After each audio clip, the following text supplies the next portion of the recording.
An unknown voice in the dark night said that from today on his new name is Zero, and the embryo organization is his new home and new homeland, and he must also forget about his past. The guy must become the most devoted member of the organization. And to do everything in the interest of the organization, he has nothing to hide from them, and his only task is to carry out the orders of the organization. A guy who is confined to a chair must be ready to give his life for the sake of the organization. An unknown doctor told the subject that even if he became a scarecrow, he must carry out any order. The girl with red hair standing next to the doctor asked him to answer her question. She asked him to state her name. The experimental guy opened his eyes and thought about who he was. His name used to be Stan. Before he was transferred here, he was a game booster. In his past life, Stan was sitting at his computer and telling his boss on the phone that he would upgrade him to platinum without any problems. He was that godless booster, and on the one hand, he did it to feed himself. On the other hand, Stan did it because he loved to play and win. A strange little elf suddenly approached his game character with a book and asked him to stay. The elf introduced himself as a constituent reporter named Henry, and he was eager to do a little interview with the guy. Stan smiled sweetly and agreed to give a short interview. Henry was surprised that the guy agreed to this so easily. Never before had such a mysterious fighter agreed so easily. Suddenly, his thoughts were interrupted by Stan waving in front of the elf's face and asking what he wanted from him. Henry opened his book and began his interrogation. He said that Stan took 47th place in the current tournament. And as is known, those who took the first 100 places are the strongest and most qualified participants, and he would like to know if he plans to join the military. To the guy's surprise, Stan answered very briefly. He said no. Henry was curious about the reason for the boy's refusal to join the military service. Stan replied that it was a secret and that he needed to talk about something completely different now, and only then talk about plans. The guy moved closer to the cameraman so that his face could be seen better in the frame. Suddenly, Stan greeted everyone and started advertising his booster services, saying that he could easily earn them currency and level them up. Before he could finish speaking, Henry shouted that boosters were prohibited by the moderators, and they could not show this on air. Stan was disappointed that he had failed to get free publicity again, and Henry understood why there had been no information about the player before. Stan from the real world took off his virtual reality glasses. He didn't understand what was wrong with boosting because he was better than any pro player. This year the guy boosted more than 10 accounts, and he even managed to get into the top players. The game he boosts is called Star Sea and has over 10 million players. You can get into space, the Earth, and other locations of the vast Star Sea using virtual reality gaming devices with which you are completely immersed. As one of the very first testers and later a fan of the game, Stan spent over 10 years playing it. Every task, every location, and even the location of the smallest crystals is more real to Stan than the dull world outside. The guy was distracted from his thoughts by the phone, in which the boss issued a new order. Stan saw that this was an order for a newbie and considered it easy. It's time to get to work and not complain about life. Then he thought that this new life would be simple and boring. Stan was transported into a virtual world where a voice was heard saying that this was the 24th test sample and that he was being injected with a serum called Valkyrie. The reaction occurred after 2 minutes and 46 seconds the sample came to life. Stan heard strange siren sounds, and for some reason the guy smelled something burning. His head was simply splitting, and the guy did not recognize the place he was in. It did not look like the usual place of resurrection. Suddenly, Stan saw a scientist who shouted that the sample had come to life and that it was necessary to immediately inform Mrs. Hell. The scientist took the radio and ordered the guards to come and immediately take control of the sample. Stan was surprised that security appeared. This was a slightly unusual start to the game. The guy didn't understand what was happening, but he knew for sure that it was better to run away from here as quickly as possible. However, the hero did not have time to escape because one of the guards hit him with his plastic sword. Stan blocked the blow, but something was wrong. For some reason, he felt 100% pain when the limit is 40%. In such a situation, it is worth disconnecting from the game as soon as possible. However, before he could switch off, he was hit again from behind, and this time the guy was taken under control. Stan woke up in a metal cell, his arm still itching from the previous blow. Stan was angry because he paid the developers $300, but apparently the game broke again. But since this is a new account, it is easier to start all over again. But when he called the system, the guy couldn't believe his eyes. It didn't have an exit button, only information on the player's characteristics. Stan was a commoner with light injuries who had the ability of focus, which allowed him to learn 10% faster and create items. It also said that Stan was a first-version NPC model, and there were 358 days left until the game opened, the guy was sent back 10 years. Behind the system, the guy saw a mirror in which was his game character, whose face was exactly like Stan's in the real world. And then he realized that he had moved. Stan had moved into the Star Sea completely. At that very moment, the door to his metal cell opened, and he saw the silhouettes of people. A red-haired girl stood in front of him and asked if the guy was the test subject. She introduced herself as Hell's leader and said that if he tried to escape again, he would die. Stan recognized her. It was the Scarlet Cobra Hell, the boss killer of the rookie version 1.0, nicknamed the Destroyer by Sister. Hell, meanwhile, gave the order to the soldier to send the hostage for a blood test. She wants to see the results right now.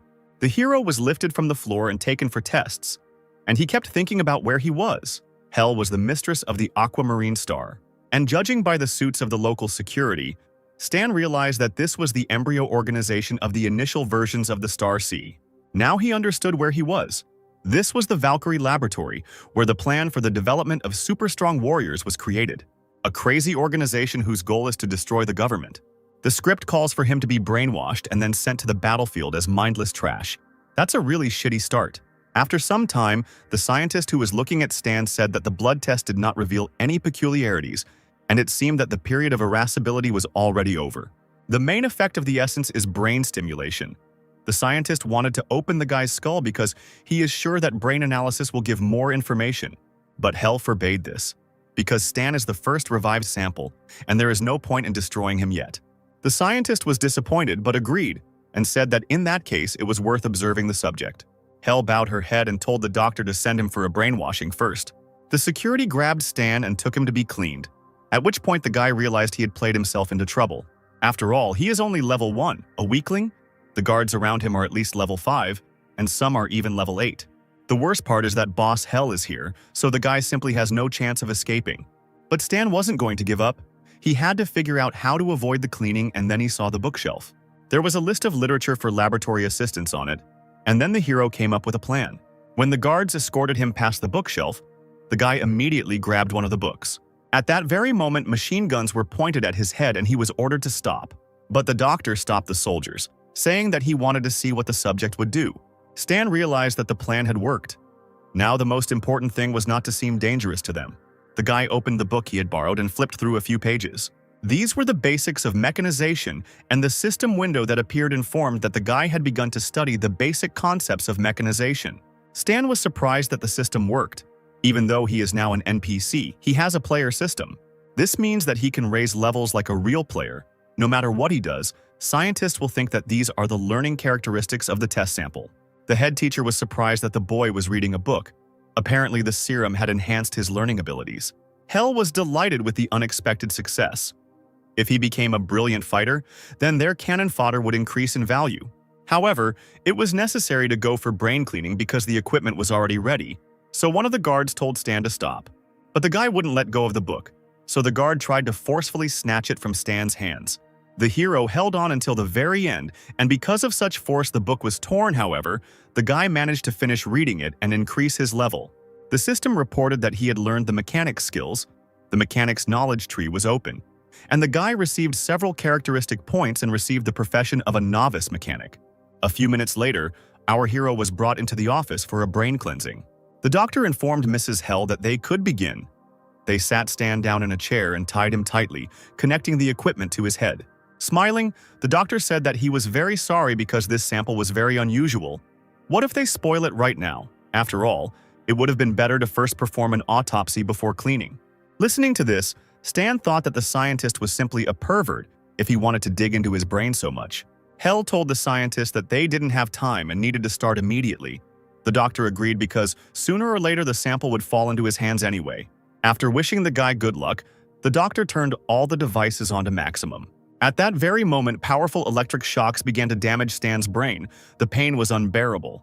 The system reported danger. It said that Stan should make a decision.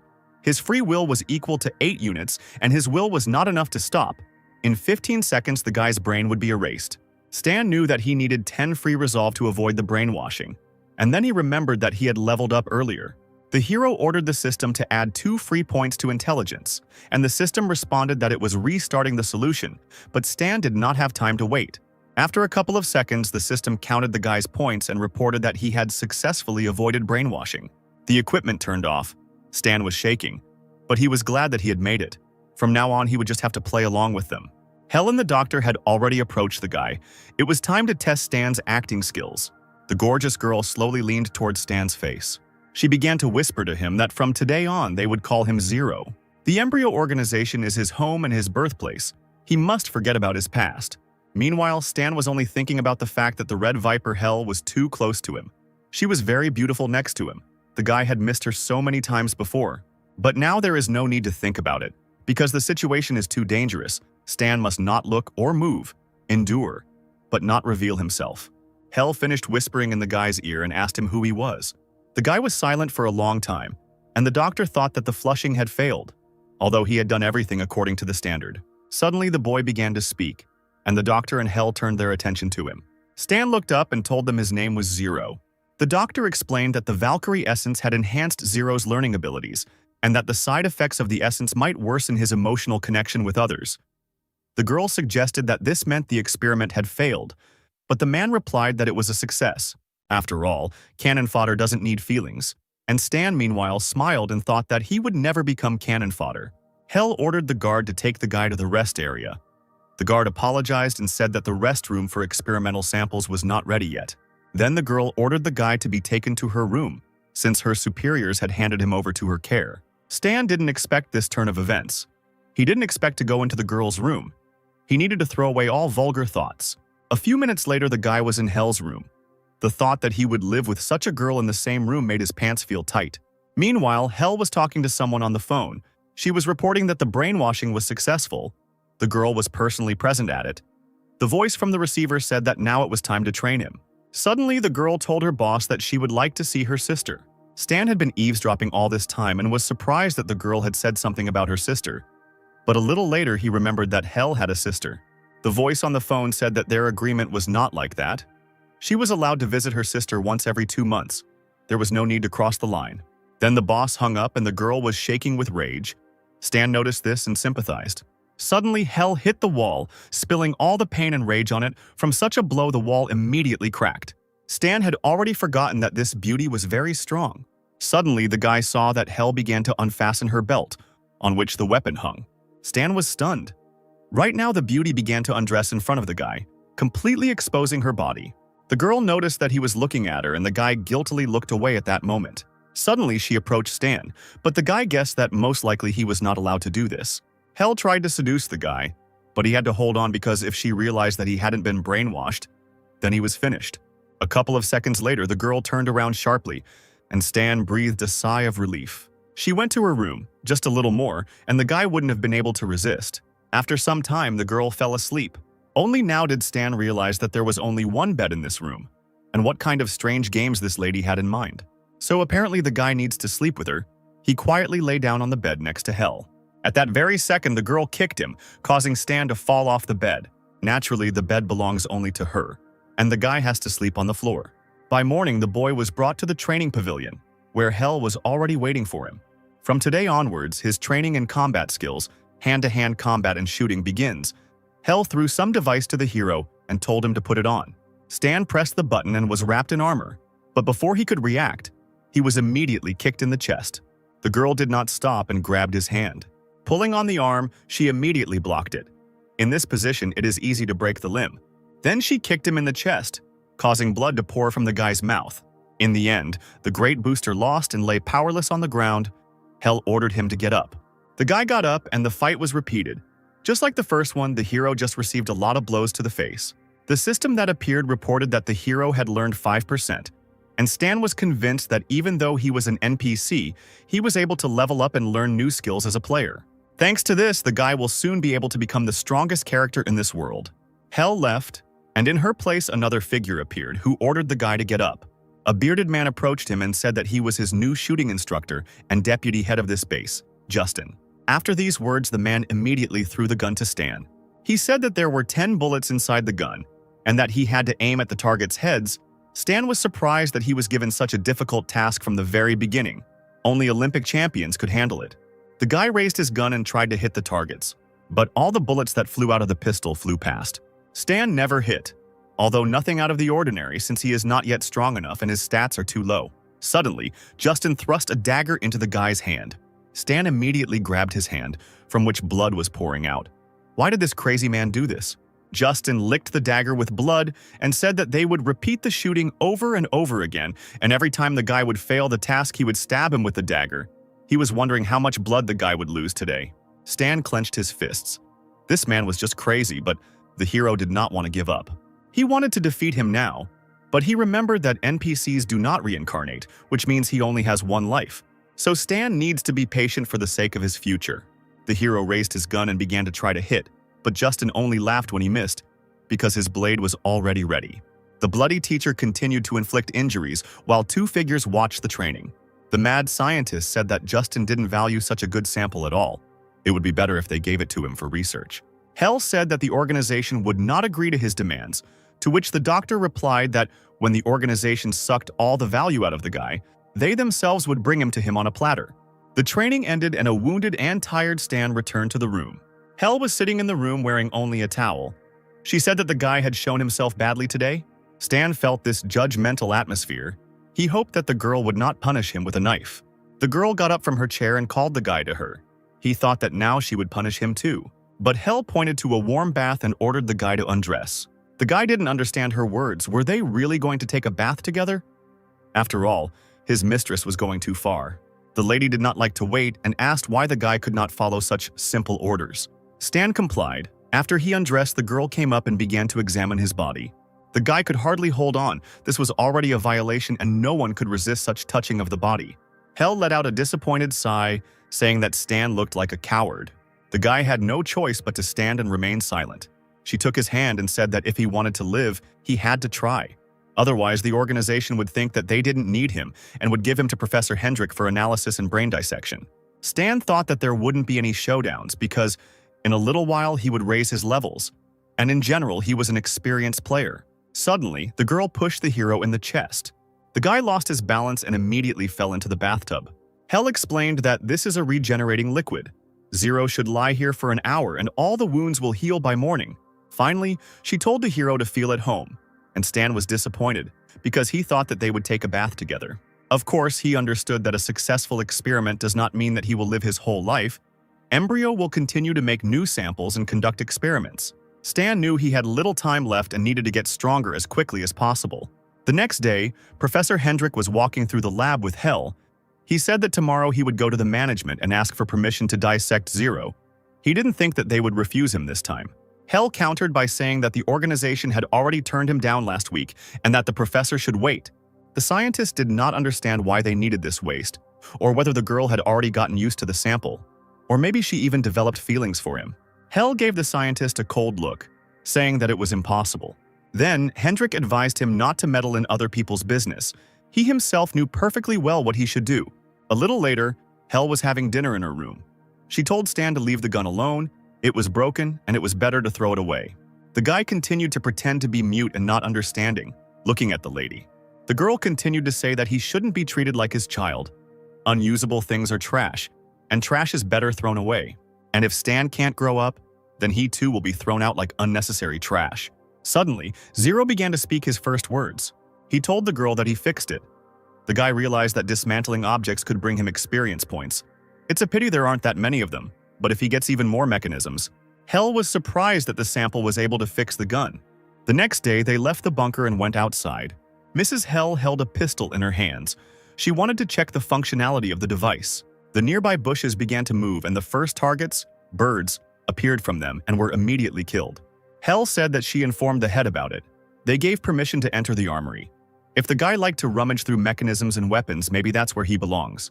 Stan thought that assembling and restoring mechanisms would allow him to earn experience. And this is exactly what he lacks. He could only dream of the possibility of getting into the weapons warehouse. Closer to evening, the hero and his mistress arrived at the military weapons depot. The girl brought the guy and explained that this was a warehouse of the local base and all their weapons were here. The guy was amazed by the embryo's combat training. There were a lot of weapons here. Stan was looking forward to gaining a huge amount of experience. The girl saw the guy's smile and said that she remembered the book on mechanization that Zero liked. So she found him a few more of these books the hero can read whenever he wants, but now she needs to go. After some time, the girl returned to her room and began to undress. However, Stan was already sitting in the room, which angered Hel. She was annoyed that he had returned here. The guy pretended not to understand why his mistress was angry. The girl said that they had prepared a restroom for him in the weapons warehouse, and that he would now live and sleep there. And besides, he was a man, and it was inappropriate to live with her. She pointed to the door and told the guy to get lost. Stan was upset that his life together with the beauty ended so quickly. From this day on, he will train in the mornings in the training pavilion. Hel will be waiting for him there. Suddenly, she stopped him and held out a gun. She told the guy to take it for himself because he fixed it, and now it is his. After that, the girl wished the sample good luck, and it went to the warehouse. The girl also turned around and walked towards her room. At that moment, the guy stopped. Hel turned around and asked the boy to survive. Our hero returned to the ammunition depot and immediately began to study the weapons. Every time he repaired or studied mechanisms, he gained experience points. Then the system offered to spend 200 experience points on the profession of a novice mechanic, and he agreed. Stan was happy that he was developing very quickly. In 2 days, he got the 3rd level. In order to get out of here, he will need only 6 months. By that time, no one will be able to stop the player here. So the weeks went on in the lab, with Stan training in the morning and studying the mechanisms at night. Hel was disappointed that in 3 months, this was all the guy had achieved. However, he couldn't let them know what Stan had really accomplished. The girl helped the hero up and said that Professor Hendrik had contacted the management again to examine him. Although the organization is in no hurry to make a decision, the guy will not be allowed to spend the organization's finances with such a worthless state. The girl asked Stan how long he thought he could last here. The hero looked at her thoughtfully. In principle, he had assumed everything to be just like that. That same night, he was also sitting at his table with cutlery. The guy was constructing something using a soldering iron. He noticed that the organization had turned off the camera installed in that place, meaning that Embryo had decided that they no longer needed him and that they would not have to monitor him 24 hours a day. The guy bent down and pulled the heavy box closer to himself. In the box was his pistol, which Hel had given him, only it had already been improved. Now disassembling mechanisms brings almost no experience. It's time to try to strengthen items. Now Stan has enough experience for such tricks. Even though he improves items, they need to be returned to their original state, and you can't let them know about his skills. Suddenly someone knocked on the door and Stan became wary. The guy immediately hid his gun and spare parts for it. A red-haired guy walked through the door with his comrades and said that the organization was disappointed in him, and starting today, funding was cut by 80%. The clothes had 001 written on them, meaning this was the second sample to survive after 0. Number 1 said that he heard that this guy was the same sample that was created before him. The organization spent a lot of resources on him. But instead of developing, he rummages around in this garbage. Red grabbed Stan by the collar and said that the guy was just a failed experiment. Putting number 1 in Zero's place was the organization's best idea. Stan understood that this sample with a completely cleared brain, the organization is his life. It is not worth interfering, otherwise the guy will give himself away. Number 1 ordered the other numbers and other workers to take out all of Zero's equipment. This is what Valkyrie expected when creating samples: combat talent, strong body, and high learning speed. The best fighter. Meanwhile, 2 security guards were passing by the warehouse and looked inside. One of them told his comrade to take a look at these useless insects. These guys were experimented on. Now they will be turned into cannon fodder. And their brains were also wiped, turning them into obedient fighters. It is better to die than such a fate. The security guard's partner advised him not to talk too much in front of them. But the other guard didn't calm down, because there was absolutely no difference. After all, these insects have had their brains erased anyway, and they won't understand anything. Stan looked at the watching guards. He understood those looks. Each of the guards looked at them as if they were cattle. At that moment, number 1 approached the guy, said that they were finished, and said goodbye to the failed experiment. Stan was left alone, by the way, about the embryo. The samples here are just cannon fodder, a weapon. And now Stan wondered, when their own sample destroyed them all, what kind of grimace would be on their faces. Meanwhile, the 3 people training Zero stood in front of the screen reporting the entire situation to the boss. Professor Hendrik asked again about the autopsy, and this time the voice of the leadership said that they would do as he asked. They would allow the autopsy of Zero. Finally, the scientist received approval. He bowed his head and thanked the owner. Justin, who was standing and sharpening his knife, only sighed in disappointment. He felt very sorry, because it was such an interesting toy that he still hadn't played with enough. Hel, meanwhile, clenched her fist tightly. The moment she didn't want had arrived, but there was nothing she could do about it. The next morning, she was still training Stan. The guy standing in a fighting stance noticed that something was wrong today. Hell hit the body powerfully. The guy noticed that the girl was too aggressive today. The girl shouted at him to defend himself and counterattack, and not stand there like a pillar. But the guy was still just as confused. The lady jumped into the air to deliver the next attack. With one powerful blow, she knocked Stan over, and the guy didn't understand what he did wrong that she was beating him so hard. Blood was pouring from his mouth, and Hell continued to scream at him to attack her. Usually everything went much easier. The girl even allowed him to rest a little. But there was no way out. Stan's legs began to tremble and he got into a fighting stance. The guy sped up and jumped on Hell to attack her. But the girl dodged it very easily, moving her head to the side. Then she abruptly grabbed the guy's hand. Approaching him, she said that Zero's blows were too gentle. She threw the guy away, shouting that this did not look like awareness and a desire to survive. The force of the throw was powerful, causing the guy to roll a few more meters. But the girl did not calm down. She grabbed him by the collar and prepared to strike. Stan opened his eyes. He knew that one more blow to him and he would definitely die. However, Hell stopped abruptly, looking into his eyes. Then she just threw him on the ground, saying it was funny, and she was sorry she expected anything from the guy.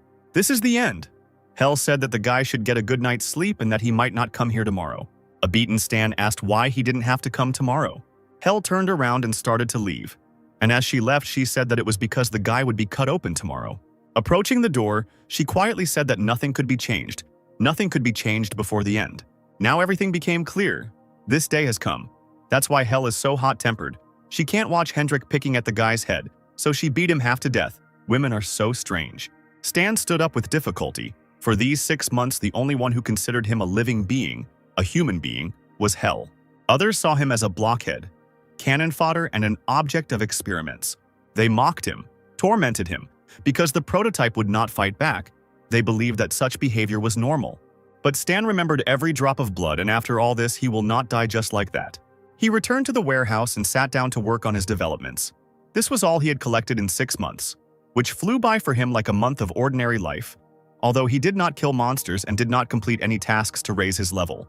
But he compensated for the increase in level in the limited realities of the mechanic class. Here, he was able to raise a lot of experience sitting in one room. Each character can own an unlimited number of professions, but every 20 levels there is a problematic task.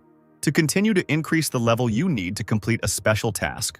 General level cap restrictions change with new updates, and in version 1.0 the character's maximum level is 60, but Stan's screen says that his level is unlimited, which means he has power that exceeds any player. He is confident that the next stage is gambling blueprints. Blueprints are blue screens used in the mechanic class to create weapons and mechanisms. 60 kinds of knowledge can be used with each other to create a mechanism. Each combination contains many blueprints, but after combining knowledge, only one direction of creation can be studied at a time. Some blueprints have prerequisites, so it is unknown how many blueprints you can get when merging knowledge. But even when knowledge and experience merge, the player loses points in any case, because there is a possibility that another drawing will be created, which is why the stage is called gambling drawings. Stan did his first merge and got a hang glider blueprint, which he threw in the trash. The next design created was an artificial killer arm. But the guy also considered this drawing useless. He needed something much more powerful. Stan was starting to get nervous because his experience points would soon run out, and he still hadn't received the necessary drawing. There was one more attempt left. The mechanic started the system to create the last drawing. The system said the merger was successful, and then Stan realized that this was what he needed. The guy created a lightweight exoskeleton that made him half robot. Now the organization's leaders will learn what it means to cultivate their own enemy. A combat helicopter appeared over the laboratory and was already preparing to land. Hell, along with the first and other samples, were already waiting for the flying transport. The helicopter landed, and a squad of fighters emerged from it. The team captain introduced himself to the girl and said that his call sign was Silverblade. The girl didn't waste any time and said that they should do what they were supposed to do. There was an SUV in the garage, and she would take the helicopter. There was no need to waste her time. Every 2 months, Hell leaves the base. Today she flew out early in the morning. Now she is not at the base. If she were here, then Zero would have a hard time, but now the time has come. Stan has been preparing and enduring all this time for this day. The day has come when the boy will get out of this prison. Professor Hendrik has come for him. Today is the last and only chance. However, before going out into the corridor, the guy notices a strange piece of paper lying on the floor. He picked it up and saw a picture of 2 girls. This is Hell and her sister, Aurora. She also has superpowers, but she is the complete opposite of Hell. She has very strong regenerative and healing skills. She is able to prolong life and, moreover, resurrect the dead. At the end of the game version 1.0, the embryo created a huge amount of essence from Aurora's body. This angered Hell so much that she began to destroy everything in sight. At that moment, she was nicknamed the Goddess of Death. Suddenly, a system appeared in front of the hero, offering him a task, which stated that the Embryo Company is a bloody organization. Where Hell came from is unknown to anyone. But whether she is loyal to the group is also unclear. The guy got a lead, and he should continue the investigation. The hero bowed his head, since the girl had hoped for him. Then this time, he will do something for her too. After that, the guy took the task related to Hell. Suddenly, he heard Hendrik's voice from the loudspeaker, ordering him to come immediately to the central hall for further orders. Stan put the clue in his pocket and decided that he would deal with Aurora when he got out of here. The guy looked out from around the corner and noticed a camera that was watching the entire perimeter. The hero knew that the entire base was under surveillance, and it was very difficult to move around here unnoticed. If so, then the first thing you need to do is visit the control room. This is goal number 1. A couple of minutes later, Stan got inside and killed all the guards. Now the all-seeing eye has been eliminated, and next in line is Professor Hendrik. 20 minutes later, Zero was brought into the scientist's personal laboratory. The professor turned around and was delighted to see his precious specimen. By dissecting his body, he will be able to understand how the guy differs from other samples, and when he finds out what the reason is, his corpse will become a stuffed animal in his lab. The professor began to prepare the equipment for the operation. The first sample brought back pleasant memories. However, Stan was already standing behind him and quickly dealt with the guard. Sensing something was wrong, Professor Hendrik turned around. He saw a dead guard. It was impossible. A brain-cleaned specimen couldn't kill their people. Stan, covered in the soldier's blood, put his hand to his head and, smiling, saluted the doctor. Hendrik didn't understand what had happened, because there had been no problems for the past 6 months. But Stan suddenly had his first real problem in his hands, a knife that was intended for the scientist. Without any interference, the boy pierced the professor's chest. Hendrik was still stunned, blood pouring out of his body. The wounded scientist looked at the camera in the corner that was watching all this and told the guy that he was going to die. Stan told him that he had already killed everyone in the control room, so everything was fine. Professor Hendrik fell to his knees, choking on his own blood. In the last minutes of his life, he could not believe that the guy had been just pretending for these 6 months. Stan confirmed his words by saying that reality is cruel. But Hendrik still insisted that it was impossible. The sample could not deceive everyone. Stan smiled. He raised his knife and said that nothing is impossible in this world. He then delivered another finishing blow to the professor, which cut his back. The mad scientist did not understand how this was possible. After all, he was its creator. These were the last words of Professor Hendrik. A rebellious Stan stood and looked at the dying doctor, the first target eliminated. A couple of minutes later, the hero took off the clothes of the guard who brought him. He also took Hendrik's key card. In the entire base, only 3 people have access to all the doors, and the professor was one of them. But the guy understood that if he went straight to the doors, he definitely wouldn't be able to escape. The game would be over in 10 seconds. Stan couldn't screw up that badly, so he put on his security guard uniform and prepared to break in. His main plan is to break the connection. He needs to get a couple of hours of freedom from communication. The communication equipment is 3 floors below behind the wall. He will have to use mechanisms to break through the wall. Now he needs to go back to the 2nd floor for the mechanisms. There are a few people on base who might know him. Hell, number 1, Hendrik and Justin. The first 2 are not on base and the 3rd is dead. Others won't even notice him unless he meets Justin. Suddenly, someone put their hand on his shoulder and asked which group the guy was from. For some reason, he hadn't seen him before. It was Justin. Stan was unlucky enough to meet this jerk so quickly. The hero lowered his cap and said that he was the new guy from Group B. Justin didn't know that they had sent new guys to them. It was strange that he didn't know, and the guy's voice was quite familiar. The deputy was not simple. He took out a gun and asked the guy to show his face. Stan squeezed his knife in his hand and asked them not to interfere because he didn't want to resort to Plan B. Justin didn't understand the guy's words and asked again what he meant. Stan turned around sharply and swung the knife, shouting that he had long wanted to tell Justin that it was time for him to see a psychiatrist. The hero stabbed the deputy with a knife, but he managed to put his hand in front of himself and protect his face. He wasn't that simple. Justin immediately realized that it was Zero. The other guards also did not stand aside and opened fire on the enemy. Stan was planning on the fly. He could reach the machinery room in 2 seconds. It will take Justin 3.7 seconds to recover from the impact. 3 guards won't be able to harm him in 4.2 seconds, and help will arrive in 25 or 35 seconds. Stan ran lightning fast into his room where the improved mechanisms were hidden. Justin was surprised that the guy decided to hide in his room because this was the worst option for him. He approached the guy's room with security saying that the guy was too gentle. However, suddenly they felt a strange tremor, and the tiles from the ceiling began to crumble little by little. The door to Stan's room opened. Justin was ready for any challenge.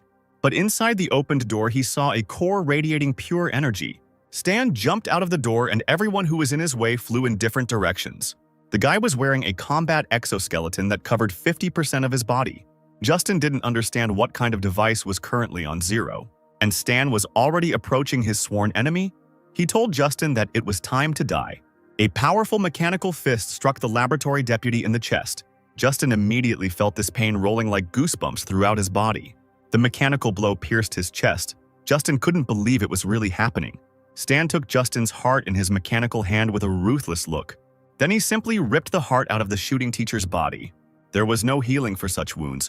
Another villain lay dead on the floor. The second target was eliminated. Over the course of 6 months, Justin stabbed Zero 420 times. The guy would like to hear what he felt when the deputy was punished for his atrocities, but it's a pity he won't be able to answer. The guy left, and a few seconds later security arrived and found the deputy dead. One of the guards tried to contact the control room, but his attempts were unsuccessful, so he ordered to report to Dr. Hendrik. But the voice on the other end of the radio reported that another group had discovered the dead body of Professor Hendrik. The squads were ordered to find the enemy. Fire to kill was permitted. All groups were to disperse and search for the attacker. The group that heard the order tried to enter the weapons depot, but an explosion thundered from there. The guy on the other end of the radio was trying to contact them to find out what happened and what that sound was. However, no one could answer him anymore. Suddenly, someone came up and picked up the radio. Stan said that part of Group C died from severe wounds. They blocked the target in the lab. The guys managed to shoot him. "We need to send help here urgently." The voice on the other end of the radio said that the group was already on its way and would arrive soon. After 20 seconds, the group arrived at the scene and began running inside. However, no one noticed the small rope that was stretched near the door. The rope led to the explosives, and right now someone touched it. Stan ran forward and heard an explosion behind him. His trap had worked. The guards on the floor below heard a strange rumble and saw the walls shaking and stones falling. One of the guards asked on the radio what was going on upstairs, but there was no answer. He ordered his subordinates to stay here. The rest will go with him on reconnaissance. Suddenly they saw someone opening the gate, but the strangest thing was that he could open the gate.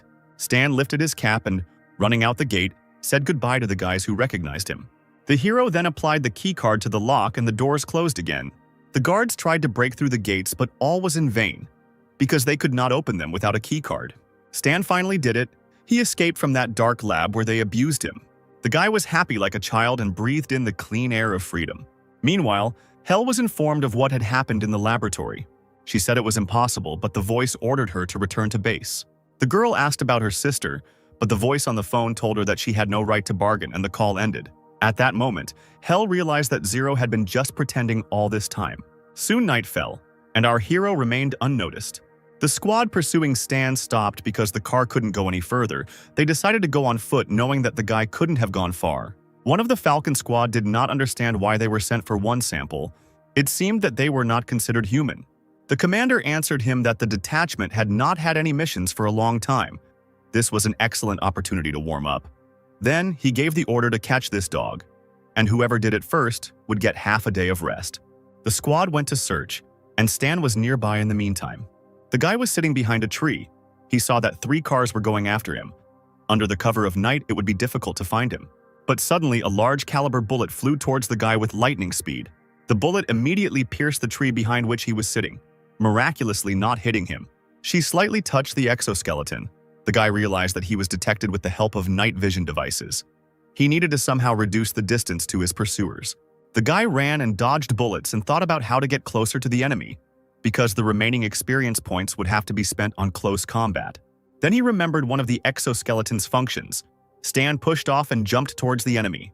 His speed was impressive, and he caught up with the enemy in a split second.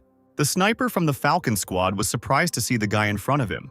Realizing that the sniper rifle was useless in close combat, The soldier tried to pull out a pistol and shoot the hero, but he was able to deftly dodge the bullet and hit him with his mechanical hand. The blow was so powerful that the soldier was thrown back and crashed into a wall. His ribs were broken, and he died on the spot. The system reported that Stan earned 1,500 points for killing a fighter from the Falcon Special Forces, and he also received 3 hand grenades for this. The special detachment, having discovered the enemy, opened fire to kill. Stan dodged and immediately decided to take advantage of his new acquisition by throwing a grenade at the enemy. There was an explosion, and the fighters who attacked the guy were immediately defeated. The system reported that the guy destroyed 2 more fighters and received 3,000 points for this. The other members of the squad decided to throw a grenade to the hero to blow him up on the spot. Another explosion thundered, but this time from the direction of the forest where Stan was standing. When the smoke cleared, they came closer to see if the target was hit, and it seems they succeeded. But that wasn't the end. Stan pulled his robotic arm out from behind the tree and fired it at the enemies. The commander shouted to the squad to go to shelter, but they could no longer move due to the wounds they had received. Sitting behind a tree, Stan was happy that he had destroyed 3 more fighters. The commander could hardly contain his anger because the guy was just an ordinary sample. But this ordinary sample, which was easy to deal with, laid waste to the commander's entire squad. The leader pulled out his knife and headed towards Stan. The guy killed the wrong people today. Meanwhile, Stan checked the system. There was almost no armor. No ammunition either. The strength would soon run out. This fight needed to be finished as soon as possible. Suddenly, he heard footsteps and saw the last surviving fighter approaching him. The commander swung his knife and jumped at the hero.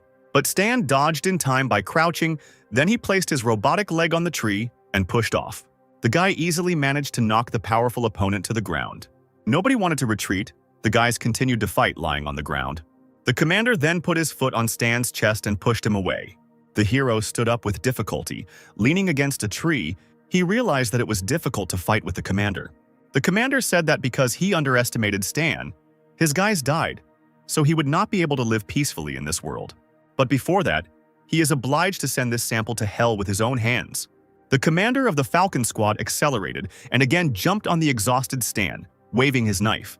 The guy had no choice but to block with his robotic arm, which had a knife in it. The mechanism began to spark, and the knife became stuck in his hand. The commander tugged at the knife and tried to pull it out of Stan's mechanism, but to no avail. Taking advantage of the pause, Stan punched the man in the face. The fighter fell to the ground along with the severed part of Stan's mechanical arm. However, the mechanical hand hit very powerfully and the resulting damage damaged the captain's brain, and he died. However, Stan's exoskeleton completely fell apart, but he still had the blueprint, and when he had the material, he would be able to create a new one. Embryo's help will arrive soon. We need to leave. This forest looks vast and Stan didn't know where to go. First, we need to find a place where people live. Create a map and move on. A few days later, a meeting was held at the Embryon main base, where the leader scolded the people for the fact that just one sample was able to kill 30 armed guards, destroy the laboratory data, kill a special squad, and also take the life of Hendrik. In the end, he still managed to escape safe and sound. The leader did not want to listen to all these tales.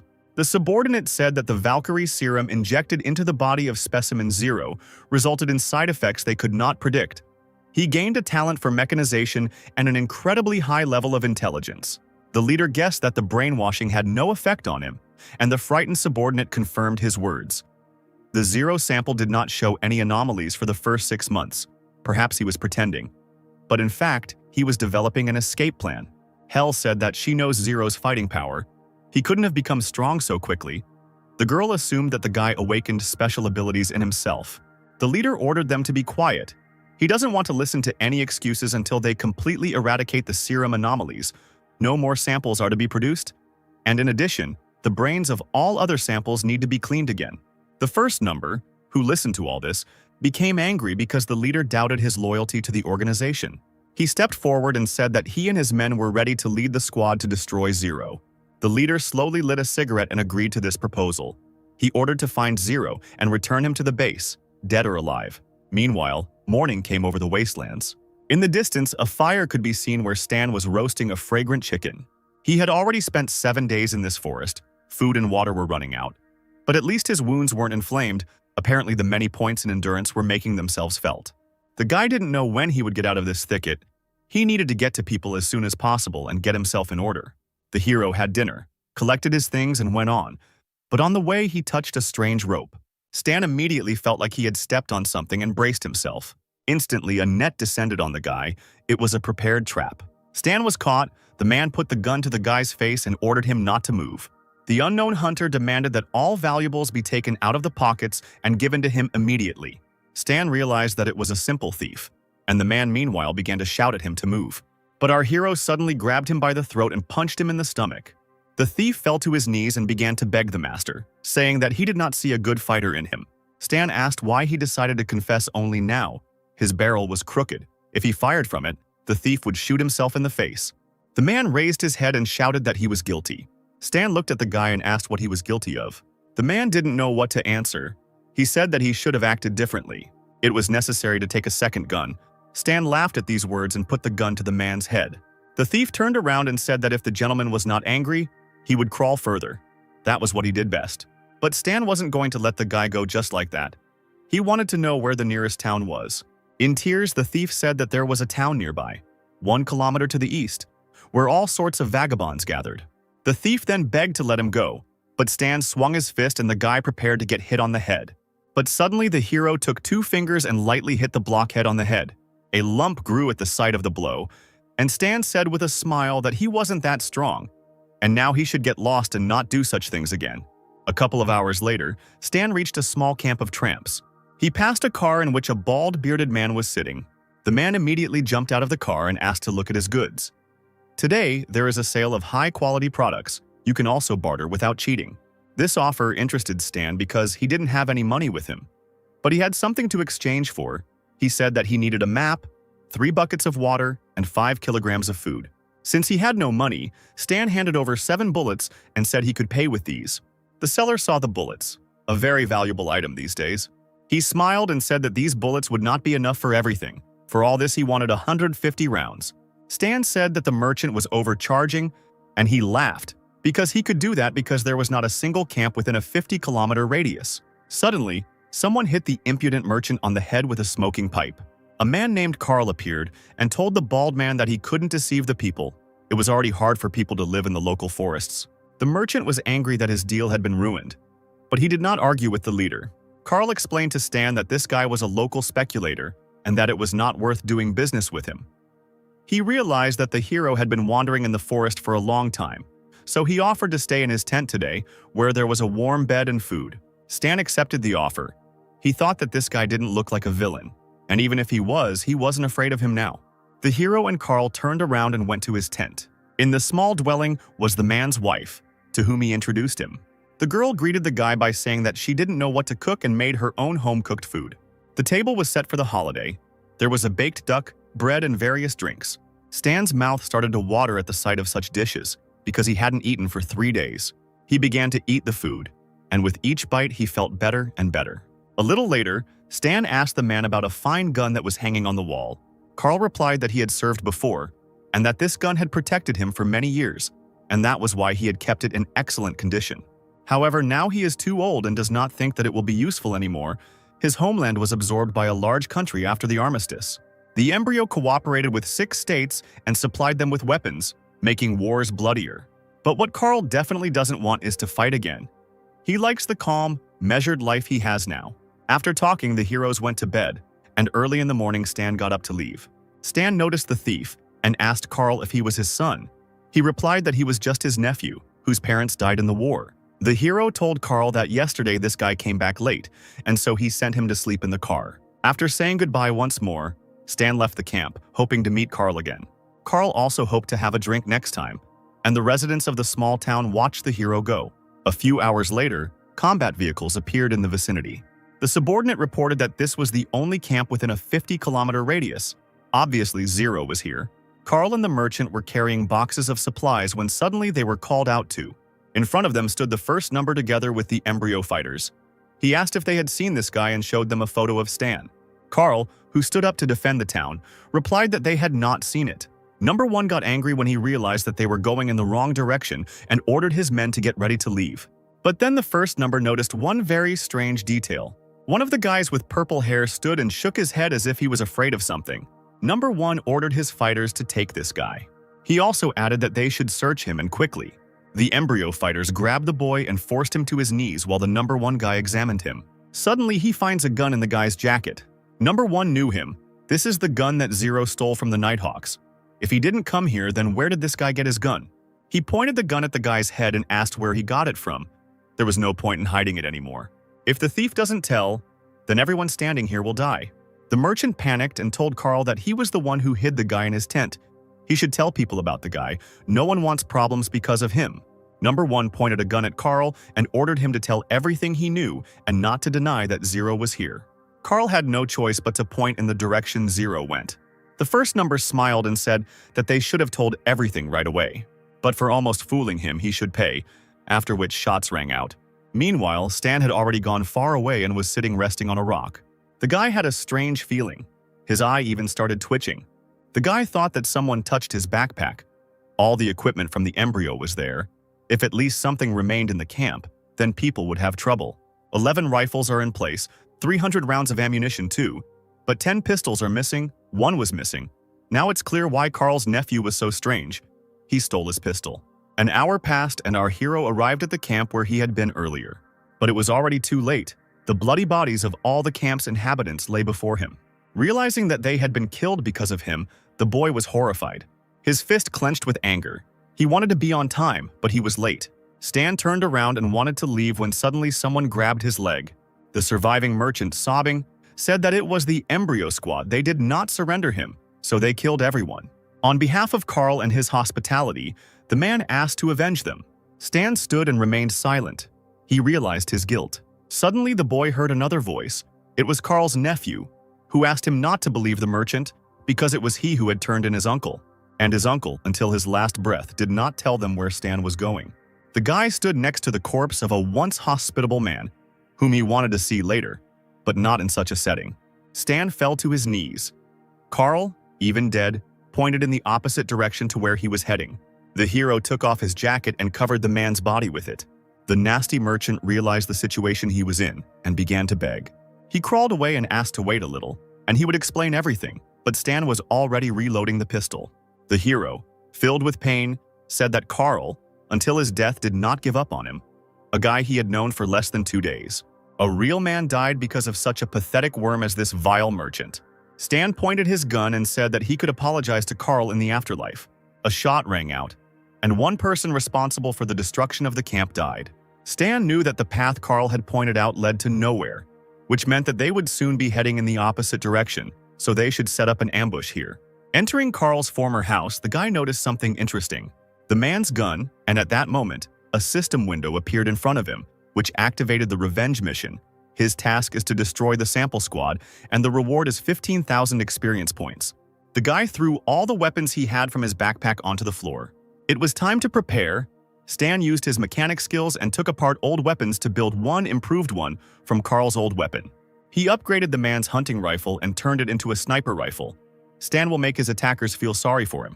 By evening, the combat vehicles had already begun to return. The guy was waiting in ambush. He noticed the enemy approaching. Number 1 realized that the guy wasn't here, which meant he was on the other side. Stan shot at the tire of the combat vehicle, and the damage caused it to burst immediately. The first number asked the driver what happened. He replied that most likely a tire exploded. But the first number was not stupid. He knew that a low-pressure tire cannot explode.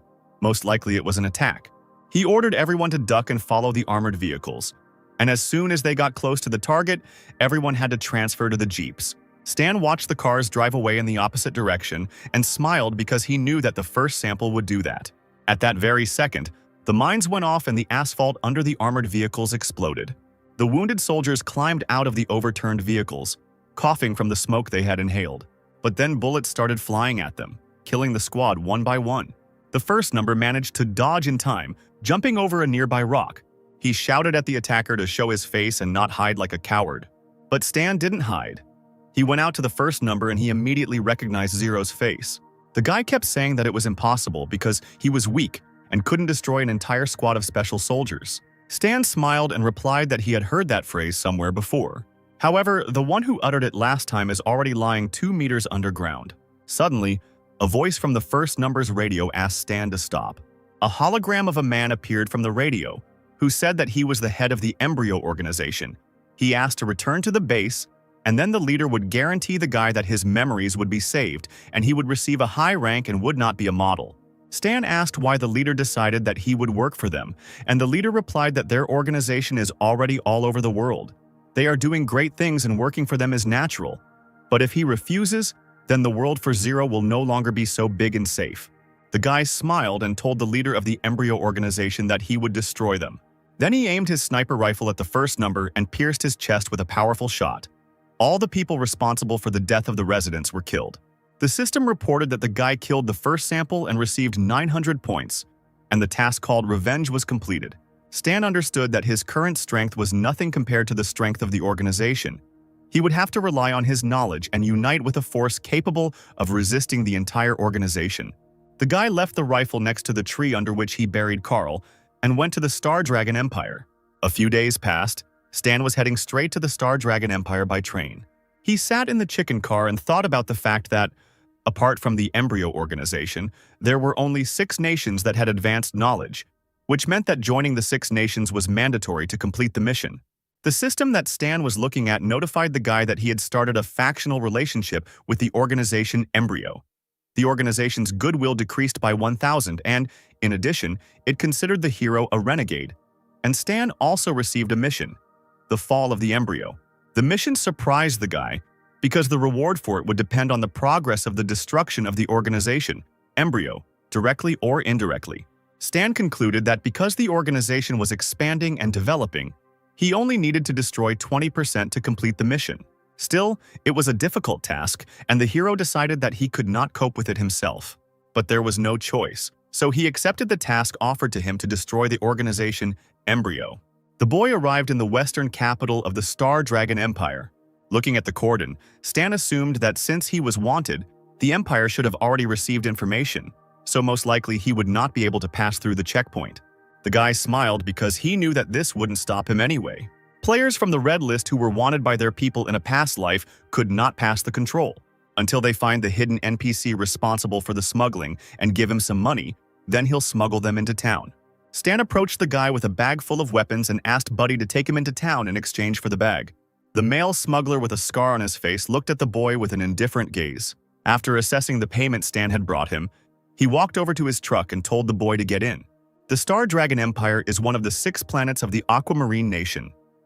In the previous war, the Embryon organization signed a secret treaty with the rival Star Dragon Nation and carried out several major terrorist attacks in this territory. Thus, the Empire gave up its position among the 6 nations and began a feud with the organization.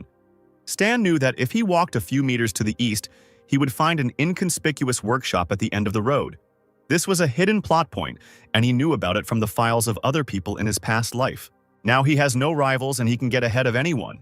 In his past life, he didn't have such a chance, but this time the guy will take advantage of it. Approaching the workshop, he saw 2 men. One of them was just the one he needed. 2 men were playing checkers, and they did it with such enthusiasm as if they were playing for the whole city. Stan noticed the tension too, how fiercely the black checkers opposed the white ones. The man put his hand on the table, and Stan was disappointed to see that he had only got 5 in a row. Suddenly, his thoughts were interrupted by a sweet voice calling the guy.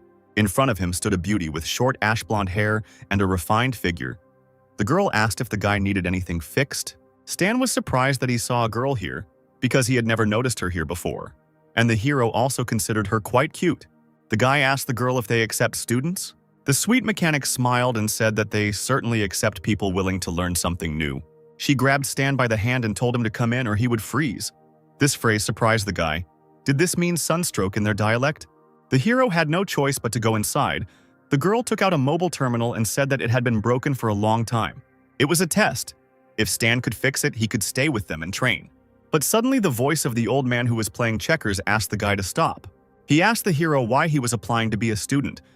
The old man's gaze was suspicious. Stan panicked, thinking that the old man knew who he was, but he needed to calm down and pull himself together. So the hero told him that he was just looking for a job. The girl supported the guy by telling her grandfather not to pick on Stan, because they would finally have a student. There was no need to scare him. She already had a lot of work. Interrupting his game of checkers, the grandfather slowly stood up from the table. The old man folded his arms and said that he was the owner of this workshop, and if the guy wanted to work here, he first had to pass his test. Stan became wary and asked what kind of test his grandpa had prepared for him. Grandfather smiled slightly, saying that at least the guy wasn't a coward. Well then, listen carefully. In 3 hours, you have to make a mechanical prosthesis for this man. If he likes you, you stay. The stranger was not happy about being dragged into this, but Stan, looking closer, recognized the man. Grandpa, just planning and drawing can take several hours. It's impossible, the sweet girl shouted. Alice, don't interfere.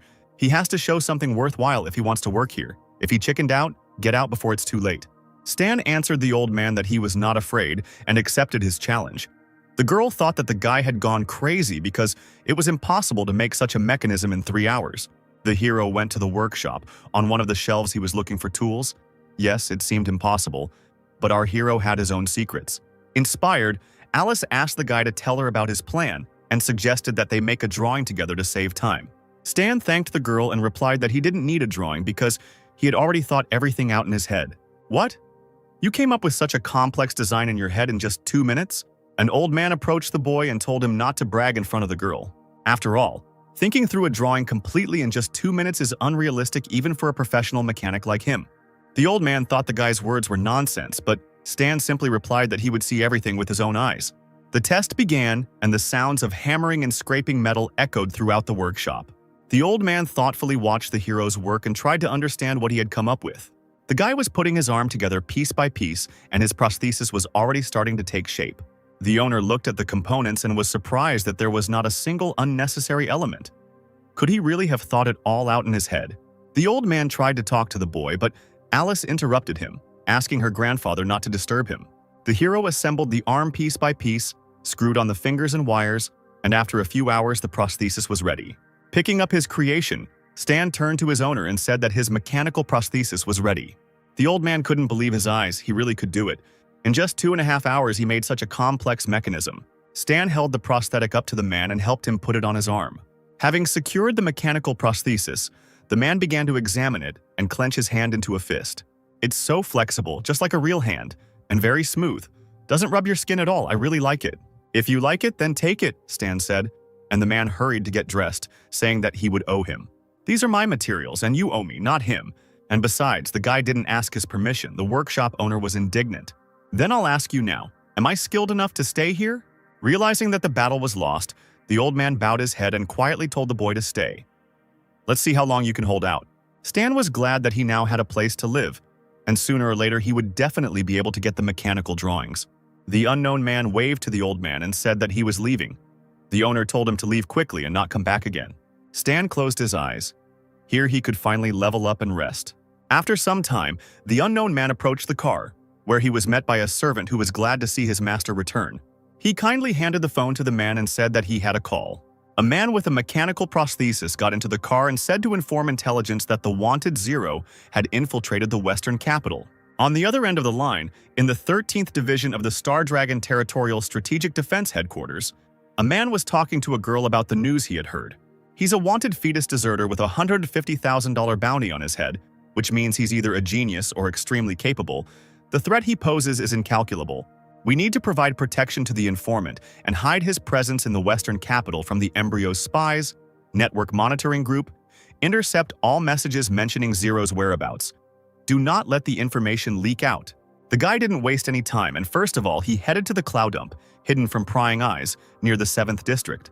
The head of the gray zone of the 7th District, Leopard, asked what was needed from him and why the guy was looking for him. Stan held a gun he had stolen from one of the guards and said that it didn't matter who he was, because the Leopard wouldn't mind working with him. After all, arms trading is profitable these days. After these words, he quickly disassembled the pistol in front of the man. I can help you cut costs, but in return I will ask only for a small reward. The Leopard was surprised. Do you know how to make weapons? He put down his cigar and asked what kind of cooperation the guy had in mind. I will provide the list later. You will provide the materials and parts. I will provide the production and assembly. I will work here 2 hours a day. I want to get $230 for each gun, and I can take any mechanical junk I want. The Leopard replied that since all the materials here were his, he could only pay $150.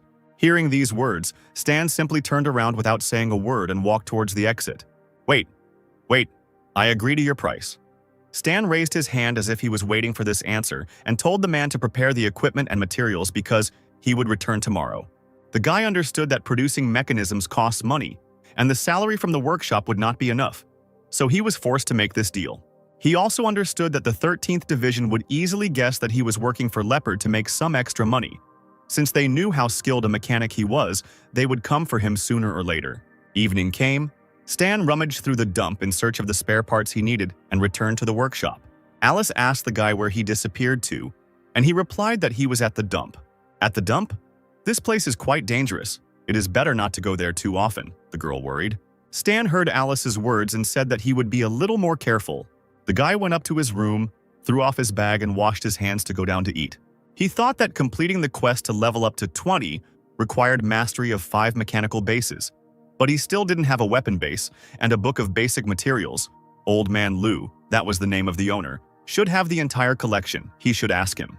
Approaching the table where Alice was sitting with her grandfather, Stan immediately asked him if he could borrow some books on mechanics. The old man grumbled, "Don't even think about it. I don't have any books for you." Don't be so stingy. Think of it as an investment in youth and training of a potential employee. You are even more impudent than I thought. I will not give them to you in any case. Suddenly, Sweet Alice intervened in their conversation, said that Grandpa was just joking, and handed the books to Stan. The boy thanked the girl, but the old man could not believe that his granddaughter was betraying him. A system appeared in front of Stan, asking if he wanted to invest potential points into training the weapon base. The guy confirmed the investment, and the system immediately reported that he had studied 5 mechanical bases of the weapon branch. He also received 2 new skills and a new drawing of a robot ranger. Stan understood that in the battle against the embryo, using others was a common thing. What really mattered was his own abilities. Time waits for no one, and he needed to prepare. Night fell, and an unknown figure in a cloak approached the workshop and said that the target had been found. But he didn't take any action. And in the morning, Alice said that she hadn't gotten enough sleep and that things weren't going well at all because of that. She looked at Stan and asked him what he was doing there. The guy replied that he was just working for fun. "Wow, you're such a hard worker. No wonder you're so good." Suddenly, a man's voice was heard from the street, asking if this was a workshop. Alice immediately jumped up and answered that it was a workshop and asked the man what he needed. He answered that his car broke down at the intersection and it needed to be fixed. The man then looked at Stan with a suspicious look. The guy noticed this, and the man told Alice that the engine was very dirty and that it was better for the guy to do this, not her. Stan analyzed the situation and realized that the man had strong and stable feet. He must be trained and most likely from the 13th Division. Do I look like someone who's afraid to get her hands dirty? What kind of stereotype is that? Alice grumbled, puffing out her cheeks, but Stan immediately tried to calm her down, telling her to take this as an opportunity to relax, and he would sort everything out himself. Leaving Alice in the workshop, the guy went out with the man to the car. The suspicious man made a friendly face and asked the guy if he was young and how old he was. "I'm 30, Stan answered firmly and opened the hood of the car. The man continued his questioning by asking the guy's name. The hero replied that a stranger should show his respect before asking someone's name. The man didn't like the answers. He immediately realized that the guy didn't want to make contact with him. Then he said that his name was Carl. Stan put on a straight face and said it was a good name, but Carl misunderstood him because he was waiting for a cigarette. Stan's rudeness was beginning to bother the man, but he held on with all his might. He handed the guy a cigarette, and then the guy replied that his name was Stan. Carl smiled when he recognized the guy's name and assumed he wasn't from around here. He asked where Stan had come from, but at that moment the guy slammed the hood shut and said that he had fixed everything. The hydraulic pipe in the car broke, but he did everything. It will cost $9. Okay. You're a pretty capable guy. Where did you study? I am self-taught, Stan replied. There was tension in the air. Carl slowly took out his wallet. He tried to ask again where the guy came from. I came from the village. Do you expect me to give you a discount if we are from the same place? Carl took out the money and gave it to the guy, still not getting the answers he wanted. Stan said that apparently his wallet was in the deepest pocket he had ever seen. It seemed like Carl was taking forever to get it out. The disappointed stranger silently got into his car and drove away. While he was driving, he dialed someone's number on his phone. When he got through, he said that preliminary observations showed that the target was a mechanic whose danger was currently unknown, only that the target called himself Stan. The voice asked what kind of personality analysis of the target. Carl replied that the guy was rude.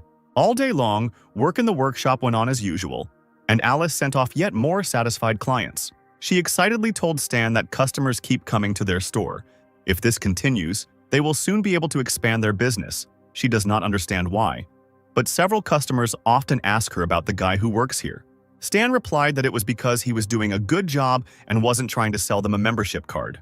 But they are all men, Alice said in surprise and looked at the guy with bewilderment. A little embarrassed, she told Stan not to worry. She would not treat him differently because of this. Hearing these words, the guy replied that this was not what she thought. Alice went to continue working, and Stan, getting up from his chair, thought that girls these days are completely crazy. Returning to his invention, the hero completed the last element, and now all that remains is to assemble the robot. A couple of hours later, he finished the Ranger robot. Its legs were like tank tracks.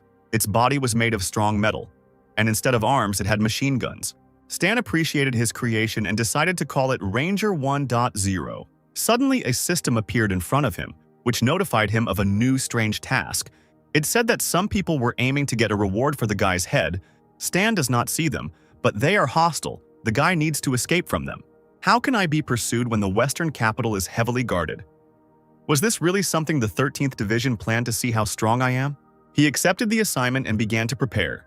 Meanwhile, it was already getting dark outside. After getting dressed and putting away his invention, Stan told Alice that he needed to go away and wanted to take a day off. The cute girl looked at the guy, who had a cold look as if he was plotting something. "If you have problems, I can help you," said Alice. Stan reassured her that he was fine and not to worry about him. The hero left the workshop and headed to the dump. Unknown guys were watching him, who were surprised that this guy was worth $1 million because he looked like an ordinary person. The boys then got into the car and followed him, and the observers reported that the stinging bee squad was pursuing the target. When they got to the dump, Stan thought that if they fought in the city, they could hurt ordinary people. But this was the perfect place for a fight. He went into Leopard's house and said that he came for materials. The mafioso answered him that it was already dinner time and offered to join him. Stan realized that this was not a proposal but an order, and agreed. The head of the criminal world smiled maliciously. A little later at the table, Leopard said that he had spent a huge amount of money to find out who this Stan was, but did not expect that he was an ordinary wanderer who had just arrived in the Western capital. Stan, who was having dinner, responded that sometimes sources can lie and the mafia should think about it. The Leopard ordered the boy to tell him everything he knew about making weapons for his own good. He hoped to cooperate with the hero in a good way. Otherwise, he would have to beat the information out by force. Suddenly, Stan's face became terrifying, and he asked Leopard if he was sure he could handle him. But the leader of the bandits didn't even twitch an eyelash because the guy was just a wanderer and couldn't do anything to him. Stan said that apparently his source did not have all the information about him. He advised Leopard to open the dark side of the internet and see how much is being offered for the mechanic's head. The man chuckled. "Do you know how many idiots have bluffed me like that? The last one didn't even get a funeral." Stan put his hand in his backpack and asked if they were done talking. Suddenly, a gun was put to his head. But this did not frighten the guy at all. He was expecting it. At that moment, his hand was covered with the mechanical prosthesis that he used to escape from the laboratory, and he immediately jumped up from his seat. Pointing his hand at one of the bandits, he fired a beam of blue energy. Energy bullets immediately hit the guys with weapons who were guarding the entrance. The Leopard panicked when he saw the mechanism on the guy. "What is this?" he shouted. The leader immediately ordered all the bandits outside to quickly run here and kill the guy. One of the guards didn't understand why they all had to run there. It was just one guy who the people inside were supposed to deal with. But suddenly, these bandits were hit by powerful bullets from rifles. It wasn't Stan, but a civilian mercenary organization. The stinging bee squad who ordered no one to move, and then everything would end quickly. But the guy was not going to stop. There was a commotion, and he was running away from two warring groups. They also didn't forget about him, trying to shoot him. But he moved too quickly and hid behind the containers. The Special Forces commander ordered Group A to open fire to contain the guy and get closer. Meanwhile, Group B was supposed to go around and pin him down from behind. Stan tried to hide behind one of the containers, but Team B quickly discovered him. They opened fire, and the guy leaned out from behind the container to fire a shot from his hand. The squad dodged and hid, and Stan took advantage of the delay to run away to another place. The bandits didn't understand where these mercenaries came from, but Leopard guessed that they came for this guy. Meanwhile, Stan had successfully run behind another container. He knelt down and began to look for something in his pocket. He took out the game console, opened it, and connected to the robot's controls. Smiling, Stan said that, in principle, he was prepared for this turn of events. His robot's eyes lit up, he was ready to storm. Suddenly, a huge robot appeared in front of the mercenaries and began to fire machine gun fire at them. The commander was surprised to see a combat robot and ordered to open fire to kill. Immediately, the clang of bullets hitting metal was heard. It seemed that the combat robot was immune to the mercenaries' bullets. The system informed Stan that he had 27% of his ammunition left and that one sensor was not working. The robot was damaged and required repair. The guy realized that his mechanism would not last any longer, but he had to finish off his pursuers here and now. The commander, seeing that the robot had stopped, thought that their attacks had worked, so he ordered the squad to continue shooting. The Leopard noticed that this robot had turned the mercenaries' attention to itself, so now they had a great chance to catch the guy. But Stan had a plan for this case. The system window lit up red and reported that the guy had launched the self-destruct system. The hero hid behind the container and covered his head with his hands. The robot stopped functioning. The mercenaries ran closer, but suddenly they noticed that something was wrong with it. There was a loud explosion that shook the entire area and scattered the mercenaries in different directions. The Leopard fell to the ground. He was shocked that Stan blew up the robot right in the city. Meanwhile, the man in the black car watching the battle began to swear. After all, his superiors had requested a covert operation. Now it would be on the front pages of the news. He needed to get out of here quickly. A few minutes later, the 13th Division was already on the scene. Hearing the explosion, one of the commanders ordered everyone to lie down on the ground and surrender. The surviving bandits raised their hands. No one wanted to compete with the 13th Division. The Leopard was shocked that they came here. Stan couldn't have told the truth about his head then. He ordered his servants to give him a laptop, typed the guy's name into the internet, and saw that there was a 1 million reward on his head, and he was wanted by the Embryon organization for desertion. The laptop fell out of the bandit's hands. He couldn't believe his eyes. At that moment, the Leopard decided that he had had enough. He came out with his bandits and voluntarily surrendered. The squad handcuffed them and led everyone into the car. One of the divisions saw the mercenary commander lift his soldier and order him not to move. Stan thought that his entire operation would be pointless if the 13th Division stole his skills after learning about them from the remaining mercenary. So he fired beams of energy at the commander. This shot was his last. The squad soldier shouted for the guy to raise his hands up and surrender. Stan did so because his mission was already completed. The system reported that the guy received 10,000 points, and he also fulfilled a secret condition: to kill all 6 attackers, for which he receives a skill upgrade card. Stan was taken to the headquarters of the 13th Division for interrogation. Carl introduced himself. He said that he was an intelligence officer of the National Strategic Defense Division of the Star Dragon, and that it was not the first time he had seen the guy. Stan replied that he remembered him, that same guy with deep pockets. The second man in glasses ordered the guy to stop joking because they were being interrogated. The man with glasses wanted to know why Embryo had put a $1 million reward on the hero's head. If he didn't know, then let him tell all the information he had. Stan said that he was not afraid of the scary uncle. If they wanted him to cooperate with them, then let them first show a little respect and let him talk to someone more competent. Looking at the two men, Stan said that the two of them were incompetent. The man who was observing the interrogation took the microphone in his hand and said that he was the head of intelligence and that he would now speak with the guy. Stan agreed, and the interrogation began. The chief asked if the offender was a member of the Embryo organization. The hero replied that he was. Then he was asked what position he held. Stan replied that he was a logistician studying mechanical weapons. Embryo would never charge $1 million for a logistician. Don't lie to us, we have plenty of ways to make you talk, the intelligence chief shouted. Stan smiled and spoke an incomprehensible phrase. He said, "Message log, June 4th, 687 galactic calendar year, signal location, planet Aquaria, destination, 8th base of the Dark Star planet, message content, top secret." Hearing this message, the chief of intelligence froze in place. The man with glasses and Carl looked at each other. They didn't understand anything of what Stan said. After a silent pause, the boss took the microphone in his hands and asked the guy if he was sure of his words. Stan replied that if he hadn't seen the message with his own eyes, he wouldn't have known about the Dark Star, but, in fact, according to the game's settings, the interstellar forces of the planet Aquaria are still a big secret. The interstellar forces that contacted the advanced civilization of Aquaria are called Cadolas. The Dark Star was originally part of Cadolas, but then fought them off, and now they are at odds. If the Embryo contacts the Dark Star, things will be bad for the Six Nations, so Stan can quickly get the attention of the Star Dragon if he just mentions this magazine. The guy asked the boss if they could now move on to discussing their cooperation, and the man answered him in the affirmative. After some time, Stan noted 3 secret Embryo bases in the Star Dragon, calling this tip a sign of respect for their cooperation. "You only know about 3?" the boss asked, and the guy replied that of course it wasn't. He would wait until they checked this information and then discuss the rest. The boss then asked Stan what his terms were. and he replied that he just wanted to work with them on the embryo case. The man said that he had to report their conversation to his superiors, so the guy would have to stay here, to which Stan replied that they shouldn't make him wait long since he only took 1 day off. After some time, the chiefs gathered in the office to discuss the situation. The chief of intelligence said that based on the information they had, they could trust Stan and cooperate with him. Another advisor countered by saying that this information could be false, but another man in a suit said that it was unlikely since he was a fugitive from the embryo and could only rely on them to survive. There was no reason to doubt his sincerity. One of the advisors spoke louder than anyone else, insisting that the guy be detained and tortured for all the information. The 13th Division did not need to negotiate with anyone. What nonsense.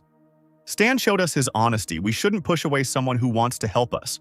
A quarrel broke out between the advisor and the chief of intelligence, one calling the opponent a coward and the other a fool who thinks unreasonably. Suddenly, they were interrupted by the director, who said that they could both cooperate and control the guy. It would be useful to introduce him to their division. The elderly advisor said that since the director insisted, it was worth sending the guy to the logistics department, so they could increase the benefit from him. And at the same time, it would be better to keep an eye on him, since no one from this department was allowed to go outside. But the director replied that they would benefit from him anyway since the guy had experience in combat, so it would be better to send him to the secret operations department and let him fight against the embryo. Thus, his true intentions would be clear. After some time, someone in another wing of the base shouted very loudly. The guy with glasses who looked like a scientist looked at Stan's prosthesis and said that this broken thing had 4 levels of encryption. Whoever did this was incredible. The same old advisor came into his workshop and asked if the guy could do it, if he could break the device. The scientist replied that there was nothing special about this device, only the encryption was done well.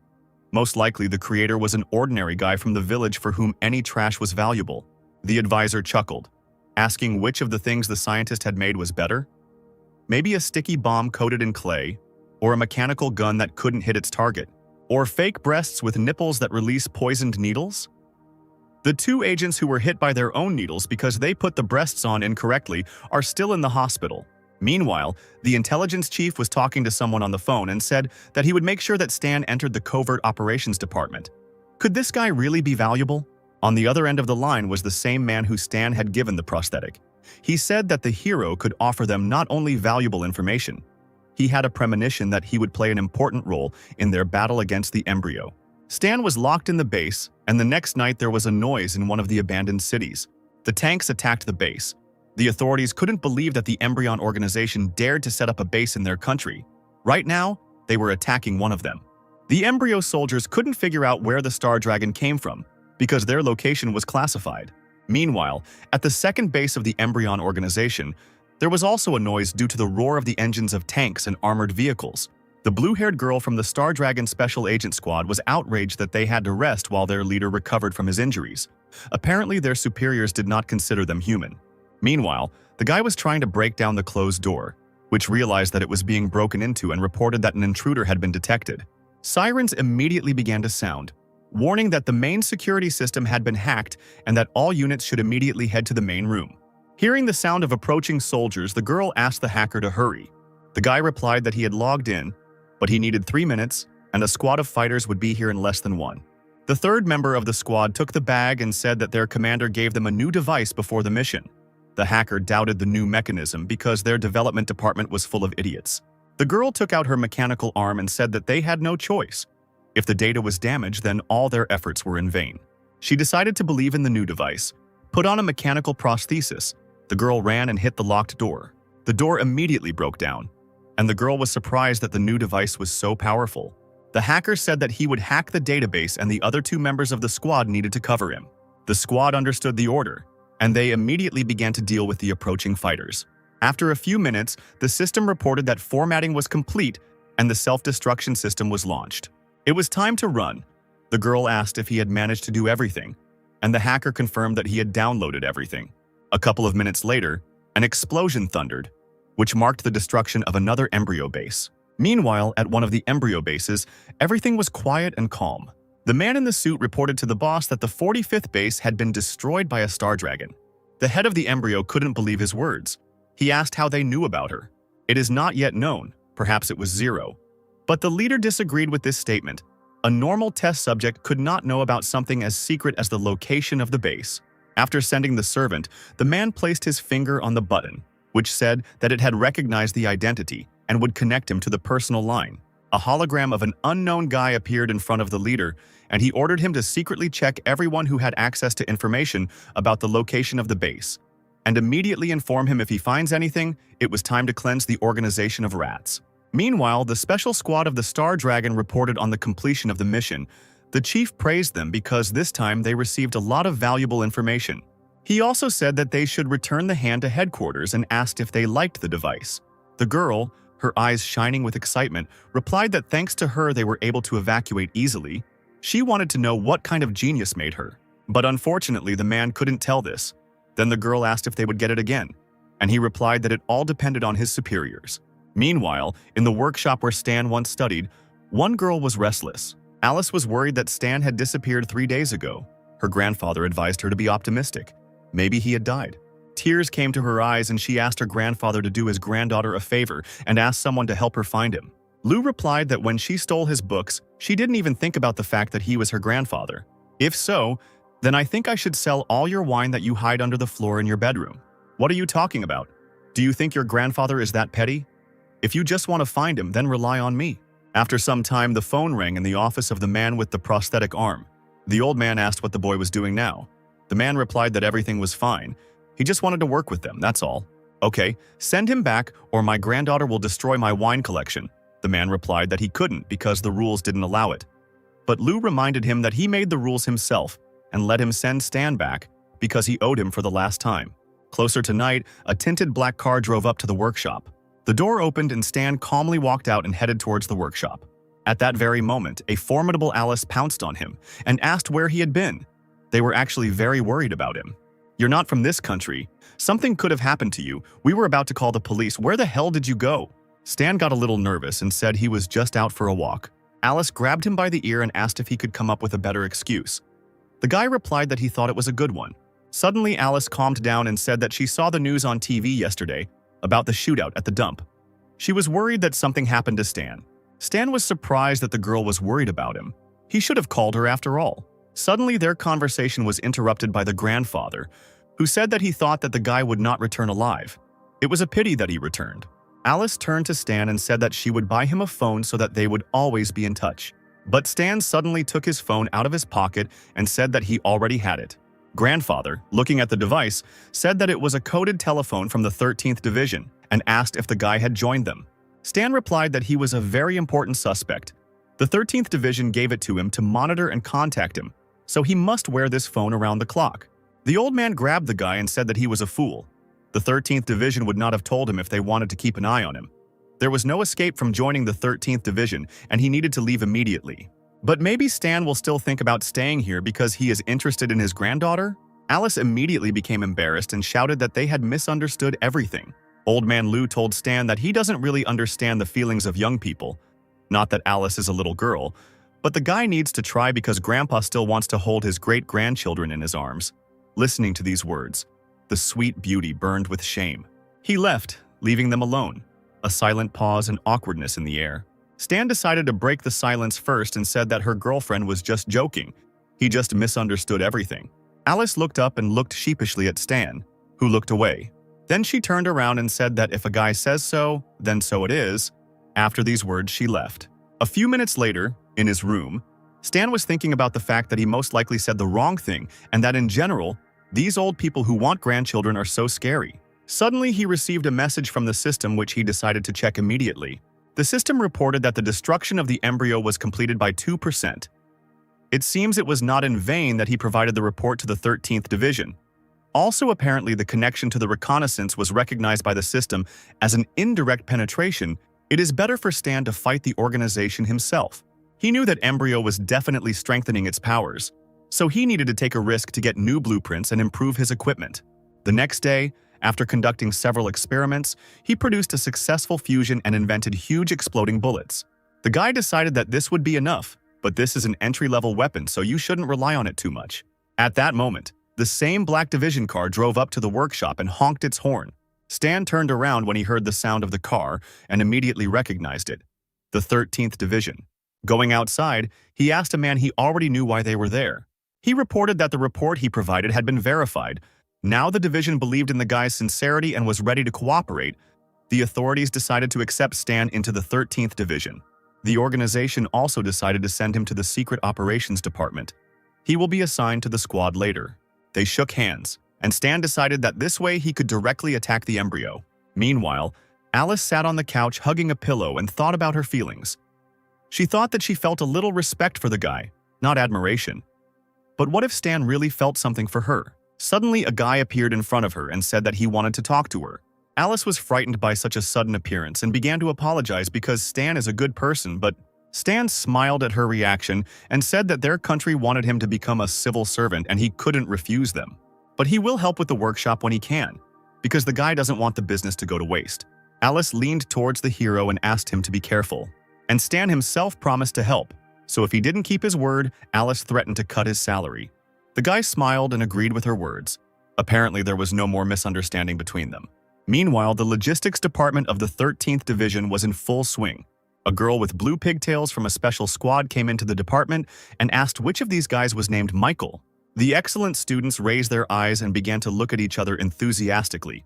Seeing such a beauty in their workshop, Michael, who was the lead developer, hesitantly said that it was him and asked what the girl's name was. The girl said her name was Lilith. She also said that she heard that Michael was one of the best in the logistics department. Coming closer to the guy, the girl asked, "Did you create that mechanical hand? What's wrong with her?" "It's not surprising that something is wrong with her. A simpleton like him." "Not at all," Lilith answered. "The thing is that it was very useful to me, and I would like to make a personal order." Michael realized that he was in an awkward position and did not know what to answer. Then he was finally able to say that it was not he who created her. Lilith was immediately indignant that the guy hadn't told her earlier, and she had simply wasted her time. The girl angrily walked out of the office, and Michael's comrades began to quietly laugh at him. "What are you laughing at? The new guy will most likely be sent to us, and then I will take good care of him and teach him a few lessons." After some time, in the 13th district of the Star Dragon, that same hero appeared in the Secret Operations Department. Lilith sat with the special squad, and seeing the guy, she assumed that he was the one whom the director personally assigned to their squad. The guy introduced himself as Stan and told the guys that he was their new mechanic. The guy with the goggles and green hair introduced himself as Harry, and he was the hacker of this squad. A taciturn and sullen guy with a scar on his cheek briefly introduced himself as John. He was a sniper. Lilith asked why the guy had a mask on his face. Was he hiding his face because he didn't trust them? To which Stan replied that his identity was confidential. The girl thought about it. Mechanic, confidential person. It turns out that Stan created that hand.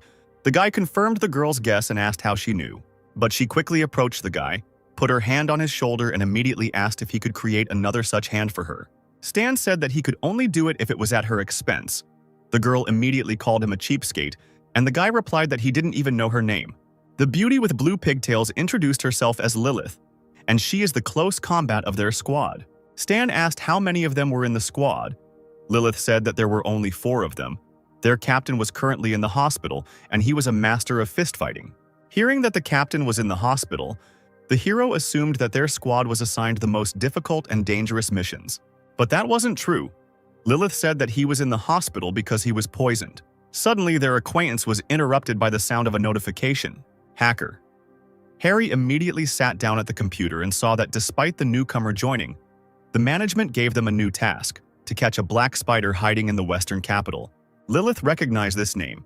It was a bounty hunter who had last escaped from their agents by blowing up 2 streets. At that moment, a system window appeared in front of Stan with a task to destroy the black spider. John asked when they were leaving. The girl said that there was no need to rush. The intelligence department had already discovered his location. They would leave at night. The detachment went to rest, and closer to night they arrived at the place indicated by reconnaissance. Harry told Stan that since this was his first assignment, he would be keeping an eye on the area. The guy would be the eyes and ears of the squad. His job was to report all the information he received. The hero understood his task. It should be easy, but he wanted to kill the monsters. The operation began. The squad went to take their positions, and Stan watched the situation. Sniper John pointed his rifle at the building. Lilith, ready for battle, said that the building ahead was the black spider's hideout. He is on the 3rd floor and is most likely very careful, not making a sound. But suddenly Stan said that there was no need to be careful because the black spider had already discovered them. Lilith was surprised and asked the guy how he knew this.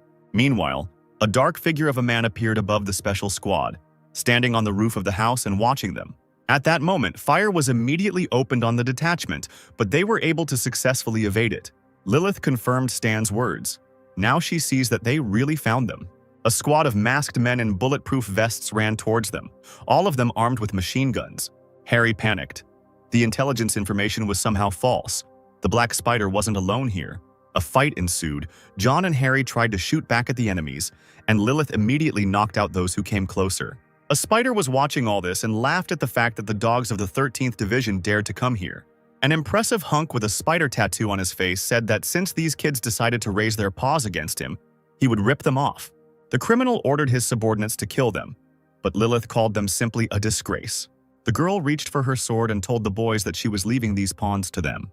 And in the meantime, she will personally take care of their goal. Lilith jumped quickly like a cat and covered a huge distance in a couple of seconds. She flew towards the criminal at great speed, swinging her sword. But the spider easily dodged it by simply jumping away. The man told the girl that he respected her courage, but would finish her off quickly. Such brazen confidence angered Lilith. The black spider said goodbye to the beauty and fired a burst of machine gun fire at her. But Lilith was still as fast and graceful as a cat, bending and dodging bullets. The girl quickly landed near the enemy, and the black spider ran out of ammo. The man had long since realized that the girl was good at close and fist fighting, and the fight would not be easy. Lilith tried to attack him with her sword, but the man defended himself with his machine gun, blocking the attack. The girl immediately realized that her opponent was bad at close combat. This was her chance to win. She jumped and brought the sword to the black spider's head, saying goodbye to the old man. Then the girl suddenly pressed the lever on the hilt of the sword. The blade immediately lengthened and cut straight into the man's neck. He fell to his knees holding his neck. The criminal could not believe that this knife had become longer. But he suddenly laughed and said that this was not enough to kill him. Saying that she could not kill him, the black spider began to choke on his own blood, which was gushing out of his neck. He eventually fell down dead, and Lilith informed Stan that he had made a great blade for her. However, Stan advised the girl not to let down her guard because the black spider was still alive. It can't be, he's definitely dead. Look at his face, there's not a drop of life in his eyes. He is a Superman, and his power is not so simple. Remove the mask from the defeated enemies and see everything for yourself. Lilith returned to the squad, which looked at the cut-up and killed fighters of the Black Spider. The girl started to laugh. Newbie, I understand you want to prove yourself, but I know everything better than you. However, John was cautious and so decided to follow Stan's advice and check everything himself. Taking off his mask, he saw the mark of a black spider on a man. But was it really a man? John immediately fired a sniper rifle at the corpse. Stan told the guys to rip their heads off as quickly as possible. They began to take off their masks and realized in horror that all these people who attacked them were faceless. Stan continued to monitor the situation with the help of drones. He directed the squad, protecting them from danger. The guy was giving instructions, one dead man clockwise, rip his head off, the second one at 4 o'clock. The squad continued to destroy the monsters by shooting them in the head or tearing them off. This was the only way to defeat the unknown creatures. In the end, they killed everyone except one. John asked what to do with him, and Stan sharply shouted for them not to kill him. A zombie-like monster ran towards them, and the hero told the fighters to break his arms and legs. The creature with the spider tattoo said that they couldn't kill him. There was no point in wasting time and energy. But suddenly, John grabbed him and began to twist him. The black spider did not understand how they guessed about his strength.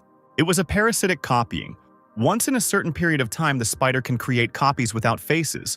The clones follow him within a fixed radius, and he can infinitely reincarnate into nearby clones. There are only 10 here, and he hid the rest all over the world. The black spider couldn't believe it. He asked who this guy was and what he knew about his ability. But Stan didn't listen to him. He looked at the system that gave him 4,000 points just for catching a spider. The guy was disappointed with such a small number of points. The heroes successfully completed the mission and returned home. Stan was released to his girlfriend's workshop. Alice thanked the guy for expanding her workshop. Very soon, she would be able to use the new premises. Stan was pleased that he had received many orders from agents for a retractable knife after Lilith's advertisement. At this rate, he would soon be rich. Meanwhile, in the Star Dragon, one of the bosses was very unhappy. The man was furious that Stan didn't want to give them his plans. The advisor suggested a solution to this problem. All you need to do is find someone who sells this retractable knife, and they can copy the design themselves. The authorities decided to do just that, and the next day sent a messenger to the Secret Service Department. A friendly guy asked the guys to sell him one of the knives that Stan made. Terrible Lilith said that the guy could not even dream about it. Everyone knows that they just want to copy the drawing. You can't do that to people. After these words, the people from the secret department turned around and began to leave. The messenger begged them to stop. If they can't do it themselves, they want to steal it. They should be ashamed. We won't sell it for any price. However, there was a man for whom money was more important than principles. He took out a knife and asked the messenger if this was the thing he needed. The guy asked for a price and the seller asked for $30,000. All the other employees looked at the scoundrel with disapproval. The price was too high, but the messenger was ready to buy the knife for any amount of money. So they shook hands and the deal was a success. After some time, the advisor brought the knife to Michael and asked if he could make exactly the same one. He replied that the work was done roughly and there was no code. He could easily recreate the drawing. The advisor promised that if the guy succeeded, he would no longer have to serve in this department. He would be promoted to the research and development department. Such a proposal suited Michael. Meanwhile, Stan was relaxing in the workshop when suddenly he received a call on the phone. What do you mean all the agents canceled their orders? How did that happen when everyone needed the guy's knife just recently? Lilith on the other end of the line said with displeasure that the development department had copied his design and was going to mass produce it. Stan looked at the knives he had already made. He was angry at his superiors for treating him like that. If that was the case, then let them not blame him for being rude now. The next day, the guy came to an underground weapons company, where they assessed his goods and asked if he could supply them on a regular basis. But Stan had another offer. He brought 1,000 knives and offered to sell each for $5,000. And he also wants to sell his drawing. Its price will be $1 million. The aristocrat in the chair was very interested. He asked the guy if he could lower the price and Stan refused. Then the aristocrat agreed. Later in the evening, one of the bosses reported that the development department had confirmed its report. And now the drawing of the retractable knife belonged to the director. The director leaned over and told the boy not to rejoice too soon. The man thought that these words were said because the director was worried about Stan's reaction. But the guy had no intention of joining the 13th Division. He wouldn't do anything to them. "Do you really think so?" the director said and began to take an envelope out from under the folders. "Well, of course I think so," answered the head of research and began to doubt his answers a little. "Is that why you took advantage of your opportunities and resold the division's weapons?" "I am extremely disappointed in you," the director said, handing him an envelope with the report. After this moment, checks began at the research headquarters. The entire department was buzzing. Everyone was alarmed. The workers were discussing the recent inspections of the research director. Rumors were that he was illegally reselling weapons. The second worker did not believe this and said that most likely it was Stan who set up the director. Apparently, the guy had secured the support of the top brass. After these words, the guys fell silent because Stan himself was coming here. He walked with the director, who was very friendly with him. The workers did not understand why even the executive director was so polite with him. Meanwhile, the director took the guy to his office to introduce him to someone. When the guy saw the one who called him, he was slightly surprised. It was the same man for whom he had made a prosthesis in the workshop. The old man asked if the guy was surprised by such a meeting. But Stan initially knew who this old man was, so it was time for acting. The guy asked the man who he was. He said that he was only taking an active part in the life of the 13th Division. He had no need to worry. The old man wanted to know how they could solve the problem. Stan immediately realized what was going on and demanded compensation for the damage caused to him. "You made money by selling the drawing and I was searched. Isn't that enough compensation?" Stan slammed his hand on the table in anger. "If you hadn't stolen my design, I would have earned more. It was my job to begin with. And you still dare call this compensation? If you tried to buy it from me, maybe I would have sold the division drawing. You just had to ask." The CEO offers to listen to Stan's terms, and they hope that this will not happen again in the future. The guy said that his condition would be that he wants to look at the knowledge of advanced mechanical engineering. The proposal alarmed the old man, but he did not say a word. Stan knew this was a great opportunity. The 6 nations and the embryo had different records. Only trusted and trusted people had access to them. This is definitely his future success. If he fails now, it will take him too long to get security clearance. "Okay, I give you permission," said the old man, after thinking about the boy's words. "Here it is. Access to the next stage." Stan was glad to hear the man's words. "Wait, I object," said the research director. "Advanced knowledge requires level 5 clearance. It's against the rules. He just wants to look at them, give him 1 hour, nothing will happen to them during that time." That's how their dispute was resolved, and soon the guy was sent to the underground headquarters of the 13th Division. Stan stood at the entrance with the old man and the executive director. Before entering, the director said that he had to read the rules. Surveillance is conducted around the clock. The guy may not even try to do anything. The entrance will automatically close in an hour. But that was enough, because Stan only needed to look for a couple of minutes to learn. The doors opened and the guy walked up to a huge computer. After digging through the system, he found advanced weapon knowledge. The Star Dragon only has one advanced material, but it is very good. The system reported that advanced knowledge, synthesis of advanced material, was detected and offered to study 2 talents. Stan confirmed the study, and the system informed him that he needed to wait a little. A couple of minutes later, she reported success. The advanced mission was completed, and now the guy could choose one of 3 options: gunsmith, mechanic, mechanical fighter. The guy, of course, chose the mechanic, because in his past life he was the best. At that moment, the hero felt his whole body fill with energy. The director did not understand why the guy was smiling like that while reading the knowledge about mechanics. The system, meanwhile, reported that the guy's energy attribute had changed to magnetism. A new specialization had been studied, geometric thinking, and new skills had been acquired. Energy training technique, immediate mechanical proximity, sliding, and titanium alloy. Now Stan's rank was E-class, a superhuman. He had finally taken a step towards his superiority, but he shouldn't get too cocky because he still had a long way to go. The next day, the guy returned to his native workshop. After leveling up, his aura began to emit magnetism, which is quite unusual for a mechanic class. Aura is the basis of superhumans. After learning aura leveling techniques, his strength will begin to grow unusually fast. It's a pity that training requires experience and stamina points, and since he still needs to make weapons, he can only train twice a day. Suddenly, his phone vibrated. The guy picked it up and saw that Lilith had reported that the captain had been discharged from the hospital and was asking everyone to gather. The next day, the hero went to the Secret Service department of the Star Dragon. The bastard who sold the knife told his colleagues that Stan said he would no longer sell him his weapons. So what if he's just a pathetic mechanic? If a man really needs the developments, he'll pay someone to resell them to him. But suddenly, his colleagues turned away from him, pretending that they were working. The guy did not understand their reaction, but it was all because Stan walked past them. A few minutes later, the guy came to the room where their squad was gathering. Lilith was already waiting for him inside. A muscular man with red hair and a sullen face asked the guy if he was that newcomer. Harry said that this is their captain. In general, they hire new people only if the captain agrees. But Stan's candidacy was taken care of by the authorities, since the captain was recovering at the time, so he could be a little unfriendly. The man took the tangerine in his hand and said that he had not introduced himself. He was the captain of a special squad, and his name was Wei. Stan thought it was a strange name because it was very popular in China, and they often joked that if he was called that, it meant his parents didn't care about him. The captain continued, "Including you. There will be 5 of us on the team. You will be in charge of logistics and supplies. I will be honest. You have no experience, and I do not believe in your abilities. I will remember all your instructions, and if you do not live up to my expectations, no matter who makes a mistake because of them, I will throw you out of here immediately. Did you really think that you can get everything for money? You can even get into the Secret Service department through connections now. No one thinks about the safety of their subordinates."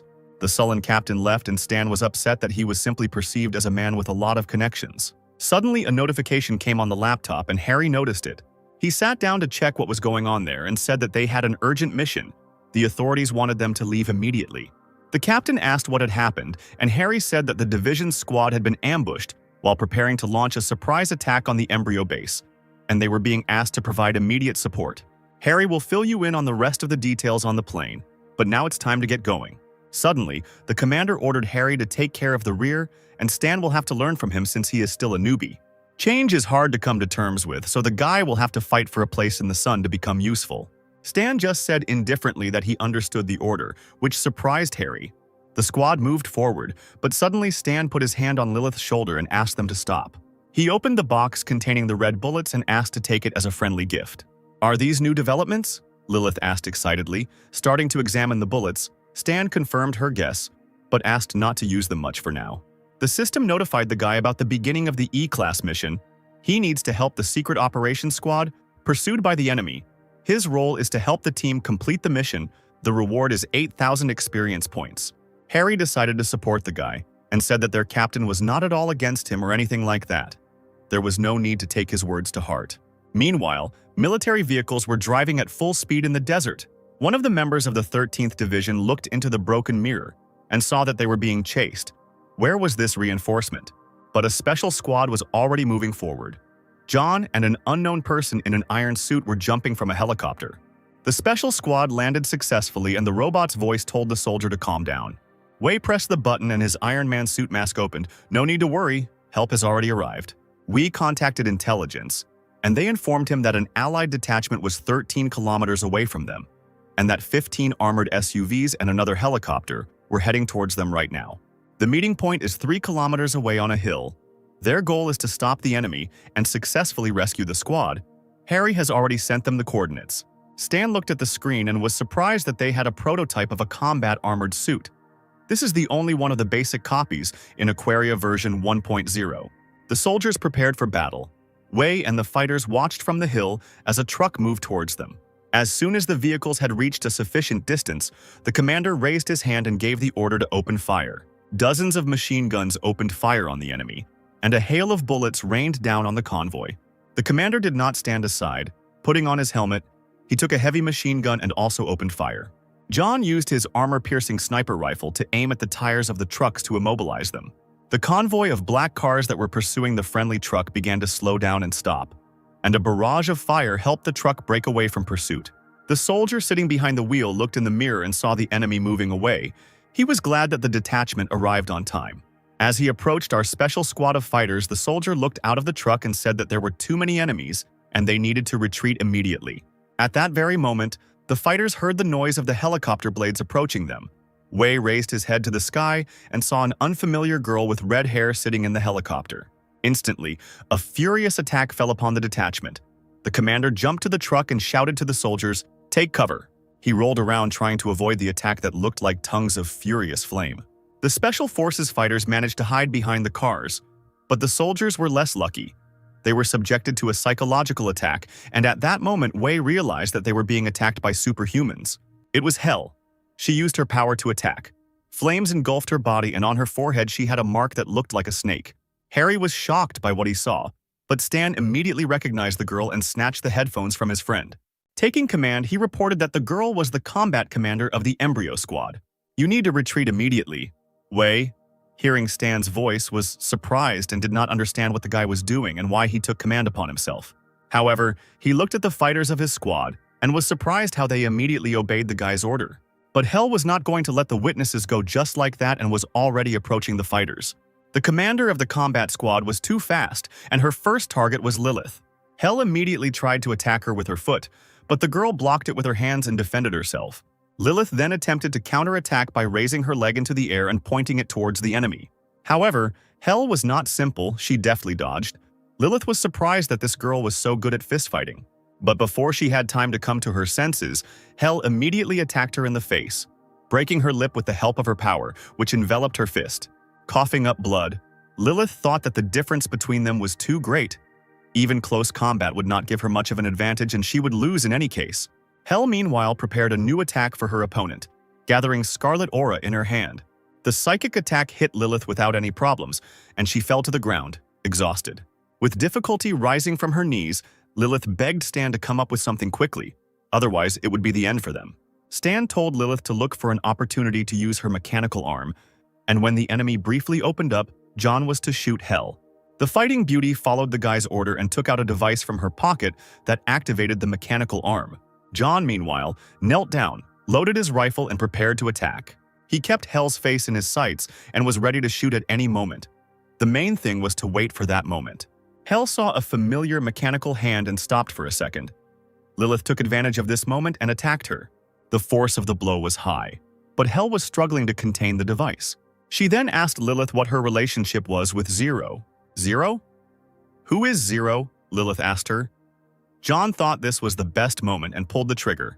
A shot rang out and Hell tried to react to the sudden attack by creating a scarlet shield around herself. Realizing that a sniper was working on her point, she immediately flew away to a safe distance. Hell analyzed the situation and held her hand, which was still hit by a sniper's bullet.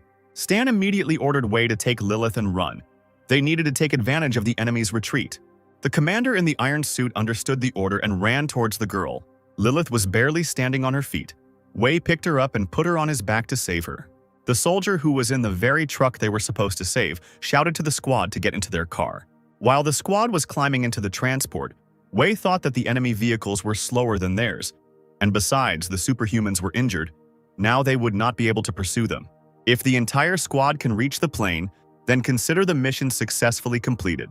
When they were in the car, Wei took off his helmet and breathed a sigh of relief. The worst was behind him. But they forgot about something, and Stan radioed for them to look up. The enemies still have a helicopter that is chasing them and can destroy the car at any moment. The helicopter was directly above the car, which was trying to escape at maximum speed. At this moment, the air transport attacked the enemy by firing 2 missiles at the truck. The large vehicle had no way to avoid the attack, and the explosive force of the missiles sent its rear end flying into the air. Trying to hold on to anything, Wei shouted at John to shoot them quickly. The sniper replied that he had run out of armored bullets, and that regular bullets would not be able to penetrate the target. The helicopter is already targeting the truck. Are they really all going to die here? But then Stan interrupted them and asked if they had forgotten about his gift. Indeed, before the mission he gave them a box of red cartridges. The squad remembered them and opened it. Having loaded the cartridges into the clip, John decided to try them out on the helicopter. The barrel of John's sniper rifle emerged from the truck window, and he took aim at the enemy. One armor-piercing shot and the helicopter circling above them immediately began to sparkle. The aircraft immediately caught fire, and no longer posing a threat to the fighters began to move away. The soldier who was driving was surprised that the enemies got scared and ran away. Harry reported that their plane was already there, and John meanwhile was asking over the radio what kind of bullets were these that could penetrate even an armored helicopter. Where did Stan get them? But the guy didn't hear him. He was looking at the system window which reported that the task was successfully completed, and he received 8,000 experience points. Meanwhile, Hell, watching the downed helicopter, reported over the radio that they were on Zero's trail. The mission ended, and our heroes calmly arrived at headquarters together with the rescued squad. Harry admired Stan's coolness. Thanks to him, this mission was completed easily. His admiration was interrupted by Wei coughing, who wanted to say something. He began to apologize for doubting the guy's abilities. The commander extended his hand and said that without Stan's leadership and new equipment, they would not have survived. So as the squad leader, he welcomed Stan into their ranks. Stan looked at the commander and replied that he shouldn't have apologized for such trifles, because he was a magnanimous man after all. They shook hands, and Wei thought it sounded sarcastic coming from the guy. The awkward silence was broken by the door opening, and a man's voice was heard from inside.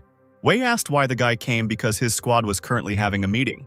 The same soldier who was driving said that he just wanted to ask if the same cartridges that were used to shoot down the helicopter were for sale. Wei put his hand on Stan's shoulder and whispered what he thought about it. Stan replied that he was selling his services. One cartridge would cost $50. The soldier said he wanted to pre-order 200 of them, 20 of them for the small caliber pistol, 150 of them for the submachine gun, and 30 of them for the sniper rifle.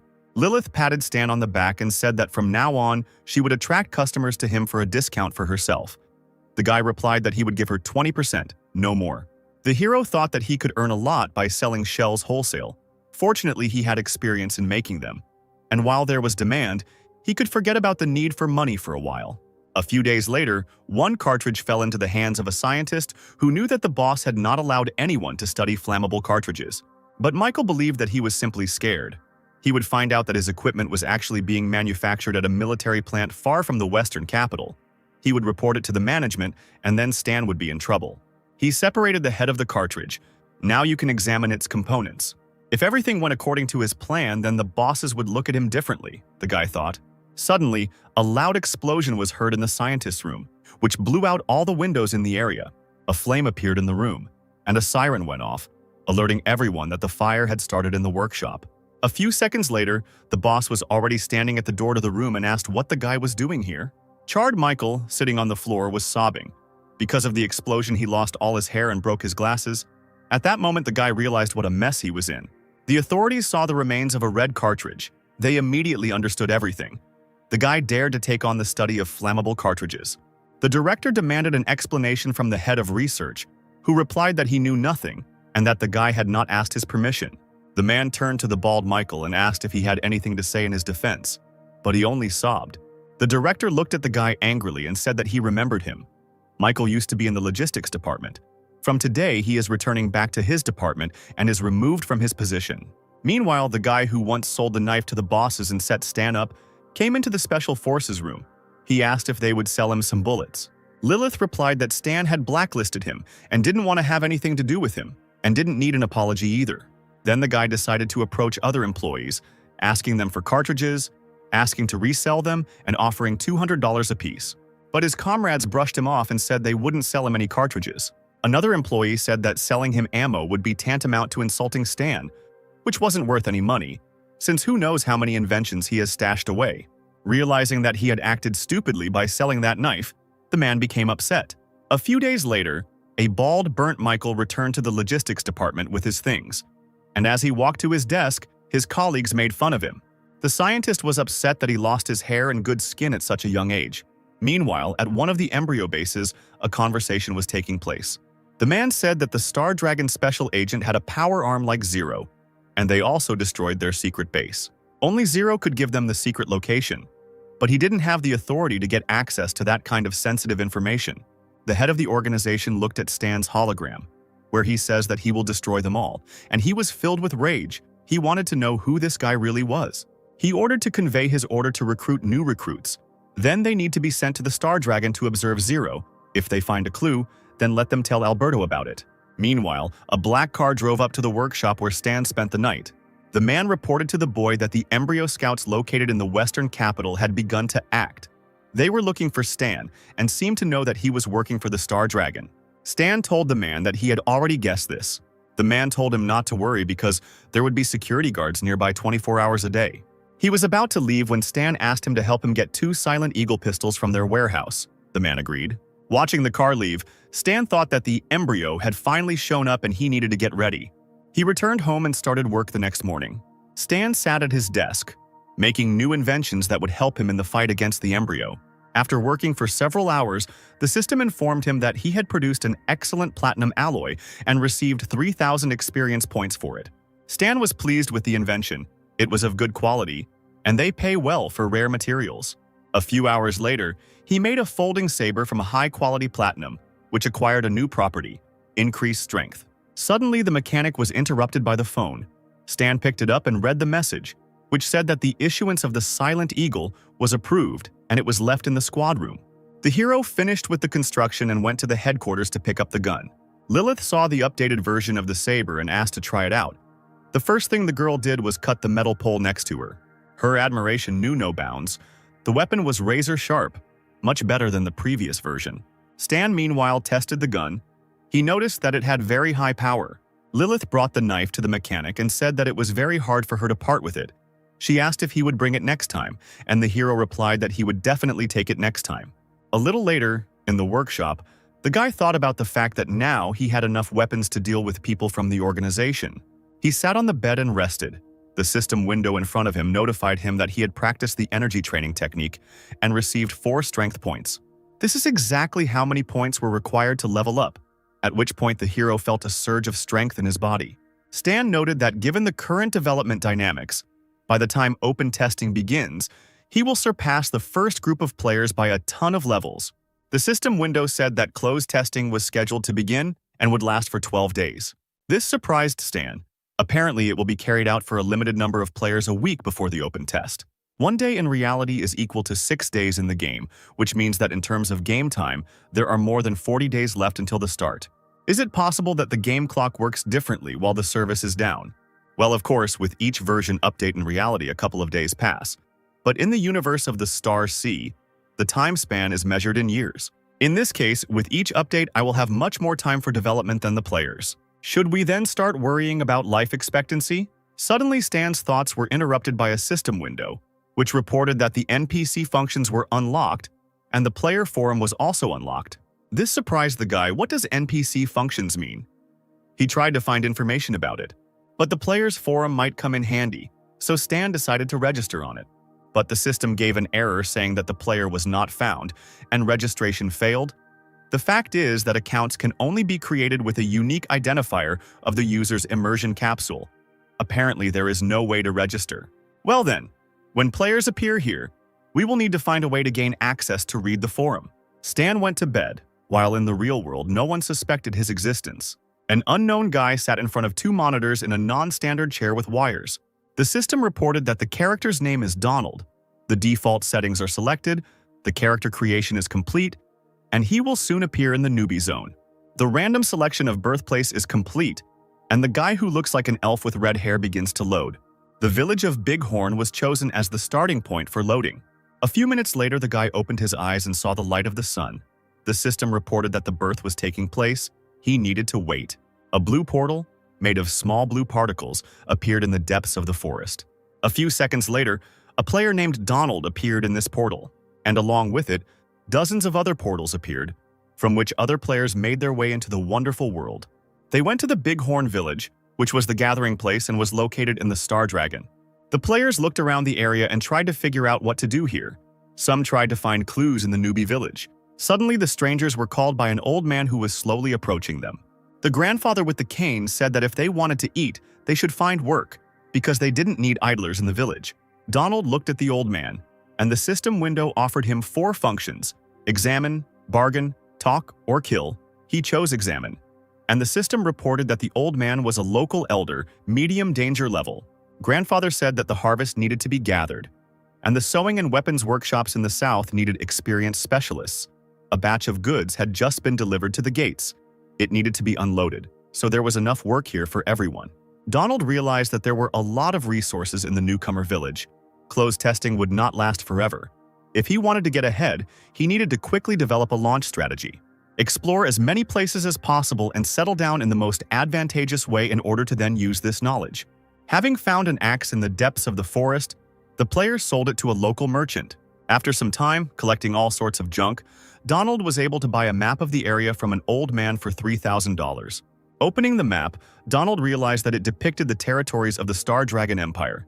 The closest city to it was Trap Capital. He didn't really have a choice, and the player decided to go there to look around. After some time, he reached the Western Capital Post, where a queue had already formed. Meanwhile, Stan was sitting next to the post, drinking soda. The hero watched those passing through the security post, and among them he noticed a player holding a map in his hands. It feels like someone is watching me, Donald thought, and began to look around. Looking around, he saw a strange guy who was marked as a mysterious stranger, and his name was highlighted in red. After selecting the inspection function, Donald saw that the NPC's name was Stan. But nothing was known about him except one thing: his danger level was fatal. This scared Donald. What does mortal danger mean? Shouldn't the starting city be safe? We need to get out of here quickly. Donald didn't want to die. But suddenly Stan, who was passing by, called him, and cold beads of sweat appeared on Donald's body. Stan said that it's rude to examine someone you've never met before. Donald assumed a fighting stance, preparing for death, and asked what the guy wanted from him. But Stan didn't want to fight. He said he needed help and asked if the player had time for it. Donald had too many questions. Did the chance come so quickly? Who is this NPC? Will he be given a hidden task? Did the heavens choose me? His thoughts were interrupted by Stan, who said that he needed a piece of bread and the guy had to get it. At that very moment, a system window appeared in front of Donald, which informed him that he had a new task. But why does a high-level NPC have such an easy task? And the reward is small, only $1. Donald suggested that since this NPC is of a high class, the tasks should be appropriate. Probably it will be a chain of missions. After completing one task, he will give another. The player was pleased with his ingenuity. Years spent playing other games allowed him to understand the logic of this game as well. He opened his inventory and took out all the bread he had with him and handed it to Stan. Watching the hero's reaction, Donald was sure that he would now offer him a new task. And so it happened. But it was strange again. Donald needs to hit 10 passers-by on the butt, and as a reward, he will receive $1. He had no choice but to complete the task. The residents were not too happy about such hooliganism. The next task was to take off the patrolman's pants for the same reward, and Donald, burning with shame, also completed it. While completing the following strange task, the player could not understand why this NPC was giving out such missions. Suddenly, the player saw a system message in front of him, which informed him that Stan had opened a store for the player. The hero's assortment was as follows: a folding saber for $30,000, flammable cartridges for $100, a traumatic pistol for $15,000, an assault rifle for $35,000, and an improved rifle for $38,000. The store's assortment amazed Donald. Very cool things, but it was a pity that they were too expensive for the player. There were also the basics of hand-to-hand combat, weapons handling that could be pumped up, and energy training techniques. Donald was shocked to see the skills. Stan looked like a mysterious scientific director, and the guy decided that this was his chance. If he learns from the hero, he will very quickly overtake all other players. Donald knew that if he didn't take advantage of this opportunity, he would regret it for the rest of his life. So he decided to become a mechanic and learn from Stan. After confirming his profession, the player saw a blue glow appear around him. Stan turned around and went about his business. Donald stopped him and asked where he could find the guy. Without a word, Stan handed him a piece of paper. Donald unfolded the paper and it said that this NPC was located in the 5th block, building 46 repair shop.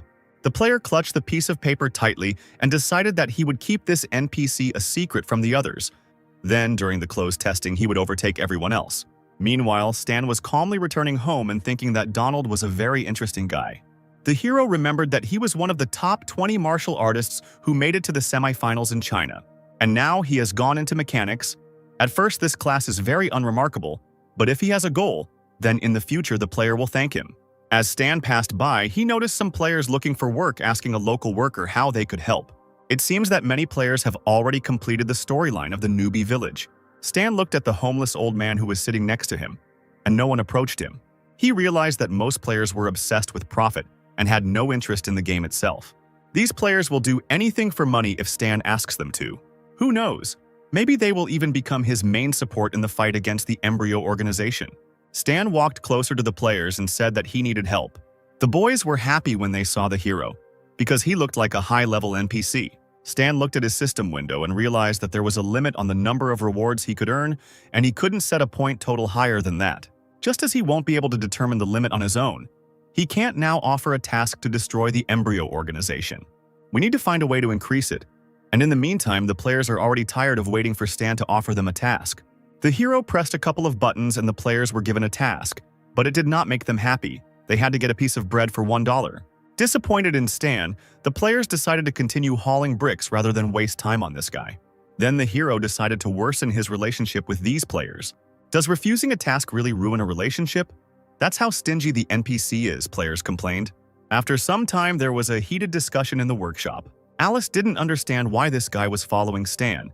She considered him a good person and asked the hero to give him a chance. Stan meanwhile told Donald to go outside and pretend to sway like seaweed for 10 minutes. While Donald was doing the task, he read that the Gods Family Guild pays well, and Stan meanwhile noticed that the guy went to read the forum. Donald then said that he wanted to find Zero to make money. Having connected to the guy's system, Stan immediately began to look for any news about his identity. And among a pile of garbage, he found one interesting one that said that the first B-Class task had appeared in the game. I remember the first Class B task appeared after the open testing. Why was it given out now? Opening the news, the hero read that the first task of Class B was called Studying Zero. You need to report any valuable information, and then each player will receive a monetary reward. My presence has changed the course of the game, and while the players don't pose a threat to me yet, I should remain vigilant. It's lunchtime. Where are you headed? Alice asked. Stan answered that he urgently needed to go to the workshop. Disappointed, Alice replied that he does the same thing every day. Workaholism is a terrible thing. Stan sat in the workshop and tried to learn new mechanical drawings. Suddenly, a system window appeared in front of him, which informed him that he had provoked a new task. A sudden murder. The hero would soon be visited by a killer, and he needed to survive at any cost. Grabbing the gun, the guy was surprised that this killer was able to hide from the surveillance of the 13th Division. It's a pity that Old Man Lou is not at home. Before we worry about the players who join Embryo, we need to deal with the killer. Dressing discreetly, Stan went outside. Alice remained in the workshop, so in theory she would be safe. The guy walked into a deserted alley, the best place for a surprise attack. A mysterious figure in a cloak followed the hero. Stan felt that someone was watching him and turned around. Suddenly, he saw a huge crow rushing straight towards him. The hero expected to see the killer behind him, but not a flying crow. Then the guy began to be bound by a thick thread while black crows flew around him. The thread grabbed Stan's throat. He tried to free himself and realized that his enemy was not so simple. While the hero was trying to free himself, a huge glowing cross appeared in front of him. Then the guy heard the sound of waves as if he was in the center of the sea. Stan was hung on a cross with a rope. Black crows were flying around him, and a huge watching eye appeared above the guy. Is this Itachi's reincarnation? The guy realized that this was an illusion, and that his opponent's level felt like it was the same as Hell's. The more he resisted, the tighter the rope tied him. Stan didn't understand how he could get out of the trap. Would it really all end so stupidly? But suddenly the hero heard a notification sound from the system. She reported that the guy was under the influence of an illusion, and since his intelligence was above 50, he could resist these effects. Gathering his strength, Stan freed himself from the illusion, and the world created by his enemy shattered like glass. But not everything was so simple. At that very moment, a gun was put to the hero's head. In front of him stood a blonde man with a revolver and a brown coat and a large hat, who said, "Goodbye, Zero." The man pulled the trigger, but Stan used a glancing shot and dodged the bullet. The killer didn't understand how the guy was able to dodge the shot at such a close distance. Stan's smile showed that he was now in control of the situation. The guy suddenly pulled out 2 pistols that were under his jacket. The hero began shooting at the enemy, activating the overload skill to deal more damage. But the killer easily repelled the attack by creating a scarlet shield, exactly the same as Hell's. After analyzing the situation, the man realized that the guy was much stronger than the intelligence data said, which said that his strength was at the level of a special agent. The information turned out to be inaccurate, so the killer decided to retreat and think over the plan of capture again. Making a seal with his hands, he tried to use the illusion on the hero again. Zero stopped and saw the sun setting again, black crows appearing and a scarlet thread enveloping him. But his intelligence still exceeded 50 points, and the enemy apparently did not, so the guy easily got out of the illusion. He rushed in pursuit of the killer along the road, loading his pistol with flammable cartridges. Turning around, the fleeing man was surprised that the guy continued to chase him and easily got rid of the illusion. He couldn't understand what was happening, and at that moment, Stan shot him. The killer again tried to hide from the bullets with his red shield, but suddenly the shield cracked and caught fire. Stan said he acknowledged the man's strength, but the same techniques wouldn't work on him twice. The killer was defeated. His body was burning on the ground until the officers of the 13th Department arrived. Carl jumped out of the car and apologized for being late. He asked if Stan was okay. "Do I look okay?" the boy answered and pointed to his bloody cheek. Carl bowed his head and asked for forgiveness, saying that it was his fault. But the hero calmed the fighter down, saying that it was not his fault, because this man was an officer of the Embryo and the best killer who always brought things to the end. Carl recognized from the description of this man whether it was Alberto, the best killer. An unperturbed Stan confirmed the employee's words. "How were you able to defeat Alberto even after he suddenly attacked you? Are you really that strong?" Stan was indignant that they only now realized this and walked towards the car. After completing the surprise mission, he received a character summon card for Alberto, which the boy considered a good gift from Embryo. A few seconds later, Carl joined the guy in the car, got behind the wheel, and said that he would first take him to the general headquarters to report the situation. But Stan said that if Alberto found him, then the Embryo knew his location. Carl replied that this was not accurate, because hackers from intelligence control the network and track any information about him. Messages that mention Stan do not get through. The hero turned to the man and asked if he was sure of his words. Alberto would not have acted on his own. He probably passed on information about Stan to other spies in the capital, and they would have done so via a closed network. Or they could have personally left the capital to report to their superiors. Hearing these words, the hero immediately pushed Carl out from behind the wheel, because right now he needed to grab them, because at this rate, Embryo would soon find out where he was. While fastening his seatbelt, Stan told the man to ask his superiors to immediately close off the city. Carl banged on the glass and asked the guy not to rage, because it was unknown who exactly the spy was, and it was not even clear who Stan was going to catch. But the hero didn't listen to him and immediately pressed the pedal to the floor. The car suddenly moved away, leaving Carl behind. The employee did not know that in fact Stan had long ago realized who the spy was. The guy contacted Lilith and ordered her to go to the 8th district as soon as possible. He had already sent the coordinates. The girl didn't understand why she was going to the slums, but Stan insisted that she ask fewer questions. After some time, the hero reached the 8th district, where an abandoned church towered. He drove up to the entrance, where Lilith was already waiting for him in her sports car. Stan immediately ran out of the car. Lilith was surprised by the hero's haste, but he ordered her to follow him faster. The guy opened the doors to the church, which scared the parishioners. He knew that the messenger had to be somewhere here, but when Stan looked around, he didn't see a familiar face. He then grabbed the nearest guy and asked if Lugorn had been here, to which the frightened man replied that he had not seen him here today. Then Stan took his pen and began to draw on a piece of paper. Having drawn a photo portrait of a man, the hero showed it to the man and asked if he looked like this. Lugorn's eyes were set far apart, his nose was crooked, and he had a short haircut. Realizing that he was not there, Stan and Lilith went to another point. The hero told the girl to contact the bureau and let them check if he left the city, and the guy in the meantime would head to the nearest post. A few seconds later, Lilith reported that the bureau had responded that such a person had not left the city, at which point Stan warned her that he was driving very fast and she should prepare herself. "Don't underestimate me, I am a warrior after all. Do you really think that I am afraid of some kind of speed?"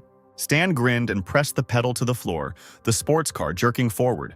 Lugorn couldn't have left earlier than an hour ago because he had received the information only recently. He had to head to the nearest post, most likely to the northwest. While the hero was thinking about the spy, he quickly changed gears and the speed of the car increased. There was the first obstacle ahead. A freight train was driving across the rails and it seemed that the car would not have time to pass. "Slow down, there's a train," Lilith cried in tears, panicking. She screamed very loudly like a little girl, but the guy managed to fly in front of the train cabin. Lilith grabbed the handle to hold on. She insulted Stan with all sorts of words. A few hours later, our heroes drove out of the city at a speed of 180 kilometers per hour. Meanwhile, the sun was setting over the northwest outpost. People were outraged that they were not allowed to leave the city and they demanded to be released. The same man Stan had drawn earlier panicked. Why did they block the post? Did Alberto really lose? One of the soldiers standing guard suddenly received a notification on his phone. At that moment, he shouted that they needed this guy, seeing Lugorn. A few minutes later, Lilith's car pulled up to the post, and the soldier asked to see the documents of a special agent of the 13th Division. He looked into the car and saw an exhausted Lilith, who with difficulty handed over her ID. Stan got out of the car and laughed at Lilith, who immediately threw up saying that she said she was a warrior, but for some reason she threw up because of a simple trip. Meanwhile, the soldiers detained Lugorn and threw him to the ground, putting handcuffs on him. Stan realized he had arrived on time and pulled out his gun. To the soldiers' surprise, Stan shot the witness and received 3,500 experience points for it. The guy did this because he knew that Lugorn had poison on his teeth and under his nails. They would not have been able to stop him from committing suicide anyway. The mission is successfully completed, and we are transported to the border of the Star Dragon to the organization Embryo, the base of the Black Raven. New player recruits have noticed that the hint for the quest to find Zero has changed. The system stated that Zero's location was somewhere in the western capital's Star Dragon region. The soldier was happy. The search area had narrowed. Let the organization send people there after open testing. They would surely find Zero. If they complete this B-rank quest, it will allow them to leave other players far behind. Meanwhile, the leader of the Embryo was unhappy to hear news about Zero again. "Do you think I'll give up now that you have defenders?" In a rage, the villain slammed the table with a powerful blow. Find out his exact location, even if he is hiding in the headquarters of the 13th Division. Send 200 Owl agents there, 5 commanders, and kill Zero. I authorize the use of short-range guided missiles. I will stop at nothing. The next day, at the headquarters of the 13th Division, Star Dragon, Stan looked at the information in the system, which said that the closed testing was completed and the next open testing would be in 122 days. The guy was right. When updating, the real time does not correspond to the game time. "What are you waving your finger in the air for?" asked the department director, who was clearly not in a good mood. He asked how much secret information Stan knew about the Embryo. The guy replied that the organization knew his location. They don't know the exact location, but they are sure that he is somewhere in a western capital. So they will probably send more assassins here to finish the job that Alberto failed to finish. The director of the 13th Division asked the guy what he was going to do in such a case. Stan took off his mask and said that he would no longer hide and would confront the Embryo. The director forbade this because it was too dangerous, but the guy raised his hand, in which he held the remote control and pressed the button. A map appeared behind the boss, and Stan showed a base in the valley of the Black Raven, which is located on the border. It is large and completely different from the 3 with which he had already dealt. The guy personally wants to take part in its destruction.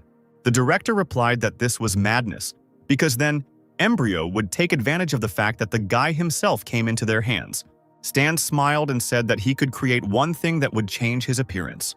The director's jaw was aching from the guy's pathos, and he replied that he should do this thing first, and then they would talk. After a short interrogation, the hero returned to his home, to the workshop.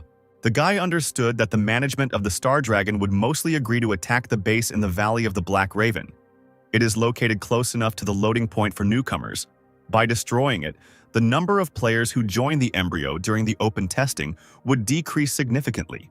As the boy passed by Old Man Lou's room, he noticed that he was now at home, which was a good moment. Entering the room, He timidly called the old man by name. Then the guy said that he wanted to borrow some books on mechanics from the owner to read. The old man was lying on the sofa and drinking wine. He asked the hero why he needed these books. Looking at the old man's imperturbable face, Stan realized that it would not be easy to persuade him. He needed to come up with a worthy answer. But suddenly the old man just stood up and told the boy to follow him. Walking into the next room, Lou pointed to a shelf of books and said that they were here, on the shelf. He allowed Stan to choose the books himself, but on the condition that he return them to their place and not spoil them. The guy thanked the old man, but he himself did not understand why he was so accommodating today. As he left, the old man thanked the guy and asked him not to tell Alice that Stan had taken the killer away from the workshop so that the girl would not be harmed. The guy began to study the books. As always, it was enough for him to just flip through the pages to study all the knowledge on mechanics that was inside the book. After a couple of minutes, he finished and put the books back. All the mechanic skills had increased in level. Now it's time to improve and create a new drawing. The system asked if the hero wanted to perform a fusion of abilities: basic biochemistry, basic optics, basic materials science, and basic digital electronics. The guy answered yes. The basic knowledge, covering 3 sections, has strict requirements for the level of knowledge, and only a mechanic can perform fusion to obtain a blueprint. And Stan succeeded in this. He invented a smart optical mask. The next day, he returned to the 13th Division, the secret department. Wei asked Harry if he had sent the report, and the guy replied that he had sent it a long time ago. Suddenly, someone knocked on their room door. The director entered the room and turned to Stan. He had already said that it was dangerous for him to take part in the operation and asked if he had created a thing that could change his appearance. The guy grinned and asked the director to wait here for a minute. He turned away and pressed the triangle on his forehead. Literally a couple of seconds, and he was transformed. Stan turned to the guys and they were surprised at what they saw. His facial features changed and now he didn't look like his former self. The hero asked if he could join them now. The director came closer to take a closer look. He also admitted that Stan no longer looked like himself. The man smiled and said that it was a nice thing that would be useful to them in production. Would Stan sell them the drawing? The guy waved it off, saying that it was an ordinary mask. Why would they need a drawing? After all, they could make one themselves. The director agreed with this statement, and the guy only smiled imperceptibly. In fact, this mask not only changes appearance but also scans the faces of other people, storing their features in memory. But it is better to remain silent about this function. One day it will play into your hands. The director headed towards the exit and said that now the guy could join the squad on this mission. There was still half a month before the start. It was better to prepare properly. After he left, Lilith patted Stan on the shoulder, saying that it was a very cool thing, and asked the guy to let her play with it. Stan asked the girl not to make noise because he needed to say something very important. He approached Wei and asked him to send his prototype armor. The guy would adjust it. Hearing this proposal, Wei immediately became happy and asked what he would do with his armor. Stan replied that he would first increase energy efficiency, adjust the power mode, make the armor lighter, supplement the skeleton to make it easier to move, then check the tracking and fire control system so that his long-range weapons would have homing. If there was time left, he would also install a basic melee weapon, and Wei's eyes lit up with happiness from such improvements. Stan took out his phone, dialed something into it, and said that if the commander had no questions, then first he needed to pay for the assembly. Then he showed the phone and said that Wei owed him $208, but they would settle for $360,000. The commander's eyes popped out of his head when he saw the number. The commander said that everything used to be cheaper, and Stan asked if his parents were alive. Wei replied that they had died a long time ago. Okay, do you have brothers and sisters? No, I'm the only child in the family. Maybe you have a wife or a girlfriend? No, Wei cried. Unfortunately, I'm all alone. Then why do you save money? These words struck Wei straight in the heart, and he agreed to pay, if only he would shut up. John took the sad commander away, and Stan said that he would go prepare equipment for improvement. The guy also asked his allies not to disturb him for some time while he was busy. 10 days had passed since this conversation, and the hero was busy with inventions. His phone was lying on the table and seemed to be vibrating with incoming messages. Lilith wrote messages one after another. She asked when the guy would stop playing hide and seek, and when Stan would start working on the pile of orders. Everyone was calling her.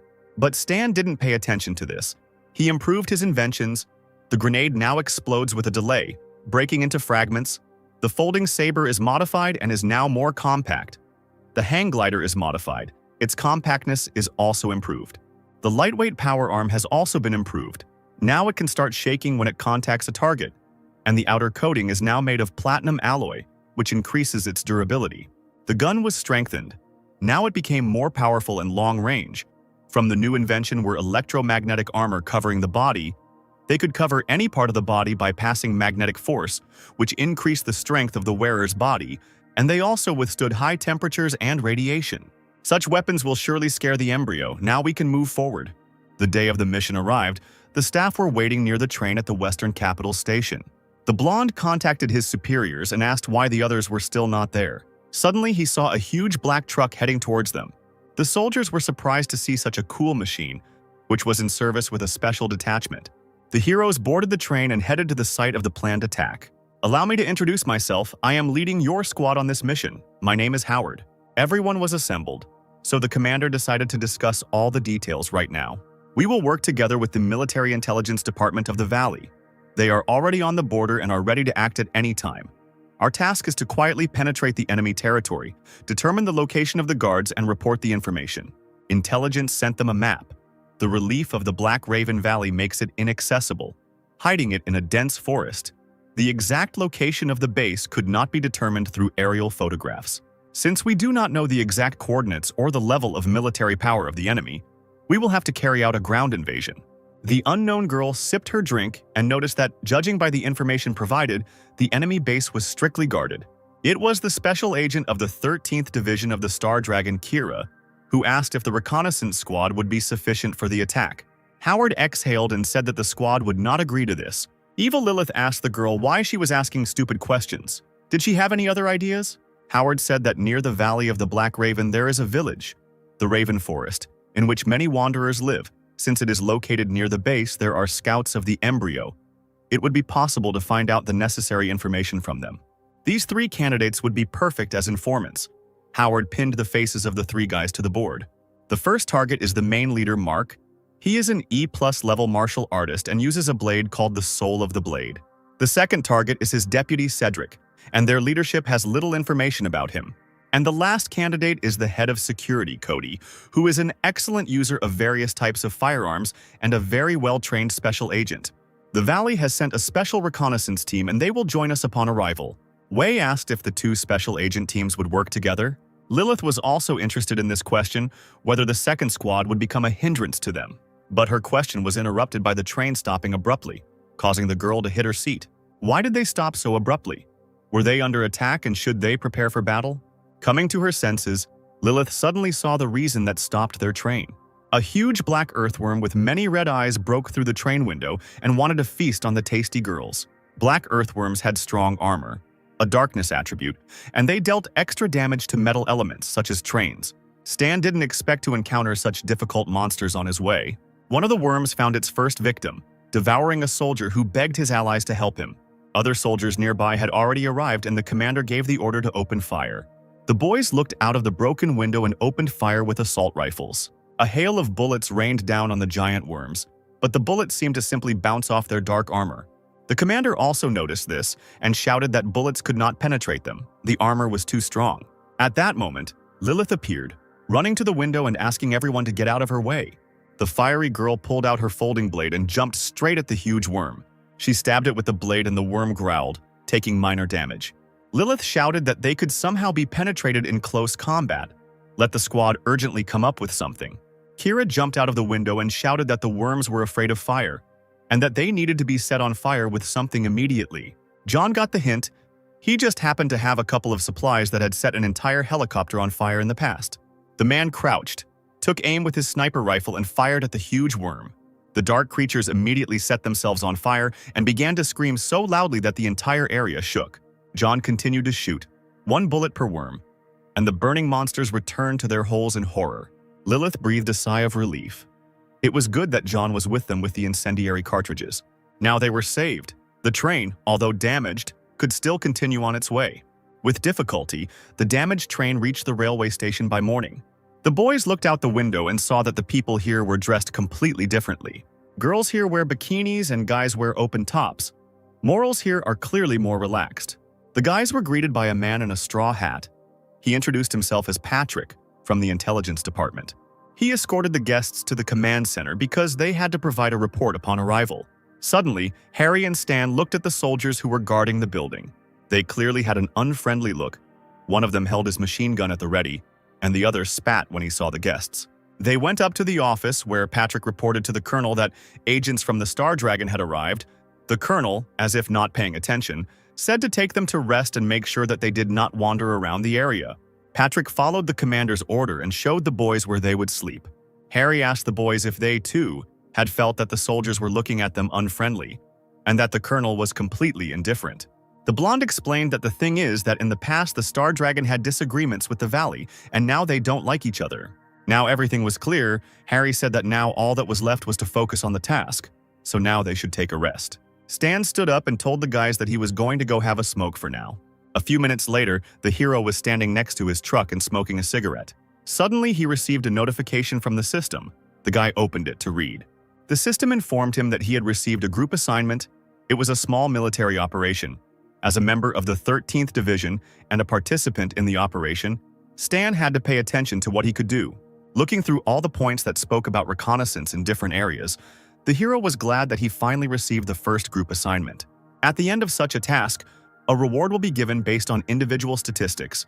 It is often very generous, so you need to show yourself well and get more rewards. Suddenly, the guy heard the sound of women's heels approaching him. In front of the hero stood a girl of African appearance in a short skirt and a short top. She asked where the guy came from. Was he from the Star Dragon? Stan didn't even move and said that he was one of the squad that came from the Star Dragon. At that very second, the girl pulled out a knife from behind her back.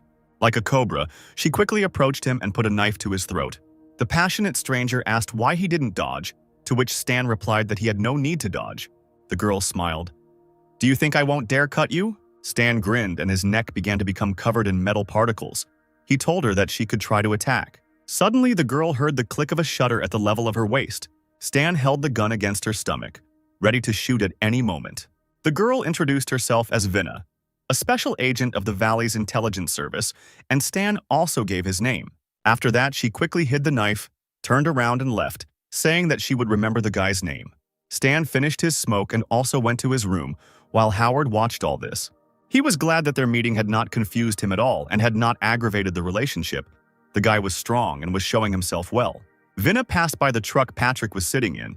The man asked how the test went, and the girl replied that this Stan was a pretty tough nut to crack. The next day, 2 detachments set off for the assembly point.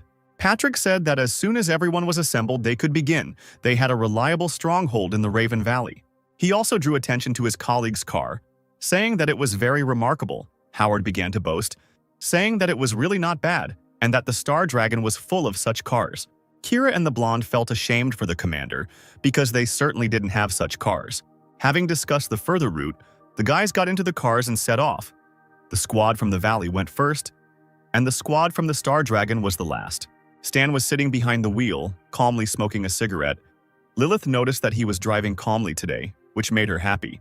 Harry got out of the back seats and said that their colleagues' cars had already disappeared and they needed to be caught up with. But Stan didn't see the point in that since his colleagues would have to stop anyway to wait for them. Kira mockingly asked little Lilith where they disappeared to. Catch up? Or does Stan not know how to drive? But the guy didn't seem to have any enthusiasm and replied that he just didn't want to waste gas. The blonde asked Wei to influence the situation, since his colleagues were already starting to bully them, and Commander Wei supported him. The only one who was against it was Lilith. She still remembered the last trip. Wei didn't understand what she was afraid of. Lilith replied that she just wanted to stay alive. Well, since everyone was asking, Stan decided to speed up a little and recommended holding on tighter. The car jerked forward. Lilith screamed and said that they would still regret this. In a split second, the huge black truck overtook the entire convoy and pulled ahead. The soldier, seeing this speed, was surprised that such a big truck could go so fast. Lilith screamed at the top of her lungs like a little girl. She asked to stop because she wanted to get out. Harry huddled in his seat and begged Stan to slow down. But the driver did not listen to them and continued to overtake all the cars in the convoy.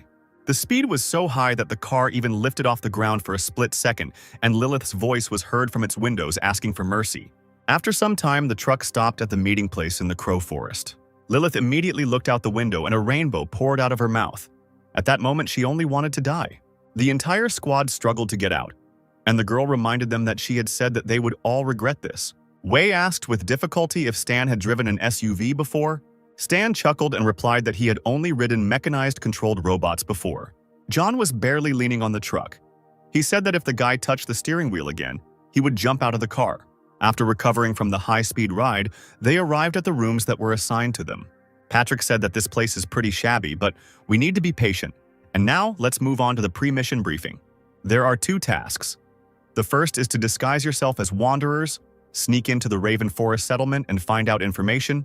The second is to find the sentries who were left alone in the vicinity of the valley and interrogate them. Vinna said that they would deal with the sentries and let the people of the Star Dragon go to the Crow Forest. Stan realized that they had dumped the hardest task on them from the very beginning, because they were not familiar with either the area or the inhabitants of the Crow Forest, so they risked not only returning empty-handed, but also falling into enemy hands. It is easier and safer to catch a sentry. Everyone is silent. They are probably also aware of the possible benefits and losses. Patrick said that since there were no objections, we could begin. For support, each squad should leave 4 people at the base. After some time, our detachment went to the Crow Forest, to the village of Wanderers.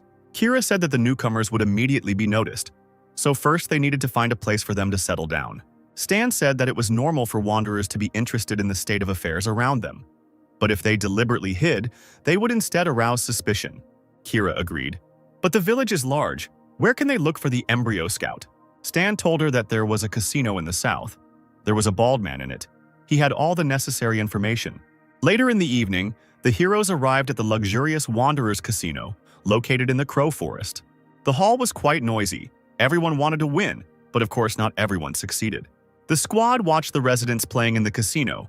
Kira said that the scout could actually be here. Suddenly, Lilith, watching from the balcony, saw the target they needed. In the distance sat a bald man, enjoying himself in the company of 2 girls dressed as bunnies. Without thinking twice, Lilith immediately ran, pushed off from the fence and jumped towards the man. Without further ado, she fell on the guy and twisted his arms, which really scared the bunny girls. Stan exhaled and took off his headphones. It seemed like there were no incidents. He asked Harry to replace him, and he would sleep for now. Meanwhile, in another place there was a watchtower with sentries. Near the tower, a soldier lay in a pool of his own blood. Vinna and the other soldiers ran towards the tower. The girl told the squad to act quickly. A few minutes later, the area was filled with a couple more corpses of sentries. Patrick was sitting at the computer. He was hacking the embryo network, namely the base, which was located somewhere here. After finishing downloading the data, they hurried to get out of there. Vinna was glad that this time the results of their squad would surpass the results of the people from the Star Dragon. Meanwhile, at the embryo base in the Valley of the Black Raven, one of the soldiers reported to the man in the monocle that their network had been invaded. He asked what had been stolen from them, and the soldier replied that the coordinates of the base location, a base diagram, and a laboratory journal had been stolen. Cedric, sipping tea, replied that it was nothing. Their enemy had swallowed the bait, and now all that remained was to wait for the fish to bite. After the report and tea, he went to his colleague's room. He reported to the man who was cleaning his sword that their external decoy server had been hacked, presumably by the people from the valley who would probably invade soon. They stole false data, but the existence of the base was revealed. Cedric would recommend the chief to begin an evacuation, take all equipment and information. Embryo's lead performer Mark threw down the rag and said that if he needed to join the fight, Cedric just needed to say the word. Meanwhile, the sun began to rise over the base where our detachment was located. Stan lay and looked at the system window, which reported that the task had moved forward. The guy asked Harry how everything went yesterday, and he replied that they managed to find out the exact location of the base in the valley. But those they caught were of low rank and did not know any particularly secret information. The disappointed hacker leaned on his hand and said that this was all the result they had achieved. This was expected by Stan, because if they had found out anything, then the task called Reconnaissance 2 would also have been completed. Suddenly the door opened and Vinna entered the room with a flash drive, who said that they had obtained top-secret data about the Valley base. This information amazed Howard. His colleagues got ahead of them. Patrick said that Vinna took the prisoner and the mission was completed. Now their squad can return. They will collect all the data and pass it on to the Valley's military. Stan suspected that something was wrong here. The panel with the fact that Reconnaissance 2 was completed did not appear. Something was wrong with their information. The hero asked his colleagues to confirm the veracity of the information and to tell him about the progress of the operation in detail. Vinna said that they would of course tell everything. A few minutes passed and the guys were explained everything in detail. Stan thought the mission had gone too smoothly.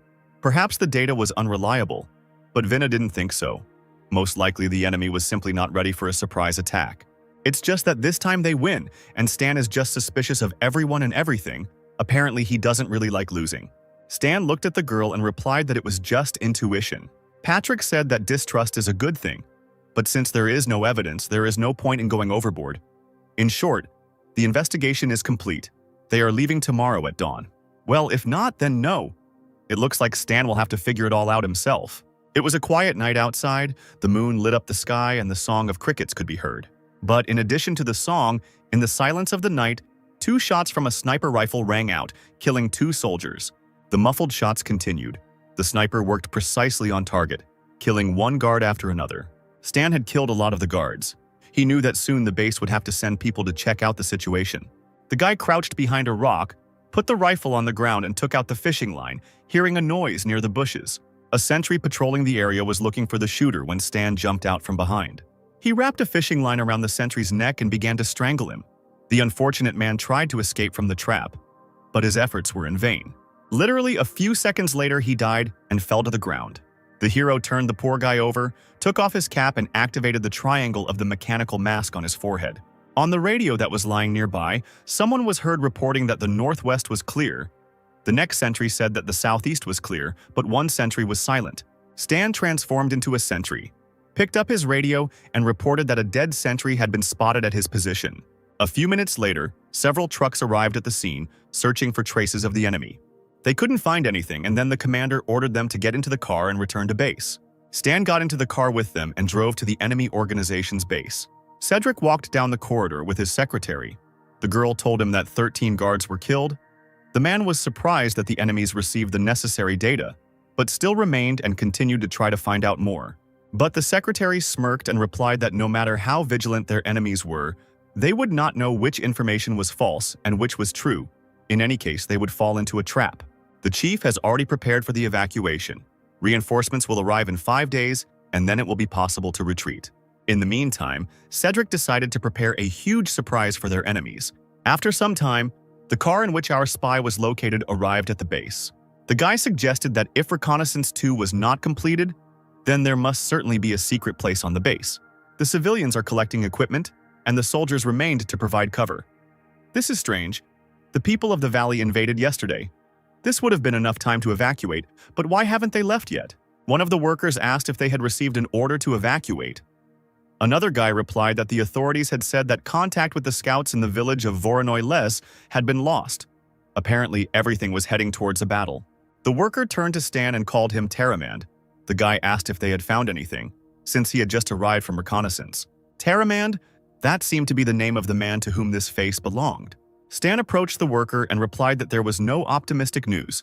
The enemy had killed all the sentries. The hero understood that the ordinary workers who were here most likely did not have secret information about the base. It was worth targeting the key figures in the leadership. The guys sat down to rest after hard work, and one of the fighters said that he envied the civilian personnel, because they would be able to evacuate first. Suddenly, a man with a tattoo on his face called out to them, asking why they were resting and ordering them to start carrying things. It was the base commandant named Cody. Stan recognized him immediately. This is one of the 3 people Howard spoke about. If the base has secrets, then important people like him should know them. The fighters got to work. Stan said that he would go to the toilet, and one of them was not happy about this, thinking that the guy did not want to work. The hero walked away from them and followed Cody to figure out where he was going. Cody didn't notice the hero and continued to go about his business. Stan carefully followed him. The man walked down another corridor and entered a door. Stan followed him and was suddenly surprised. Cody just disappeared. He definitely came in here. But there was nothing in this room except ammunition. Stan realized that there must be a secret door here, but where? You can't linger. At any moment, someone can come here and things will be bad.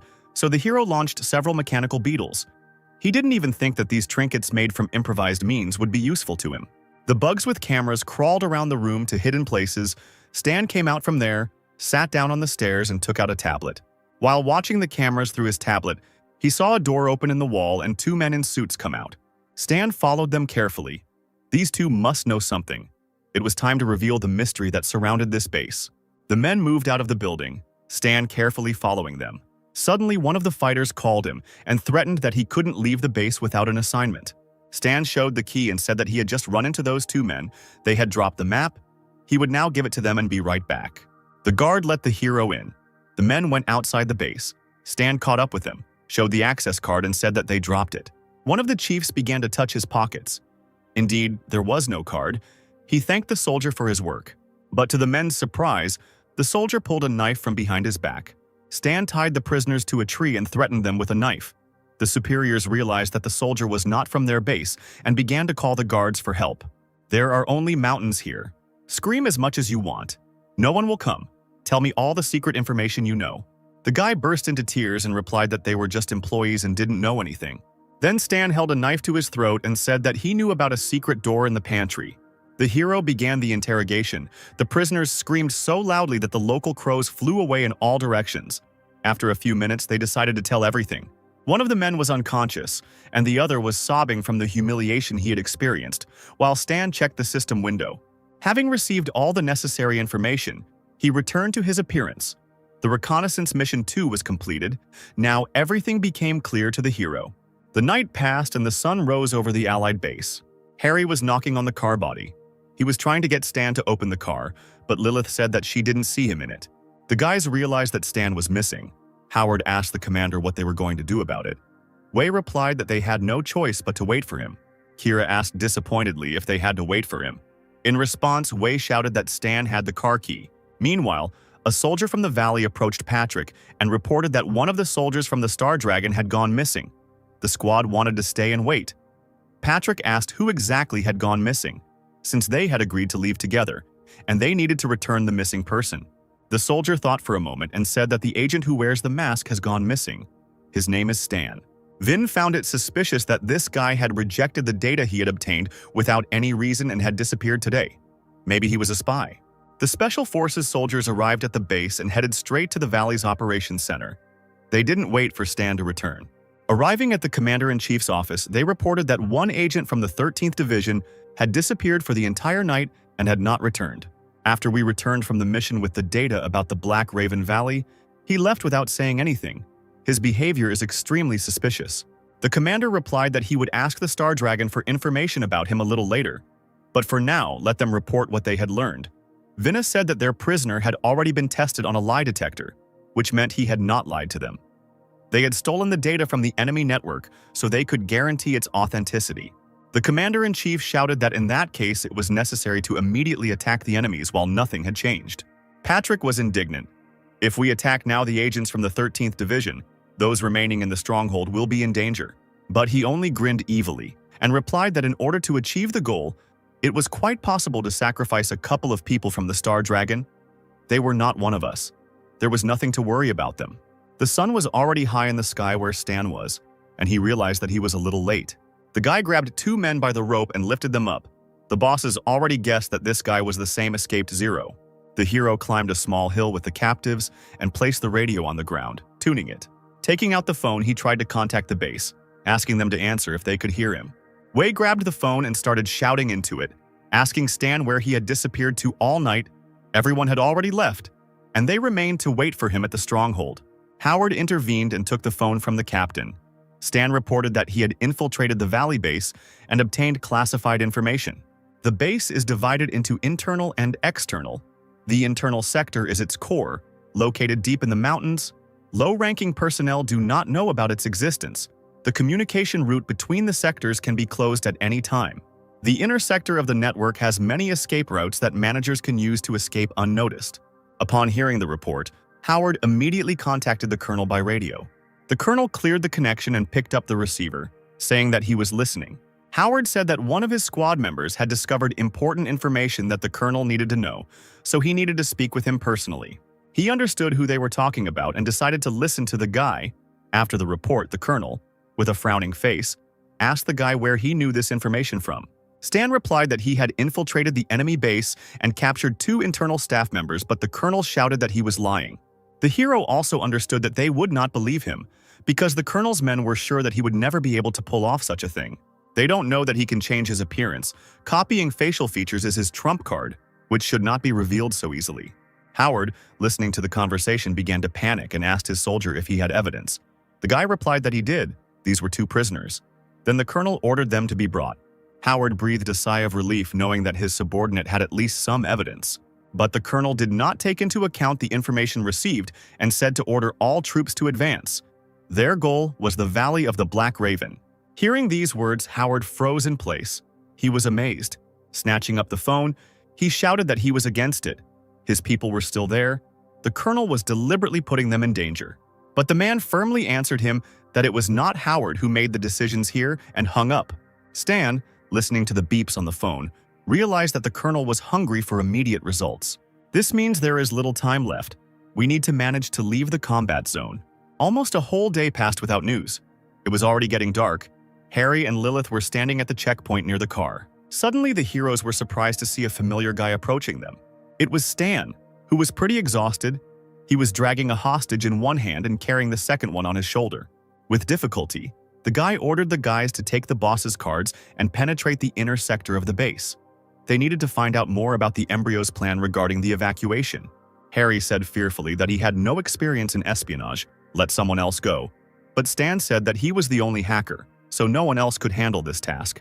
The heroes gathered their things, Stan created masks for them, and they successfully infiltrated the base in the Black Raven Valley. Harry, in the role of the boss, was nervous. John told him that the more nervous he was, the higher the chance that he would be exposed. The guys approached the base door and used the card key. The digital lock successfully read it and opened the door. The boys got inside calmly. Harry was glad that there were no adventures.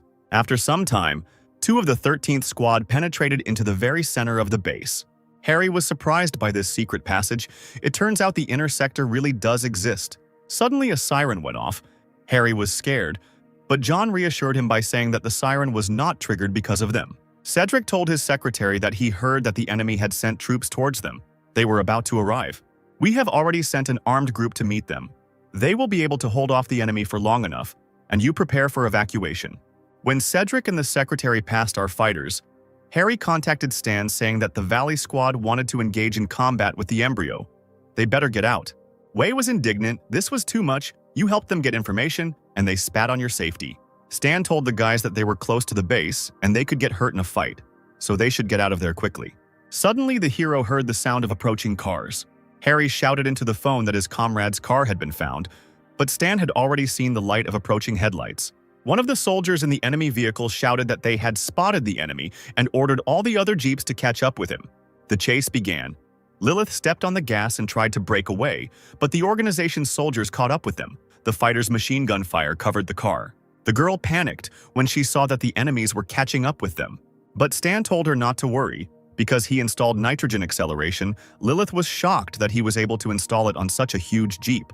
The guy tried to press the acceleration button, but the girl stopped him, saying that they were in the mountains and would most likely get into an accident at that speed. So we had to dodge at base speed, but the soldiers were getting closer with every kilometer. Stan then grabbed one of the suitcases and asked Wei to change into the mechanical armor. Just a few minutes later, Wei jumped out of the car in new armor. Taking out his machine gun, he began to shower the enemies with a barrage of fire. Several cars immediately stopped. We told Stan that the characteristics of the new armor were very powerful. It was worth the money. The squad leader ordered to open fire and destroy the guy in the mechanical suit first. The soldiers opened fire, but Wei easily defended himself with a shield. When the enemy's machine guns went to reload, Wei took out his machine gun and again unleashed a hail of bullets on them. The machines were destroyed, but new pursuers appeared over the horizon, and their troops had no end in sight. At this point, Stan realized it was time to try out his new development, the delayed action projectile. Dozens of bombs that looked like balls with propellers flew towards the enemy like real drones. When the timer ran out, they took off, and all the cars that were within the radius of destruction rose into the air. Stan was delighted to see his new development in action. At that moment, he received many messages from the system, which awarded him points for destroying the enemy. After some time, jeeps from a friendly detachment arrived from the valley, and one of the soldiers was surprised by such firepower. They saw dozens of overturned vehicles and how one truck could deal with them all, but the colonel was not surprised and ordered the destruction of the remaining enemy. The artillery on the roofs of the valley detachment's trucks prepared for battle, and rockets were fired from it at the enemy. But Stan's truck was also in the affected area, and the guy realized that things were bad. He yelled at Lilith to step on the gas and turned on the acceleration button trying to get away from the missiles. 2 missiles narrowly missed the truck and landed behind it, creating a huge fireball that destroyed everything in its path. Fortunately, the truck was not damaged, but a huge crater covered in fire formed in the place where the missiles landed. The damaged truck stopped.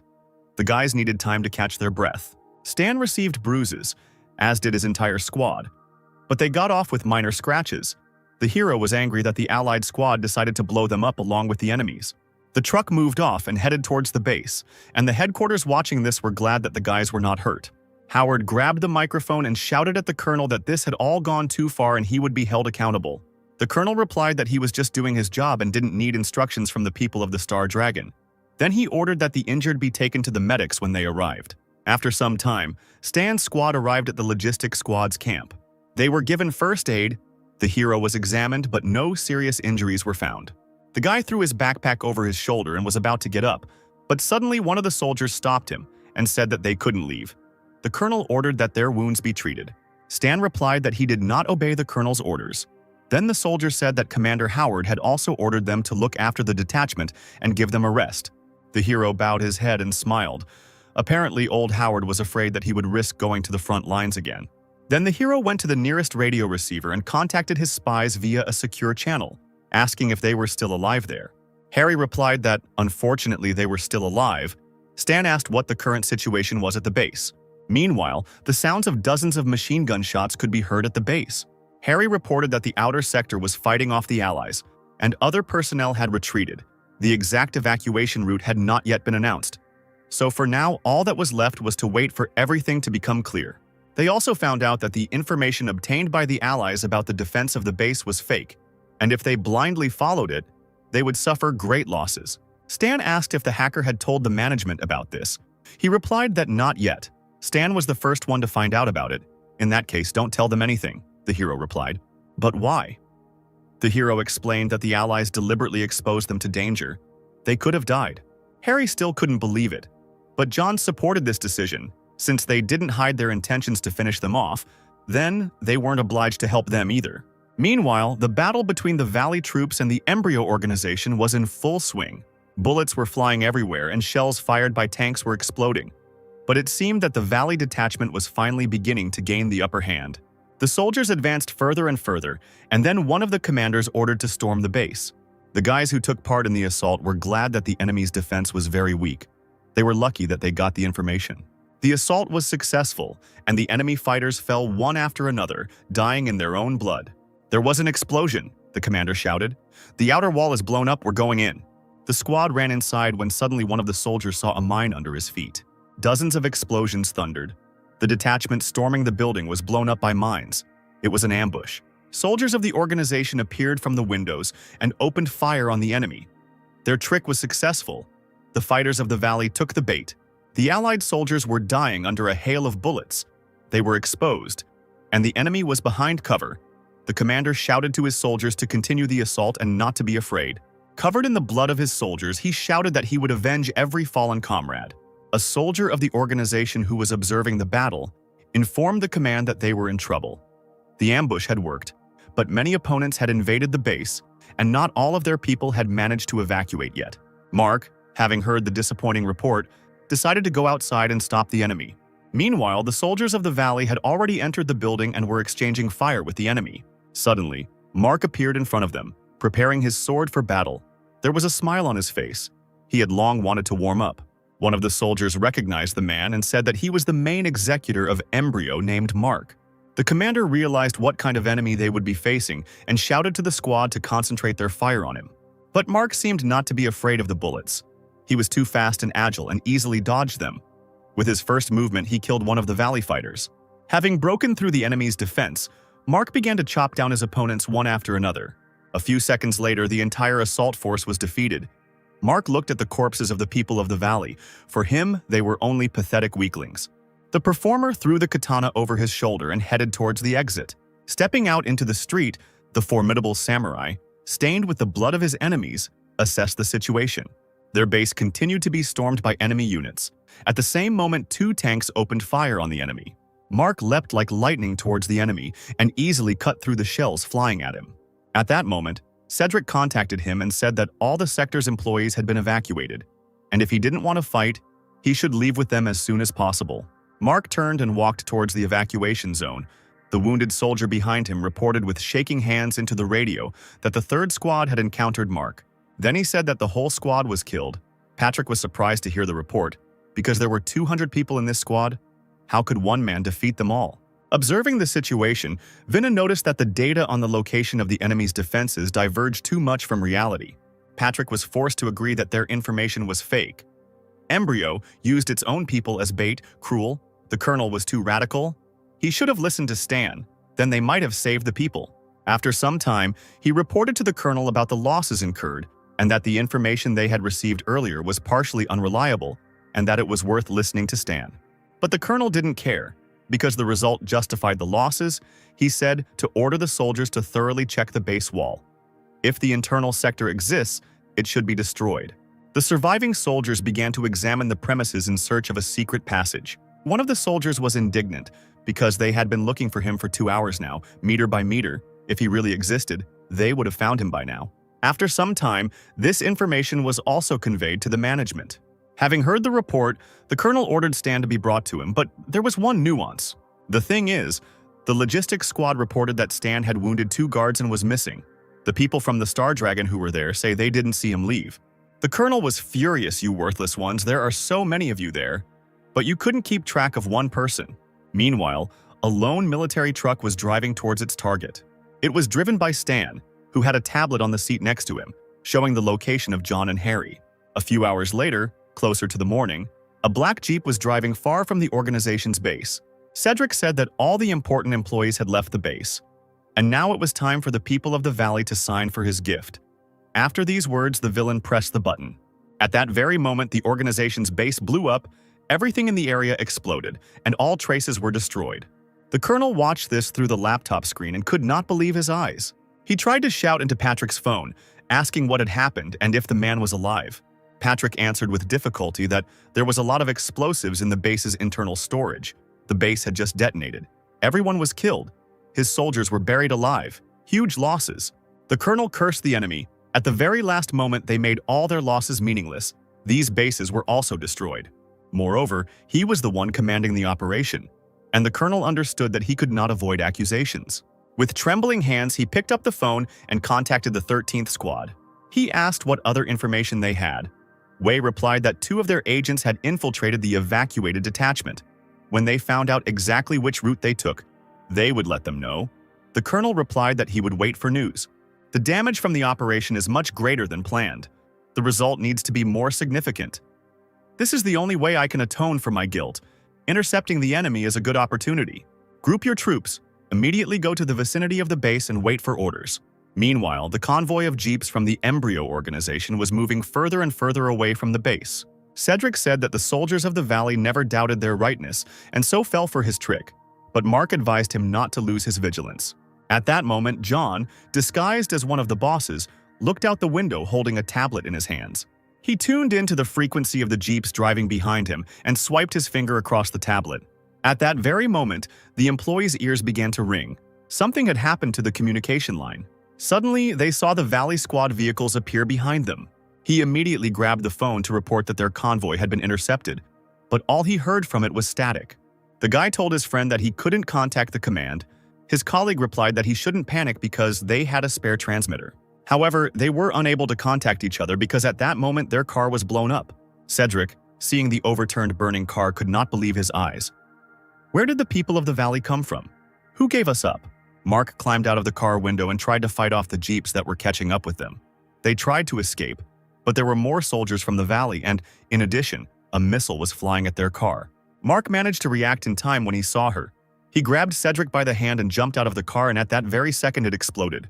Another rocket was flying towards them, but Mark managed to turn around and cut it in half. This won't do. There are too many of them, thought the performer. If all these jeeps surround us, then we're finished. We need to get out of here. Mark grabbed Cedric's hand and said that they needed to run. The evacuation plane was already on its way. The villains tried to hide. They went into the woods where it was difficult for cars to get through. However, turning around, Mark saw that they had not managed to escape from all the cars. One single car was still pursuing the fugitives. It was Stan. watching his targets through binoculars. How is this possible? How did they catch up with us? Maybe it's a reconnaissance vehicle? Mark grabbed Cedric again and shouted that they needed to quickly go deeper into the forest where they could hide their tracks. Meanwhile, Stan took a detour and, having arrived at the right place, he stopped and got out of the car. He took out a map of the area, on which there was a red dot. It was the only road that passed here. The hero calmly took the rifle and suitcase and went to the right place. He opened the suitcase, which contained his new mechanisms, which had performed well in the recent battle. The guy started to take them out and bury them one by one, connecting them with a rope. Watching through binoculars, Stan said he had enough time. All he had to do was wait for the prey. After a while, Cedric fell and said that he could no longer run. Mark told his comrade that there was very little left. The hangar was already close. The exhausted guy replied that Mark could only carry him. Suddenly, the sound of a large caliber rifle was heard from behind the bushes. Mark, being a dexterous fighter, managed to react in time and dodge.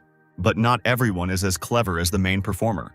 The bullet hit Cedric in the back and he fell to the ground, rolling his eyes.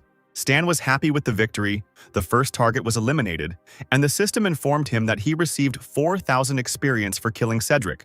Mark ran up and tried to resuscitate his comrade, but his attempts were in vain. The man's rage knew no bounds. Looking at the nearest hill, he realized that the shot had come from there. Having abandoned the body of his comrade, Mark rushed towards the hill to take revenge. His speed was high. He could not allow the enemy to escape. Stan, seeing the enemy, also realized that he was approaching too quickly. The guy opened fire on the enemy, but Mark deftly dodged the bullets. The man blocked the bullets that he couldn't dodge with the red shield that we had seen before on other embryo commanders. Stan also remembered this shield, reminiscent of snakeskin, with which he had already fought. The hero fired a couple more bullets from the machine gun, but Mark blocked them with the blade of his sword. The enemy was approaching.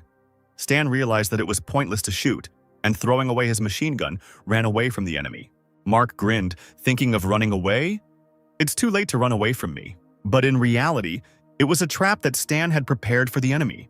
Running behind the nearest rock, he immediately took out his tablet and activated his mechanical devices. To Mark's surprise, explosions were heard beneath his feet. The bombs Stan had planted when he arrived detonating. Even though Mark was agile and fast, he couldn't dodge a dozen explosions. To Stan's delight, the system began to inform him that Mark was taking 34 damage from his bombs. The hero tried to read information about the enemy, but unfortunately for him, the difference in their levels was too great, and he would not be able to find out enough information. Therefore, the system offered him to raise the level to 28 for 520,000 points, and the hero agreed. The system reported that the level had increased and now the hero had received 10% of endurance, armor, strength, and agility. The guy knew that Mark was 10 levels higher than him, but he was not in the best shape. There was a chance to kill him. Meanwhile, Mark made his way through the minefield and emerged from the smoke screen. The wounded warrior jumped and raised his katana above his opponent's head.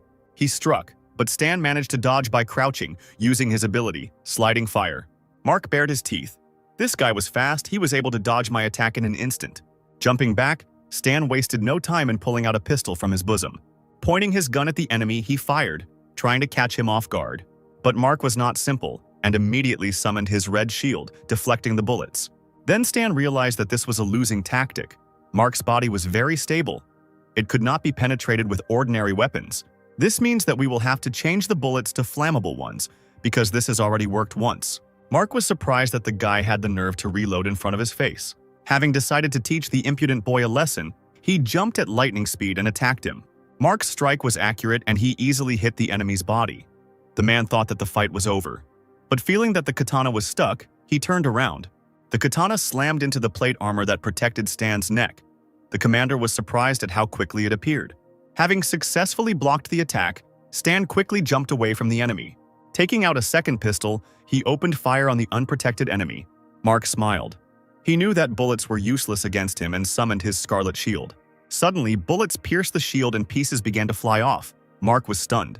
Stan fired 2 more times and 2 bullets hit the shield near Mark's shoulder, at which point the shield caught fire. Mark was immediately engulfed in flames. His body was burning, and he screamed at the top of his voice, calling on his spiritual energy. Do you think you can shake off the flames with your energy? Not at your level. Mark looked at his burning clothes and didn't understand why the shield couldn't protect him. Having thrown off his burning clothes, the commander thought that he was spending too much energy on defending himself. He needed to finish him off quickly. The mighty warrior charged at the enemy despite the fact that his shoulder was still burning. At this point, Stan ran out of ammo and had no choice but to dodge another attack by doing a somersault. But the katana blade managed to hit the guy's face, and the system reported that the mask was damaged. At that moment, Stan realized that he couldn't be careful in a fight with this guy. So he grabbed his folding knife and prepared to fight. The wounded Mark saw the true face of the enemy. The mask was damaged and now did not hide who was underneath it. The two swordsmen clashed, and Mark realized that it was Zero in front of him all this time. The man was confident of his victory because in close combat he had no equal. He asked Stan if he was upset that he still couldn't die. At this time, the hero analyzed the situation. Slow action shells and flammable bullets took away approximately half of Mark's health.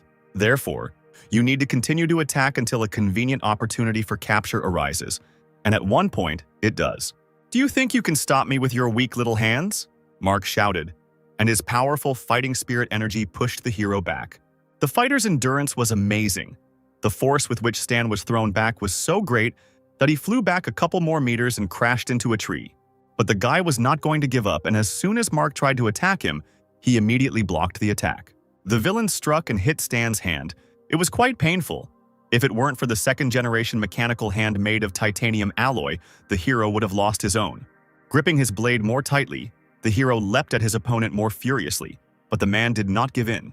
However, Stan managed to notice the trembling in the enemy's legs.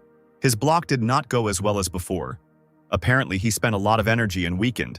The guy's attacks had an effect, and the armor will help him hold out for some more time. So Stan began to put more energy into his attacks and wear down the enemy even more. Mark became short of breath, and it was clear from his appearance that he was fighting with all his might. Stan saw the enemy's fatigue.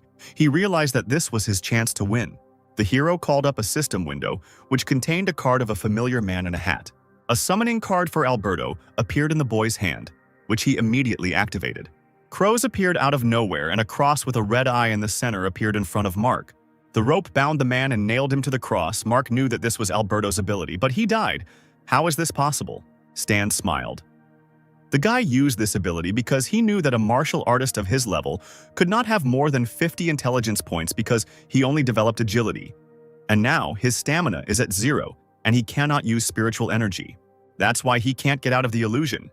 The hero activated his other reboot ability, and in an instant, his mechanical hand was filled with power.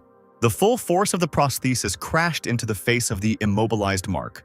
The force of the blow was so colossal that the villain flew out of the dome of illusion. Bleeding, he tried to rise with difficulty. He looked towards Stan and was surprised.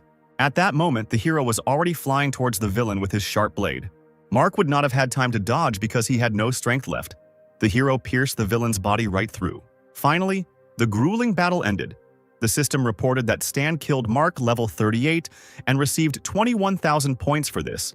In addition, he killed an enemy 10 levels higher than him, and for this he receives an additional 58,800 points.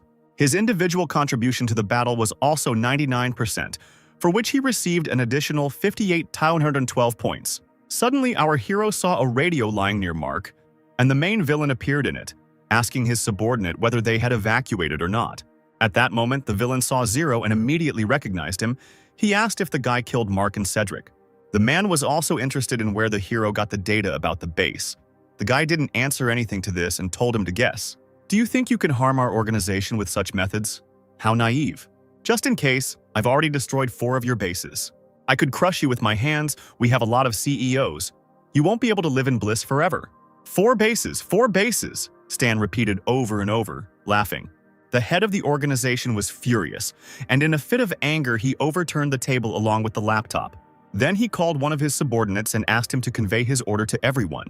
Increase the cash reward for Zero's capture to 5 million. After some time, the hero collected his things and began to accept all the received rewards for a successful mission. He did almost all the tasks himself, so he gained quite a lot of experience points. Suddenly, the system reported that the statistics calculation was complete, and he did this task perfectly. This surprised the guy. After all, this time he was given a good reward for an excellent grade.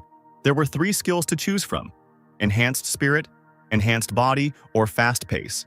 Enhanced Body would increase health points, and Enhanced Spirit would be useful for magic or telekinesis, which he does not use. But Agility increases the range of attacks, as well as reaction speed. This is exactly what he needs, so the hero chose a Fast Pace. He also looked at what was going on with the main plot quest, and the hero saw that he had advanced by 2%. Not much, but the Valley base was an important supplier of new players for the embryo, and by destroying it, we slowed down the pace of the organization's expansion. After a while, trucks of people from the Valley appeared on the horizon. The colonel who sat in one of them thought that many people had died under his leadership. This would certainly affect the lowering of his rating. So he decided to report that the people of the Star Dragon were acting under his command. They won't know what he wrote in the report anyway, so his rating won't change, and might even increase. Suddenly, his thoughts were interrupted by the radio, which reported that 2 bodies had been discovered on the side of the road ahead. The soldiers of the Valley looked at the spectacle with their mouths open, and Stan's squad hurried to quickly see what kind of corpses were there. The colonel was also amazed to see such a picture. In front of him lay 2 commanders from the embryo base, Mark and Cedric, both with a large cut on their backs from a sword. Harry immediately realized that it was Stan's handiwork. Lilith also guessed because only he could deal with them in a one-on-one fight. It was his style. It's just not clear why he left them by the road. A feat is a feat. But the people of the Valley will take all the credit for their achievements. The colonel was already anticipating his reward. He was glad that the guy had left such a gift, which he would certainly accept. The man ordered his subordinates to take the bodies and load them into his car. The guys approached the corpses and began to lift them. But suddenly one of them was surprised and shouted for everyone to move away. After all, when they lifted Mark's body, they saw that there was an anti-personnel mine lying there. The soldiers immediately began to run away so as not to be caught in the explosion. But the mine did not work, and then the colonel ordered one of the soldiers to inspect the device. The trembling soldier began to carefully approach the mine, because an order is an order. He sat down slowly and extended a trembling hand towards the device. An interesting method of demining. Of course, he began to lift it up to check. Suddenly, he felt that the mine was too light. It should be much heavier, as if it was a fake. The guy calmly lifted her into the air and said that she was empty, which scared everyone in the area. Patrick, with his hand bandaged, laughed and asked who decided to play a joke on them. Stan's squad laughed at the colonel, because they realized that this gift was left by their squad member. The colonel got angry and shouted that there was nothing funny about it. Meanwhile, on a hill nearby, someone pulled the bolt of a sniper rifle. Stan raised his rifle, took good aim at his target, and pulled the trigger. The bullet flashed like lightning, tearing through the grass in its path, and the colonel turned around when he heard the shot. Before he could turn around, his skull was torn apart by a large caliber bullet like a ripe watermelon. The colonel fell dead, and his subordinates watched this terrible picture, frozen in place. Stan lit a cigarette, lowering his sniper rifle. Looking at the dead colonel, he said, "What goes around comes around." Having finished smoking, the guy threw away the cigarette. He thought about the fact that he hid in the Star Dragon from the pursuit of the embryo.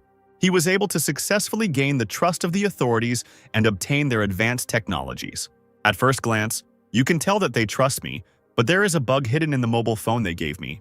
Now that the embryo's attention has been set on the Star Dragon, I have no reason to return there. The hero removed the bug from his phone and crushed it with his foot.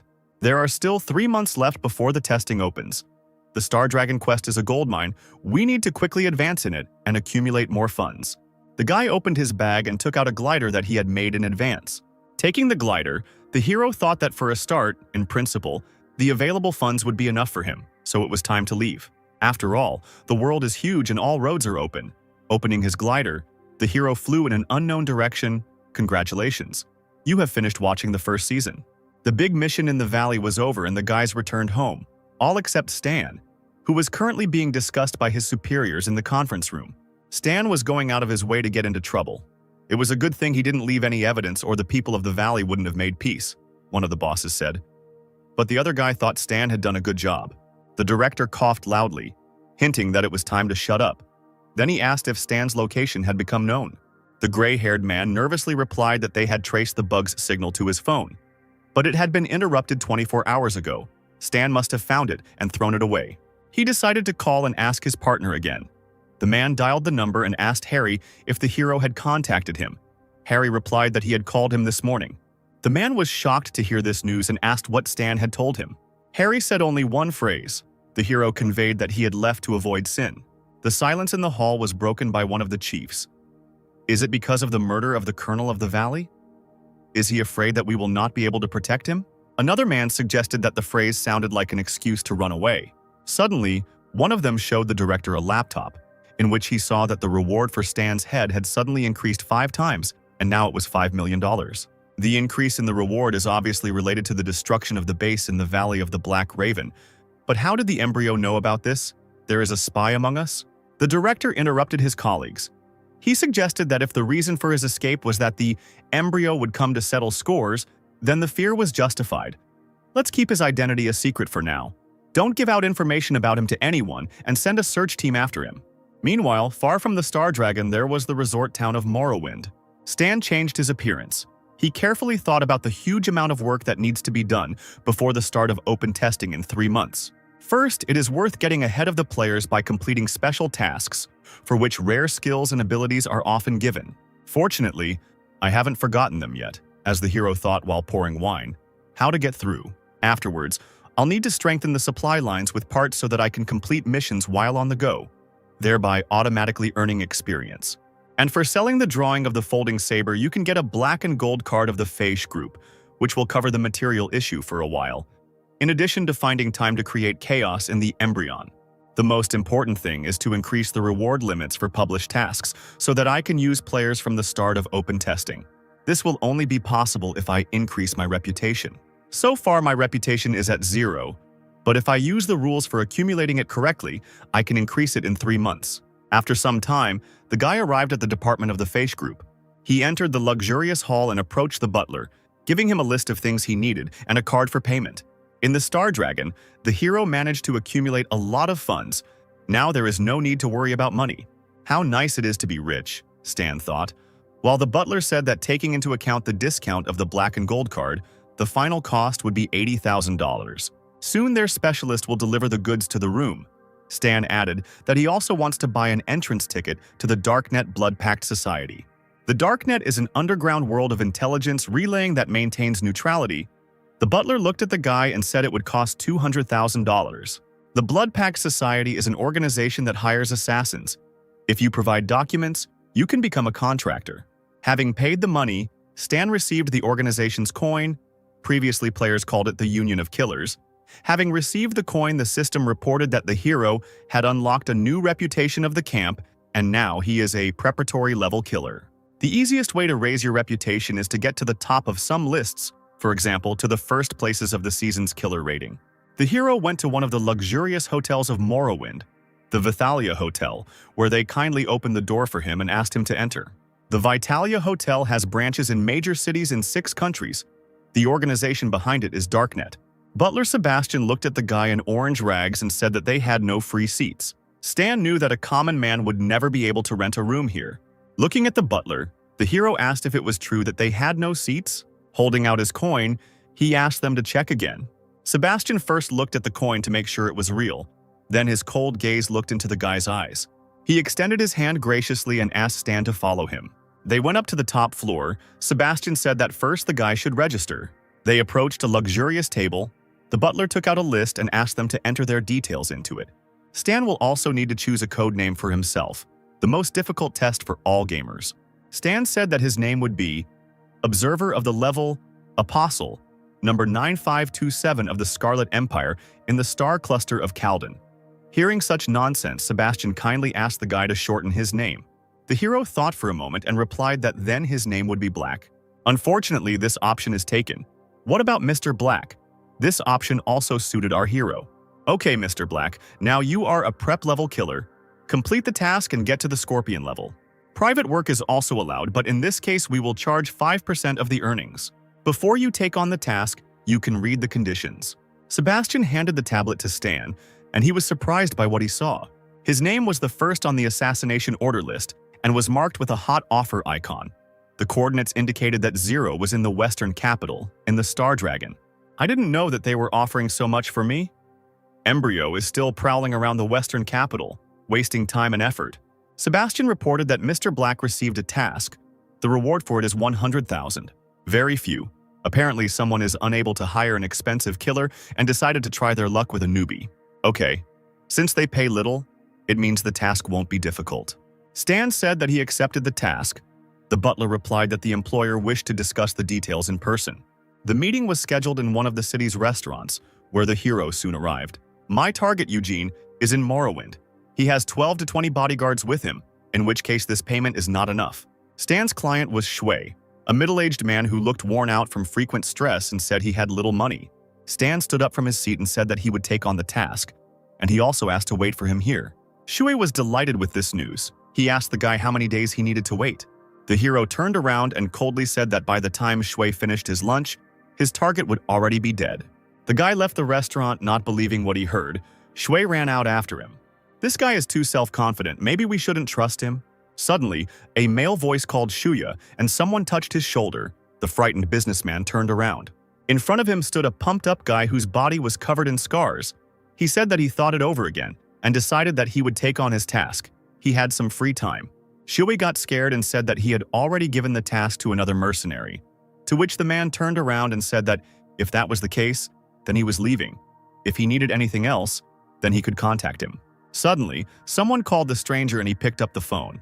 The customer asked if the killer had time to work. The client forwarded the target's dossier, and the mercenary was surprised to see that he had been ordered to kill Shuya. Coincidence? Apparently, the timid businessman's order was to kill Mr. Eugene. Eugene asked the mercenary what he thought. Would he take on this order? The cold-blooded man replied that he would take on the matter. Then Eugene wanted to negotiate payment, and in the meantime, a sniper scope was aimed at his head. Suddenly, the mercenary heard a shot ring out in the receiver.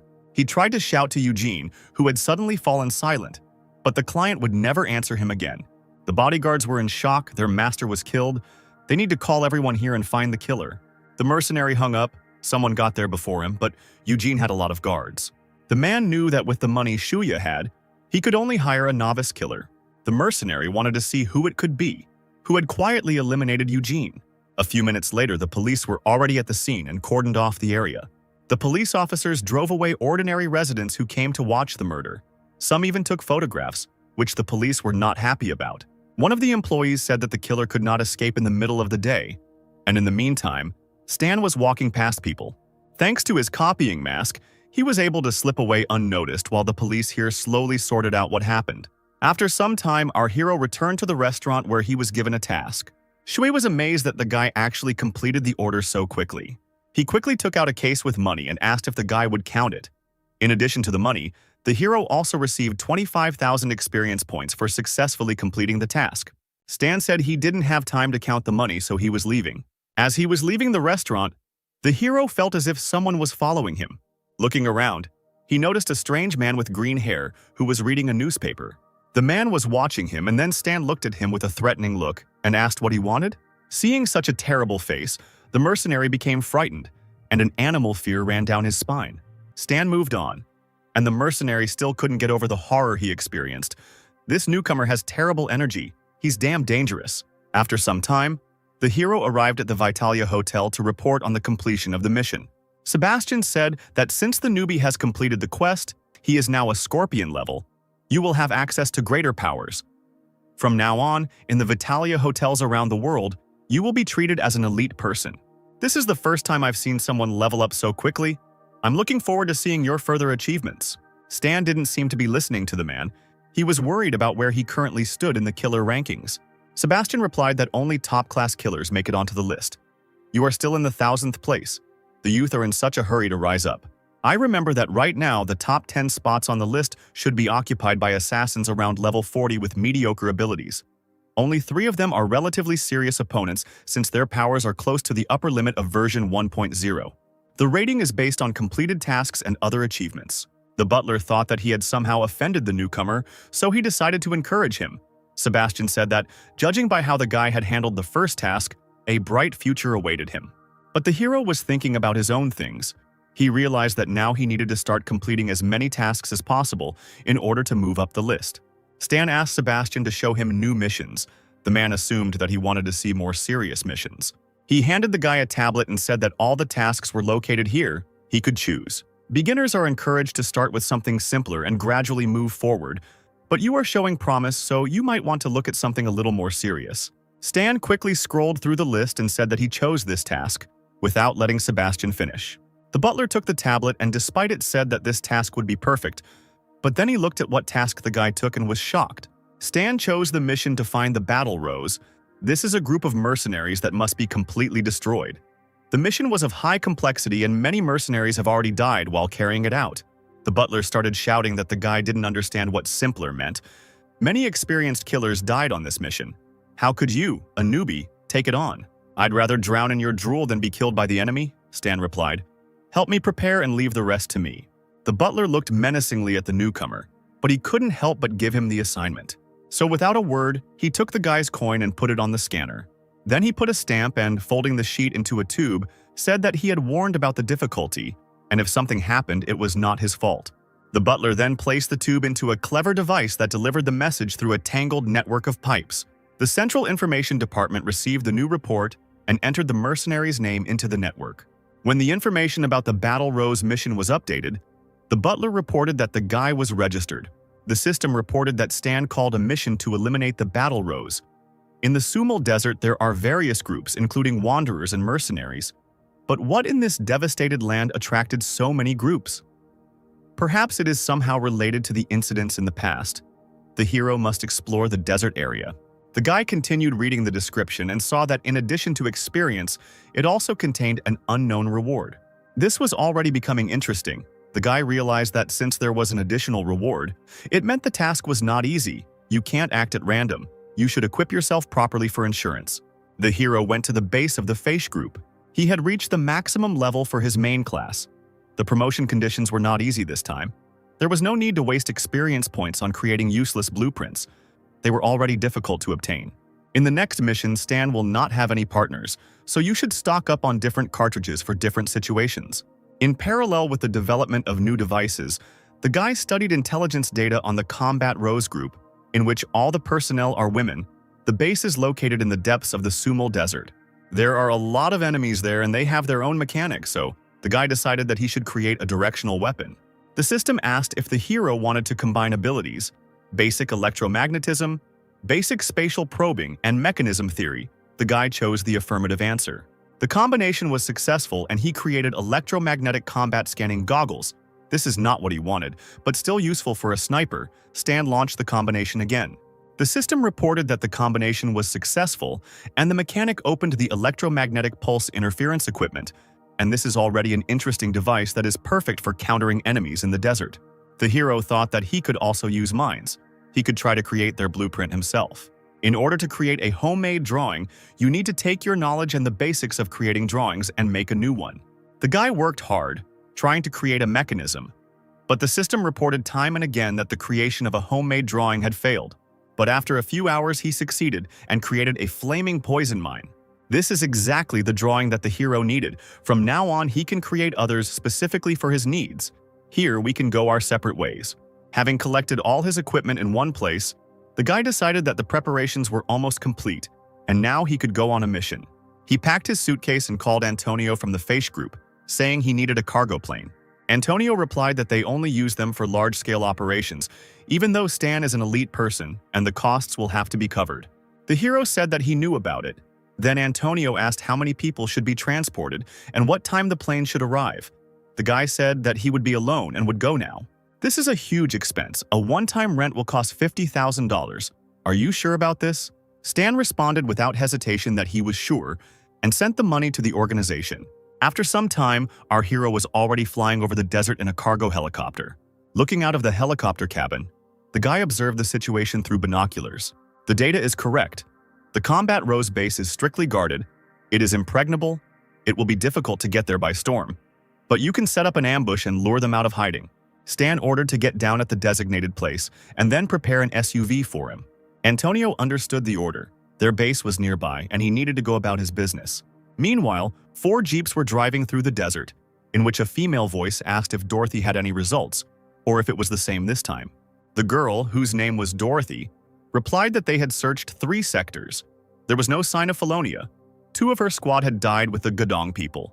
Her ally with pink cat ears cried, saying that they had lost many during the search. What was this felony anyway? Was it worth the lives of the dead? An elderly woman with long ears like elves looked at the girl with a cold gaze. She realized that the girl was not a local and told me that there used to be an oasis here. We lived in abundance, but the war changed everything. The legend of my homeland says that in the depths of the desert are hidden traces of an ancient civilization and its treasures, which have the ability to control the desert. Many soldiers came here in search of traces of felony, and we, who lost our homeland during the war, became mercenaries for them. We give our lives to seek felony for them.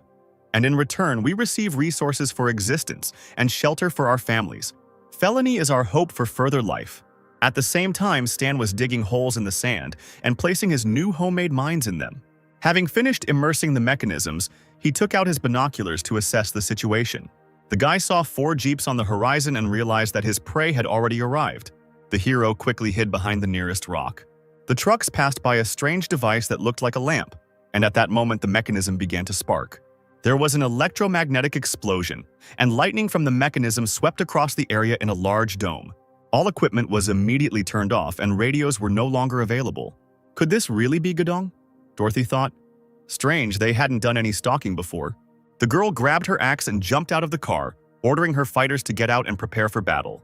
Stan reloaded his machine gun and opened fire on the devices. The new mines he created immediately detonated, taking damage and filling the air with gas and ash. The entire surrounding area began to be covered in purple clouds of smoke.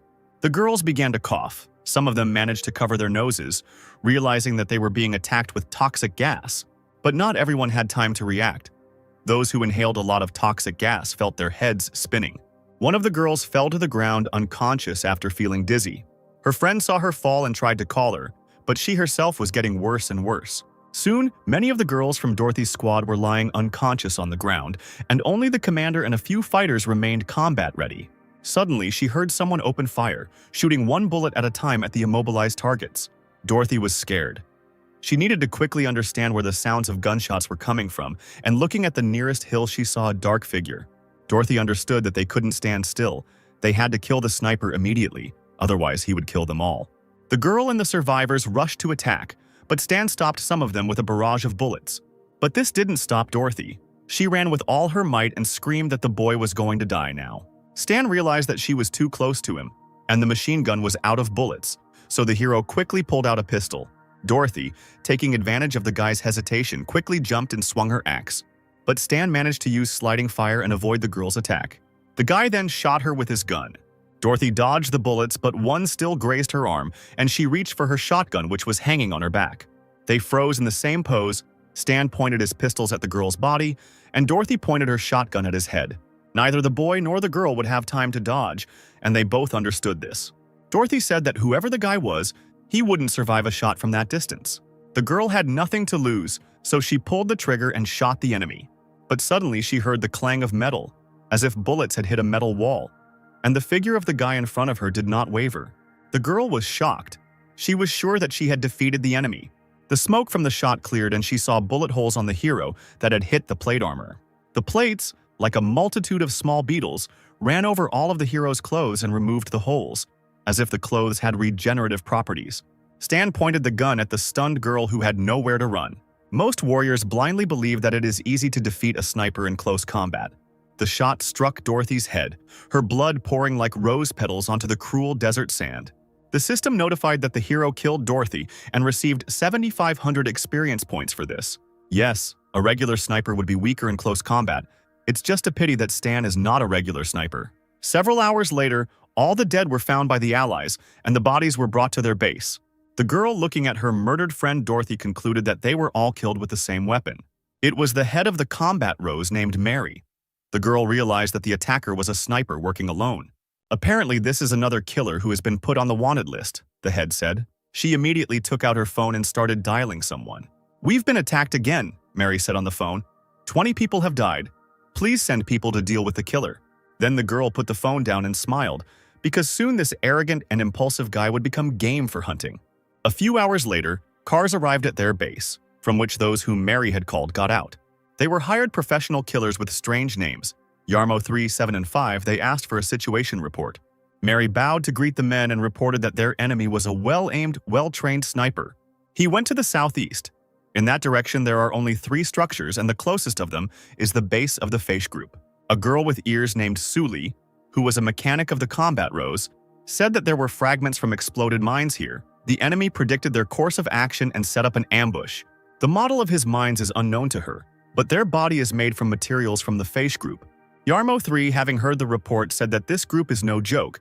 They cannot fight on their territory, and since the goal of this organization was the fighting rose, they will become bait for the enemy.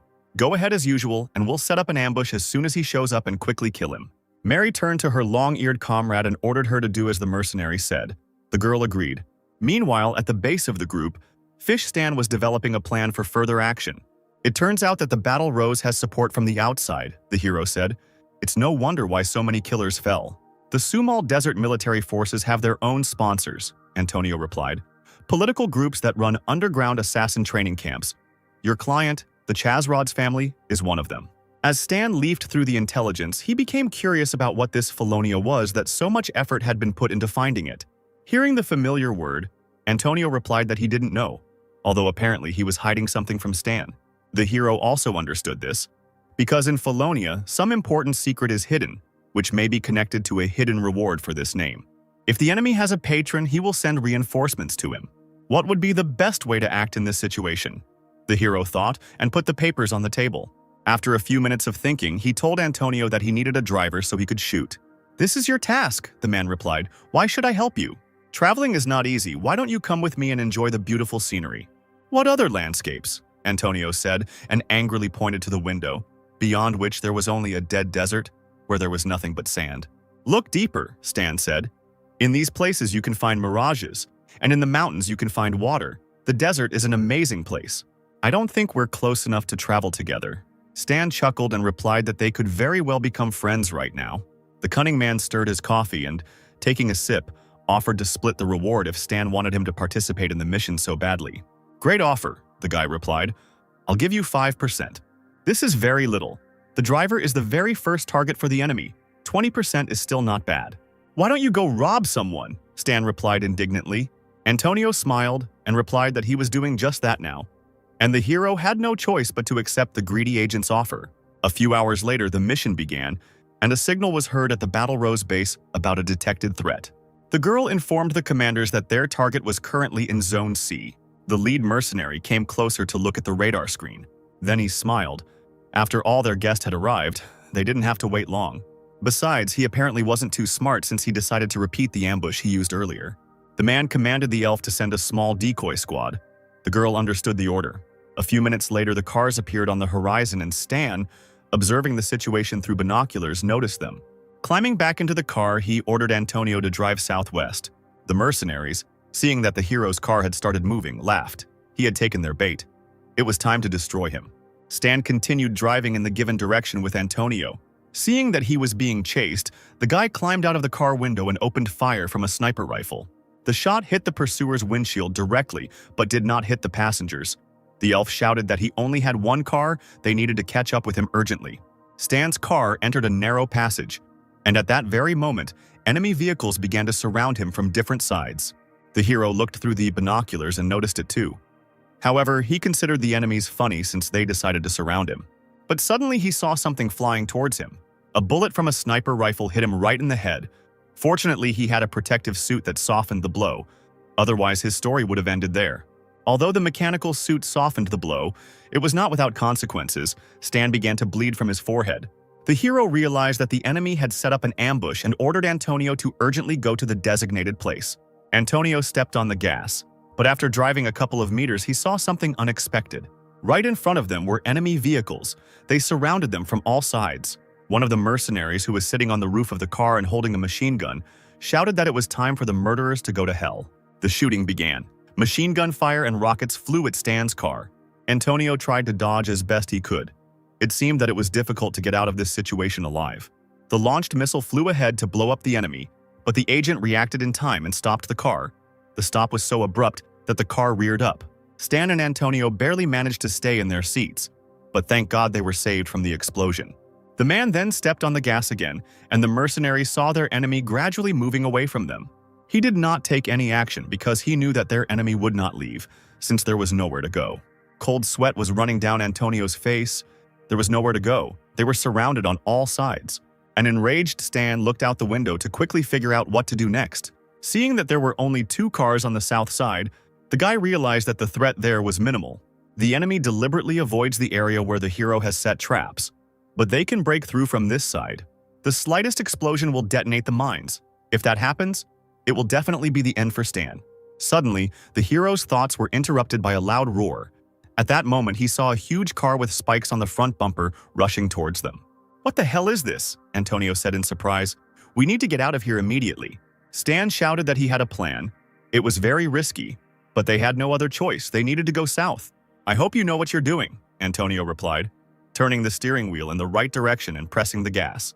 To the enemy's surprise, the hero's car began to quickly turn around and drive away. The mercenaries on board laughed at Stan because he wouldn't escape from them anyway. At that moment, the hero suddenly looked out of the window and shot at the laughing guy. The mercenary's laughter turned to surprise as he saw a projectile flying towards him. There was an explosion, and the dark night was illuminated by a bright light and a loud, irritating sound. The mercenary's eyes began to water. It was a flashbang grenade that stunned the opponents for a while. The mercenary got angry, quickly rubbed his eyes and opened machine gun fire at Stan's car. Antonio rode as fast as he could, while at that moment they were being fired upon from all sides by enemies. The pursuit continued, and from the large number of attacks, Stan's car began to catch fire. The hero realized that their car would quickly break down this way and told Antonio to press the accelerator. The man silently followed the order and pressed the red button on the panel. At that moment, the hero's car moved at the speed of a storm, breaking away from pursuit. It seemed that the worst was over. But suddenly, that same huge machine with spikes appeared behind them. Stan smiled and pulled out one of his prepared surprises. He threw the device at the enemy, and immediately there was an electrical explosion, the dome of which covered the area. The enemy's car stopped. The guy sitting on the roof did not understand what had just happened. The girl took out her radio and shouted into it that their cars had stalled. But then she realized that the communication devices were also out of order, all because of the electromagnetic grenade. The driver told the girl not to be afraid because the enemy only had one car and she needed to prepare for an attack.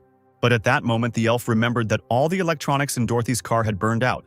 Apparently, they had fallen into a trap. She ran out into the street, turned around, and suddenly saw a familiar mine on the ground. Having noticed the enemy's device in time, the girl became frightened. She shouted to her subordinates that they needed to run away immediately and be careful. But at that moment, a single shot rang out, the bullet flying straight into the detonating device. The elf heard the shot and, realizing in a split second that things were going badly, tried to hide. The shot detonated the device and set all the mines on fire in a chain reaction. There was a deafening explosion, but the girl managed to jump into the sand and bury herself in it. Stan watched this spectacle from the highlands. The explosion was so powerful as if an atomic bomb had exploded. At that moment, the system informed him about multiple poison damage to the enemies. Lighting a cigarette, Stan asked Antonio if he was surprised or shocked. The man replied that he had not seen such a beautiful landscape for a long time. Stan said that in that case, one should enjoy it to the fullest. The system reported the killing of mercenaries and members of the Rose Gang, which gave a large amount of experience. Watching the system, Stan became interested in what kind of strange names the guys had. Yarmo 357. But then he was surprised because one name was missing from the list of the dead. Stan turned around and reached for his gun. As he prepared his weapon for battle, he heard something approaching, like a worm under the sand. Suddenly, a knife appeared from the sand and an elf jumped out of the sand. The enraged girl jumped on Antonio's back because of the death of her comrades. She swung her knife to cut off the head of at least one enemy. However, although the attack was sudden, Antonio was not so simple and immediately grabbed the girl by the hand. The elf was surprised because she was sure that the enemy would be defeated. Her knife fell from her hands, and Antonio swung it away from himself. The girl was flying, and at that moment she saw Stan aiming at her. Two well-aimed shots hit the elf in the chest. Unfortunately, she couldn't dodge in flight. The lifeless body fell onto the bloody sand, and the system reported that Stan received 9,400 experience for the kill. The guy grinned, and here was the same fish that had gotten away. The hero stood next to his car, surrounded by burning enemy equipment, in which the mission targets were burning out. The guy was fixing his transport. Antonio asked the hero what they would do next. "We will pursue the defeated enemy to the base of the battle rose. Now they have huge losses. Surely the enemy forces will want to take advantage of the chance to attack.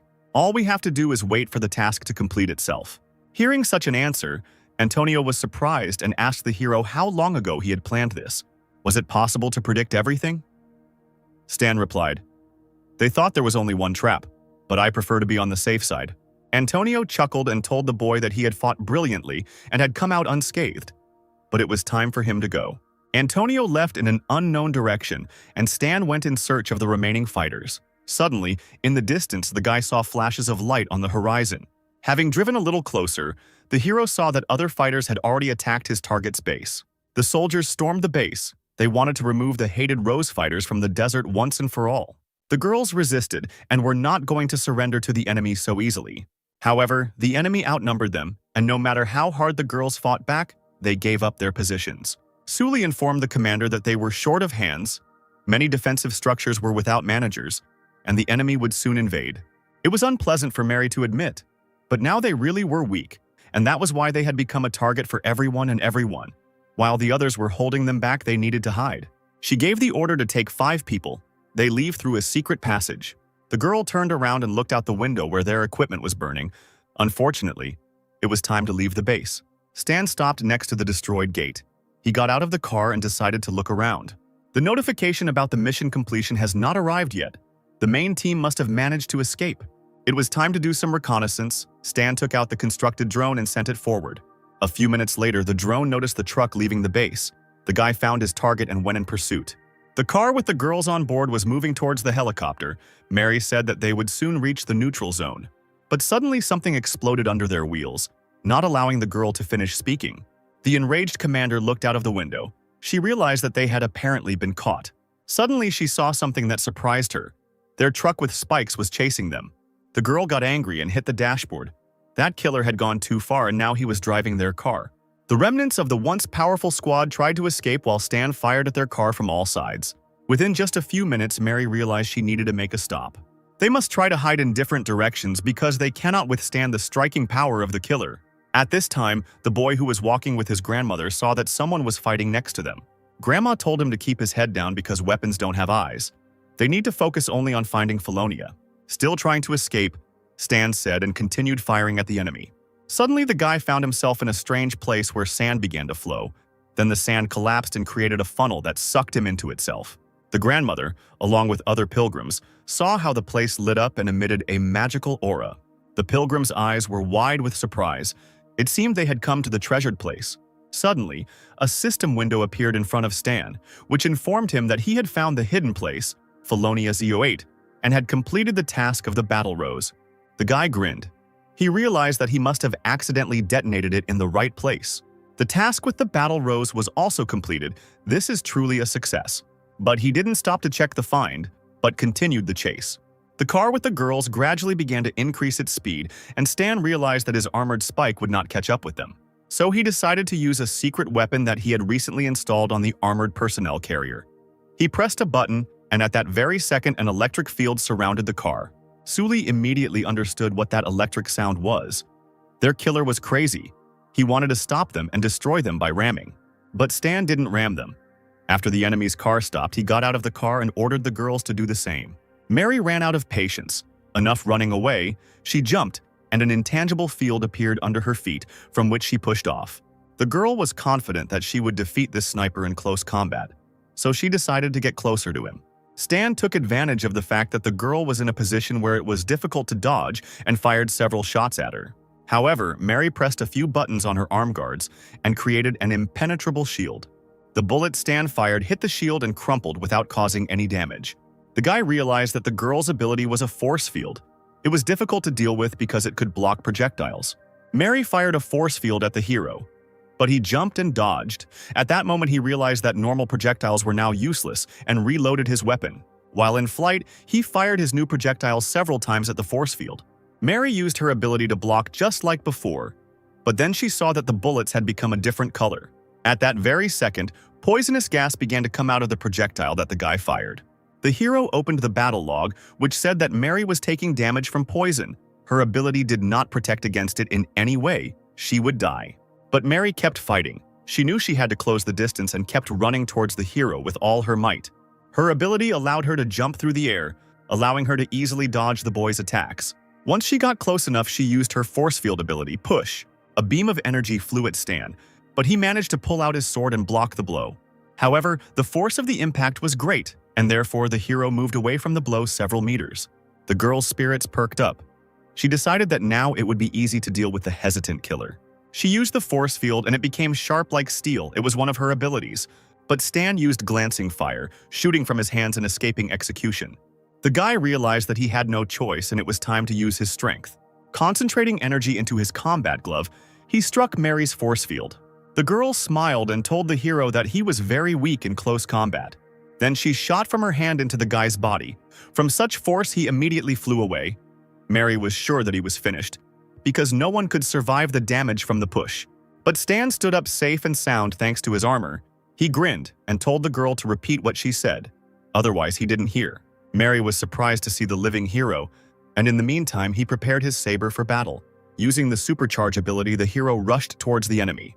The saber, filled with energy, pierced the force field, which began to crack from such a powerful blow. Eventually, the force field cracked and Mary was injured. Wiping the blood from her cut cheek, the commander realized that the guy was hard to handle. At that moment, a female voice nearby shouted that she was coming to help. It was Suli.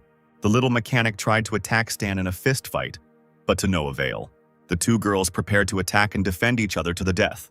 Stan was surprised when he saw Suli. Is she a mechanic?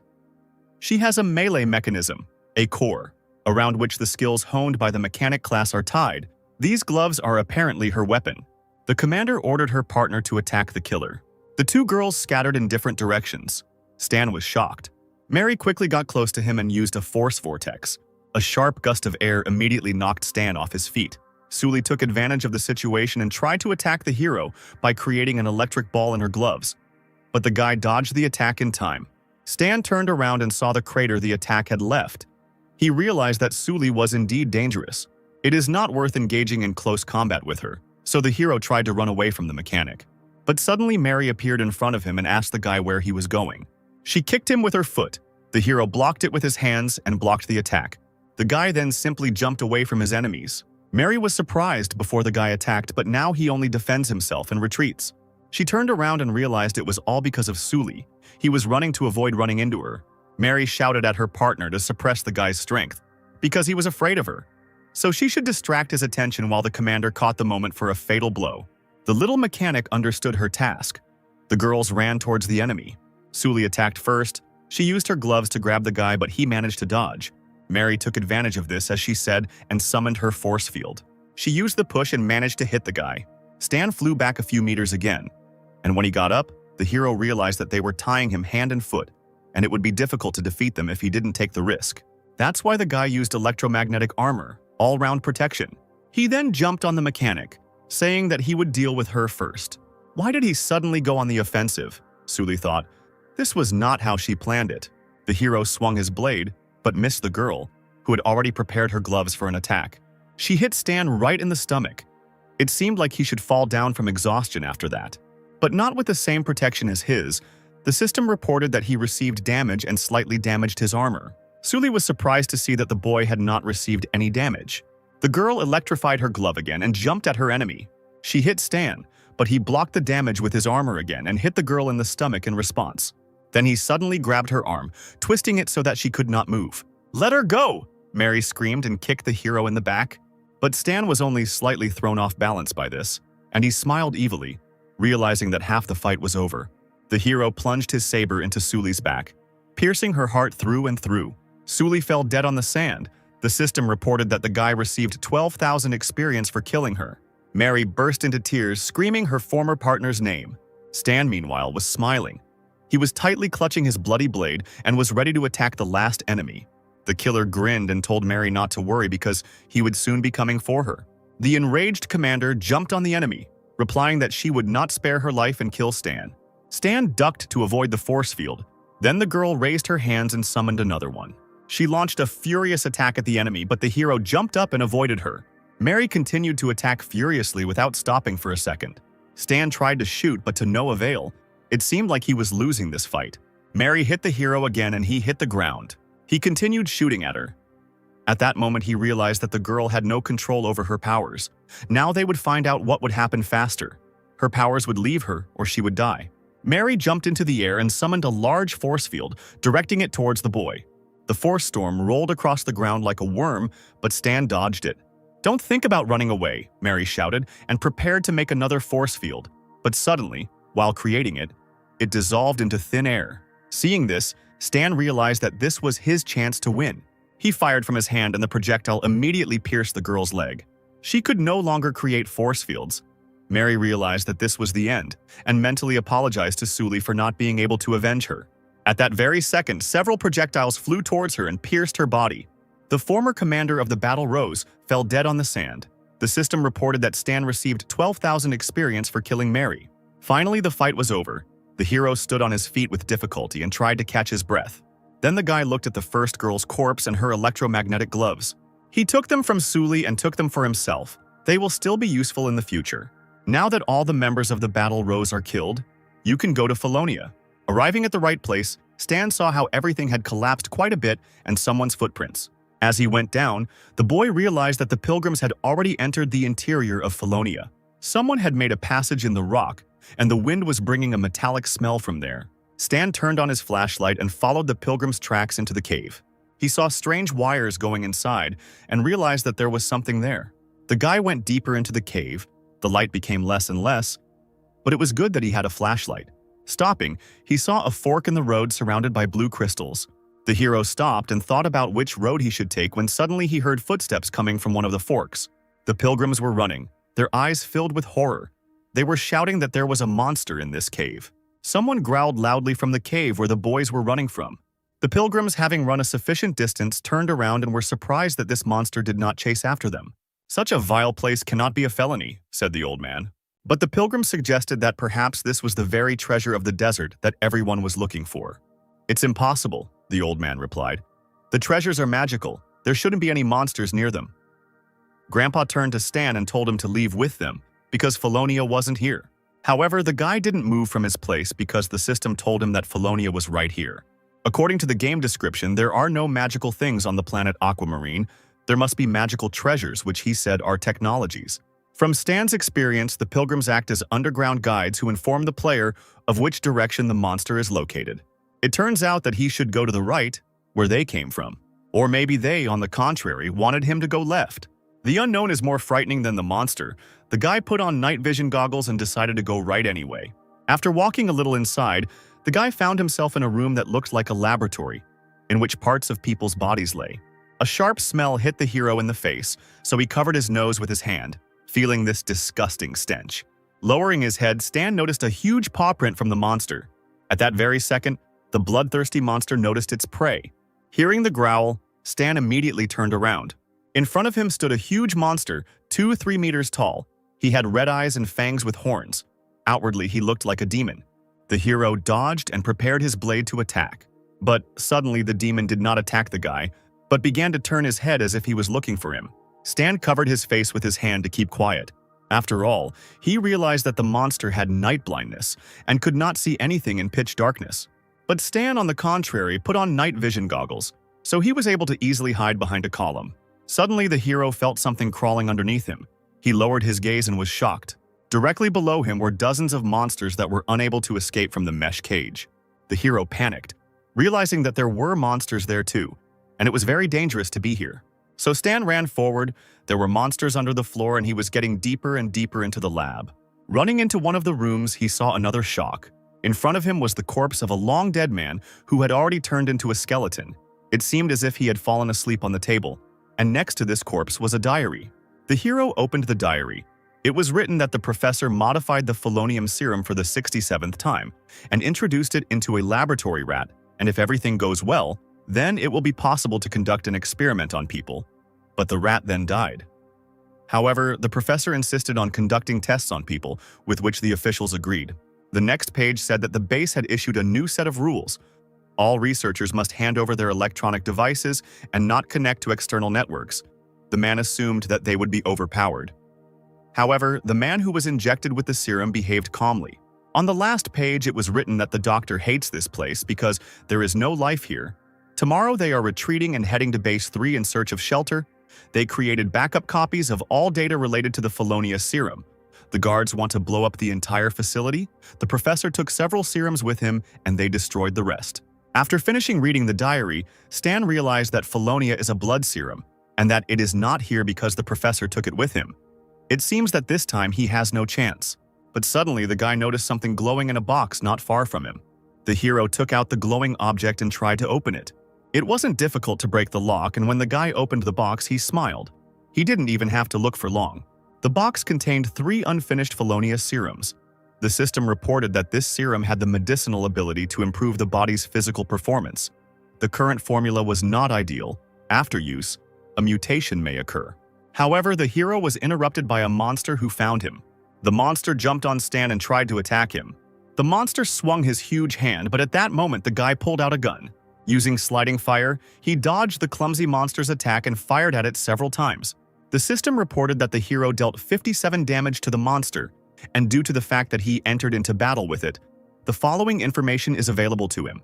Taking a quick glance at the system window, the hero realized that the monster's level was higher than his, but it was in very bad condition, which meant that there was a chance of winning. The hero jumped further and further away from the monster, but hearing the guy, the monster prepared to jump. The demon then pushed off and jumped towards Stan, hitting him with a massive hand. From such a blow, the hero immediately staggered and spat out a stream of blood. However, he realized that this was his chance because the monster opened up and jumped into the air. Pushing off from the wall, the hero found himself behind the monster. Taking out his blade, he struck the monster in the neck, wounding it. But the monster wasn't that weak. He grabbed Stan by the clothes and threw him. The hero was surprised that the monster continued to move even despite the cut on his head. Then he put on the gloves he had recently borrowed from the little mechanic. "Let's see how you can stand up to this," Stan said, and jumped on the enraged monster. The monster tried to counterattack him, but the hero dodged and dived under his feet. He then took advantage of the monster's clumsiness and struck it straight in the stomach with his electric glove. The monster flew away and fell to the ground with a crash, but it still did not give up. Trembling with difficulty, the monster tried to rise to its feet. Stan then reloaded his pistol and fired several shots at the enemy. He fired the entire clip at the monster and then it fell, since it was already greatly weakened by the blow to the stomach. Stan tried to catch his breath. The system reported that he received 32,000 experience, and for killing a monster 10 levels higher than him, he additionally received another 50,000 experience. The hero was exhausted. So many battles during the day had taken their toll. He could hardly stand on his feet. Suddenly, he saw a new threat. A claw appeared from under the floor and knocked out the bars. Then, huge insects that looked like beetles began to crawl out from there. Stan realized that he definitely wouldn't be able to fight them and decided to run away. A few hours later, people from one of the organizations arrived at the legendary Felonia. The commander asked for a report on the situation inside, and the man said on the radio that there were footprints and blood everywhere. The guy who was exploring the cave asked the commander to send some reinforcements there. It was quite creepy here. Not a single soul. No one understood where the staff could have gone. Suddenly, the fighters saw those same huge beetle monsters in front of them. The soldiers immediately opened fire on the terrible threat. However, the beetle's shell was too strong and the bullets were no match for it. The soldiers realized that they could do nothing against the monster and decided to quickly retreat. One of the soldiers even shed a tear when suddenly the monster grabbed him by the legs. He begged to be saved, but of course no one stopped. So the soldier became dinner for the beetles. Other soldiers also could not hide from the monsters. Screams were heard from the cave. The commander tried to find out what was happening there.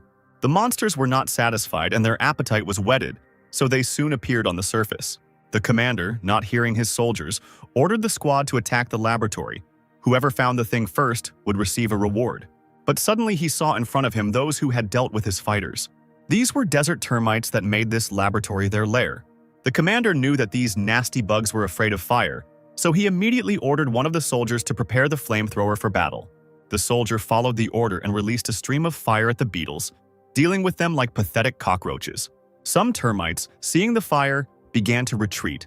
The commander noticed this and ordered the detachment to continue the offensive. As he went deeper into the laboratory and killed termites along the way, one of the soldiers said that he had found some kind of room. Entering the room, the commander felt something wet dripping onto his shoulders. Raising their heads, they saw the same monster that looked like a demon. Apparently, the experiment was carried out on more than one person. The boys were scared when they saw the monster, and the monster took advantage of the confusion and began to attack them. He pushed one of the soldiers and he crashed into the wall, and from the powerful impact, he died immediately. The commander ordered to open fire, and the soldiers followed the order. The monster roared loudly as it was injured, but they couldn't bring it down. The commander, seeing that the enemy had stood up, took advantage of the moment to get closer. Leaping at his enemy, he grabbed his horn and emptied the clip into his face. Even the huge monster couldn't survive such an attack, and its body fell to the ground with a crash. It seemed that the danger had passed and the commander ordered to move forward. As they went deeper into the laboratory, they noticed a strong, foul odor. They entered one of the rooms and saw a skeleton at the table. The commander ordered a thorough search of everything in this room. "I found the explorer's diary," one of his subordinates shouted. "What we're looking for must be here." Suddenly, the table began to shake, as if something huge was heading towards the squad. A few seconds later, the squad saw two mutated test subjects. The monsters attacked the squad. Their forces were colossal, and ordinary soldiers could not cope with them. The commander realized that they would not be able to kill them like last time, and so he ordered his men to cut off the monster's limbs so that it could not move. The wounded fighter was not going to give up so easily. He struggled to get up from the floor and picked up the axe. The guy picked up speed and threw himself onto the monster's back. The monster raised its hand to grab the fighter, but he was able to quickly cut off the monster's hand. The guy was happy about his victory, but at that moment the second monster ran towards him. One of the soldiers warned the fighter, but he did not have time to react, and the monster hit him, slamming him on the spot. The monster turned around and saw another guy in front of him with a sword in his hands. The guy cut the monster's leg and it lost its balance. The commander took advantage of this situation and fired a grenade launcher at the monster. The head of one of the test subjects exploded like a ripe watermelon after taking the commander's shell. The second subject, as if angry that his brother was killed, rushed at the captain. But right in flight, that same soldier with the sword lifted him into the air and cut open the monster's belly. Green liquid flowed from the monster's body, and he fell exhausted to the floor. With difficulty, the monsters were defeated, but the people did not emerge from this battle without losses either. The red-haired guy with the sword suggested that the commander first report everything, since they were the only ones left alive. But the commander ordered to continue the search. In such a situation, only by finding that thing, they would be able to compensate for the losses. Going deeper, the commander noticed another room and told the guy to look at it. He himself went to another, larger zone, and suddenly he saw something that shocked him. It was the corpse of a monster, and that could only mean one thing: someone had been here before them. Suddenly they saw the box they needed. The commander ran up to it and opened it, but unfortunately there was nothing in it. An unknown man was lighting a cigar. He was told on the phone that the serum had been taken, they had been beaten to it, but they were asking for another chance to find this man. The man replied that it was enough that they had already learned what they knew, since in any case they were not rivals to that man. Our hero returned safely to the Vitalia Hotel to report on the completion of the mission. Sebastian was amazed that he came, because the task was given 15 days, and the guy completed it in 6. The hero grinned and replied that he had chosen the easier task, as the butler had advised him. "You are very strong. I admire you," said Sebastian. He placed Mr. Black's sign on the reader, and after a few minutes reported that the data had been entered. At this point, the system informed Stan that he had completed the bounty hunter's mission. His reputation in the Blood Oath Society had increased by 550, and he was now neutral and had the rank of Scorpion-level assassin. He also completed the requirement for the hidden task, Find Felonia, and for this he is given 25,000 additional experience and a special reward, a serum of mixed genes of the middle category. Felonia's blood serum is a biochemical substance that can enhance characteristics, but its use does not exclude the risk of reverse action and the appearance of mutation. However, mixed gene serum may reduce the risks. Is it worth the risk with blood serum? After all, if the experiment doesn't go according to plan, Stan will turn into the monster he met in the lab. But if the system gave him a serum of mixed genes, it means it wants the guy to decide on this step. Therefore, having decided that a more suitable opportunity would not come his way, he nevertheless decided to take the risk. Stan quickly injected the mixed gene serum into his arm. At that moment, he felt bliss. He felt so calm, as if he were eating ice cream in the hot summer. Even his thoughts stopped suffocating him. Now it's time to introduce the blood serum. As soon as Stan inserted it into his body, he immediately felt his muscles contract and instantly increase in volume. The pain was unbearable. The hero immediately screamed. It seemed to him that his veins were about to burst. The system reported that the guy had administered Felonia's serum. The mutation process was 12% complete. The chance of failure was reduced by the gene-mixing serum. Stan even tore the sheet from the pain, but he had to wait for the mutation to complete. The process was 73% complete, and Stan continued to writhe in excruciating pain the entire time. After a couple of minutes, the mutation process was completed. The system reported that Stan received the ability of Basic Life Enhancement. This ability converts stamina into additional health points at a rate of 1 to 15. Transformation? A useful thing. I gained a lot from the task this time. After a little rest, the hero went to take a shower. In the shower, he began to think about his ability. Now I have 60 stamina.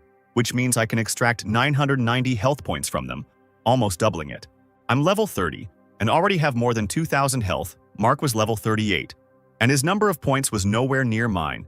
It's good that I didn't turn into a mountain of muscles, but retained my former attractive appearance.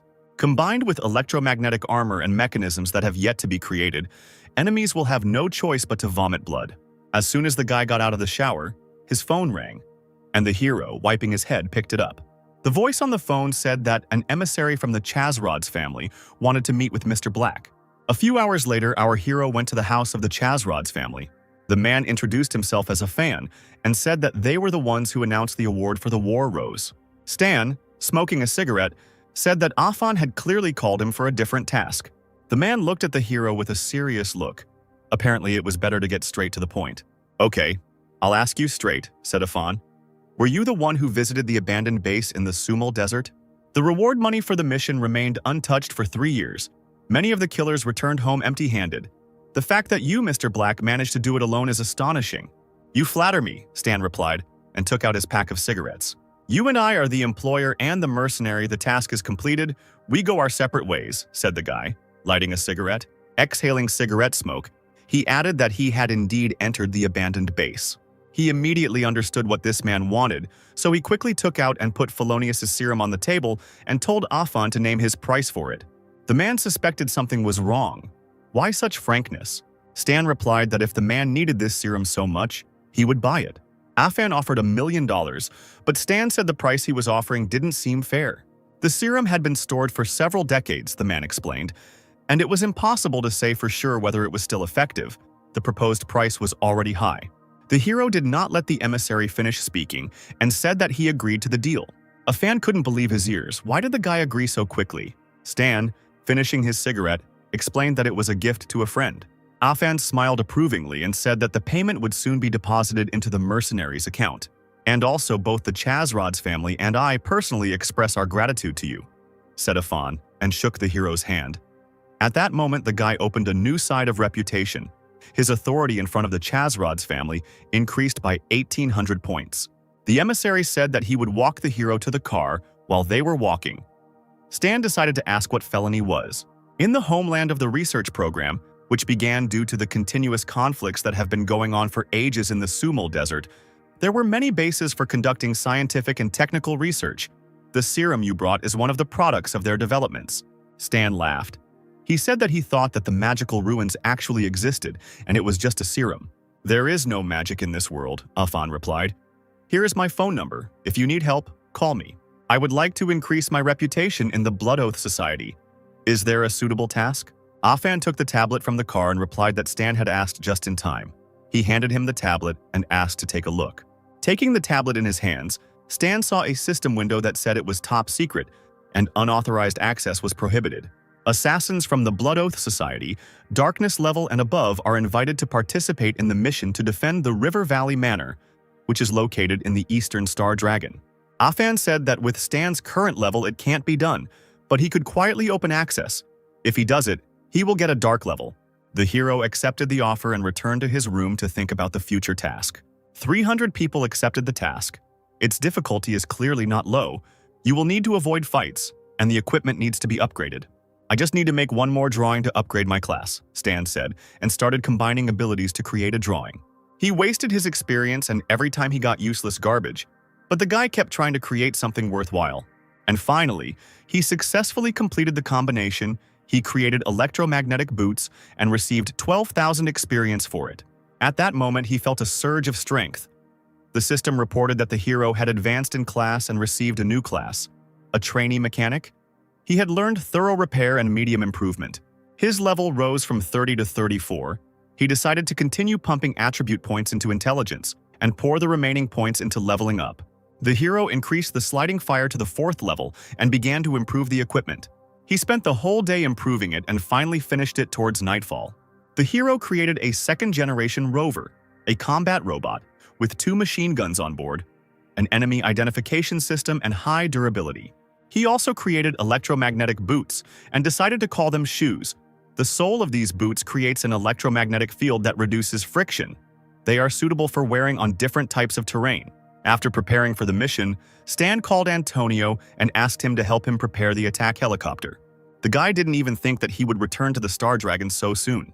Having reached the town of White Seagull by helicopter and then by car, he reached the estate where there was a sign saying no entry for outsiders. After getting out of the car, the guy went inside the estate and saw a beautiful landscape. After walking a little further, he heard a shot that was aimed at the ground right in front of his feet. Stan immediately realized that it was a sniper who fired a warning shot. He remembered that he first needed to show his ID, and then he would be able to pass. The guy took the assassin's badge out of his pocket and showed it to the sniper. Then he hid the badge and took a step forward. Since the sniper was no longer shooting, it meant he could pass. After walking a short distance, the hero found himself at a fortified military base.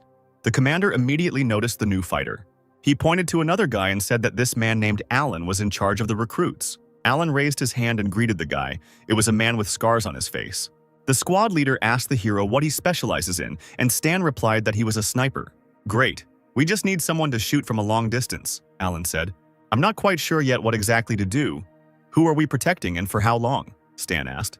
"There hasn't been an order from above yet," Alan replied. "And the enemy attacks almost every day. Our target is hiding somewhere in that estate and doesn't stick his head out, so who the hell knows if there's anyone there at all? If we can hold off the attack, I'll get out of here in a jiffy.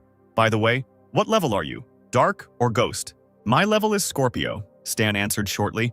Alan got angry. He didn't understand what the guy had forgotten during that operation. His qualifications weren't enough. But the hero replied that he was already here, and the level wasn't important. There was nothing to do since he came. Stan would be useful for something, if he could hit the enemy. That would be good, Alan thought. See those 3 fortifications? Go to the one in the middle. The Feng brothers will be there. They will meet you. The hero followed the commander's order and went to one of the towers. In the tower sat 2 guys who seemed to be dozing, both of them clutching their rifles tightly to themselves. Suddenly, one of them opened his eyes and asked the newcomer's code name, level, and skill. Stan also briefly answered that his code name was Mr. Black, level Scorpion, specialization sniper. Brother Feng spat. He didn't understand why they sent a Scorpion to them, so he sent Stan to the left fortification to help the old sniper and finish off those they missed. Stan didn't argue and went to the next tower. Going inside, he repeated this mantra again. Newbie, Scorpion, Sniper. The old man, hearing that the boy was a Scorpio, said that he would have a left side, and he would be responsible for the right side himself. The hero approached the left side, where the view was extremely narrow. Even with his skills, it would be difficult. Having started to prepare for the battle, the guy saw a system message which said that he had called a chain of tasks to protect the estate. Firstly, he did not need to check the identity of the target for protection. Secondly, he could not leave his post. Thirdly, he could not allow enemies to enter the estate. For the first task to clear out enemies, he would receive 20,000 experience. The hero took out his sniper rifle and decided to finish the first task first, and then he would see how much they would give for the second one. If the reward did not suit him, he would refuse. Closer to night, enemy helicopters flew over the estate. Stan, hearing the noise, looked out from behind cover to assess the situation. At this time, enemy tanks attacked the fortifications of the estate, firing at the barriers. Alan shouted that they were under attack. All the soldiers immediately grabbed their rifles and prepared for battle. A battle ensued. Forces of an unknown enemy stormed the estate. They had quite impressive weapons from armored personnel carriers, tanks, and infantry. But the estate also had good fortifications, which successfully held back the enemy. Stan also did not stand aside and purposefully mowed down one enemy after another. He aimed mainly at the most dangerous opponents, such as machine gunners on tanks.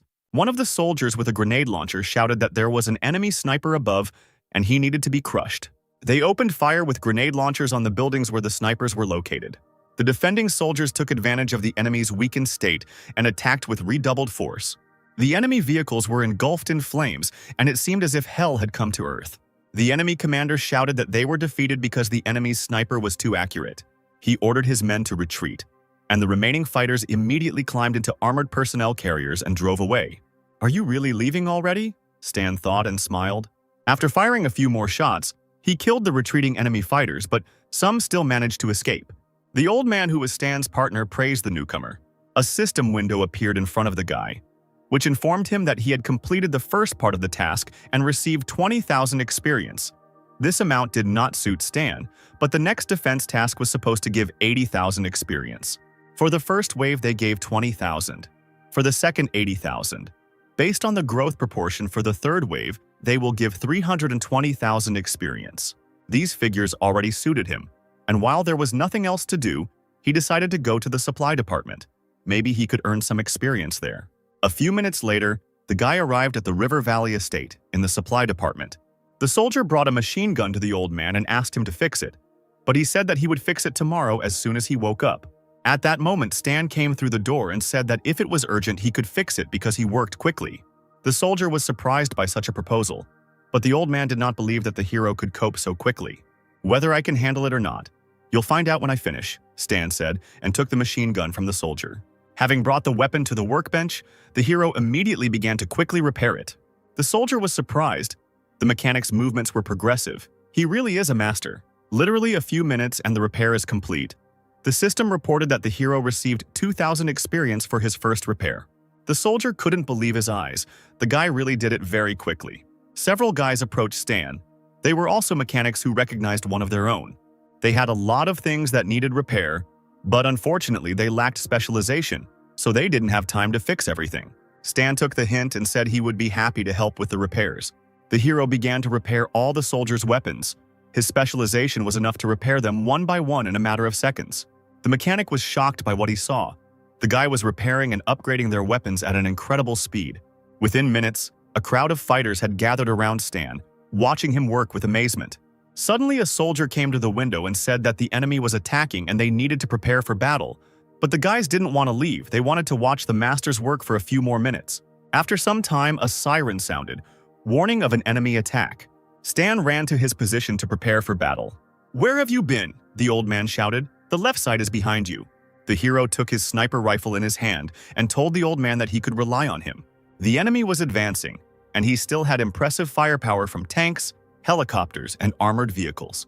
This time, the defending forces were inferior in firepower, and the first flank was immediately broken.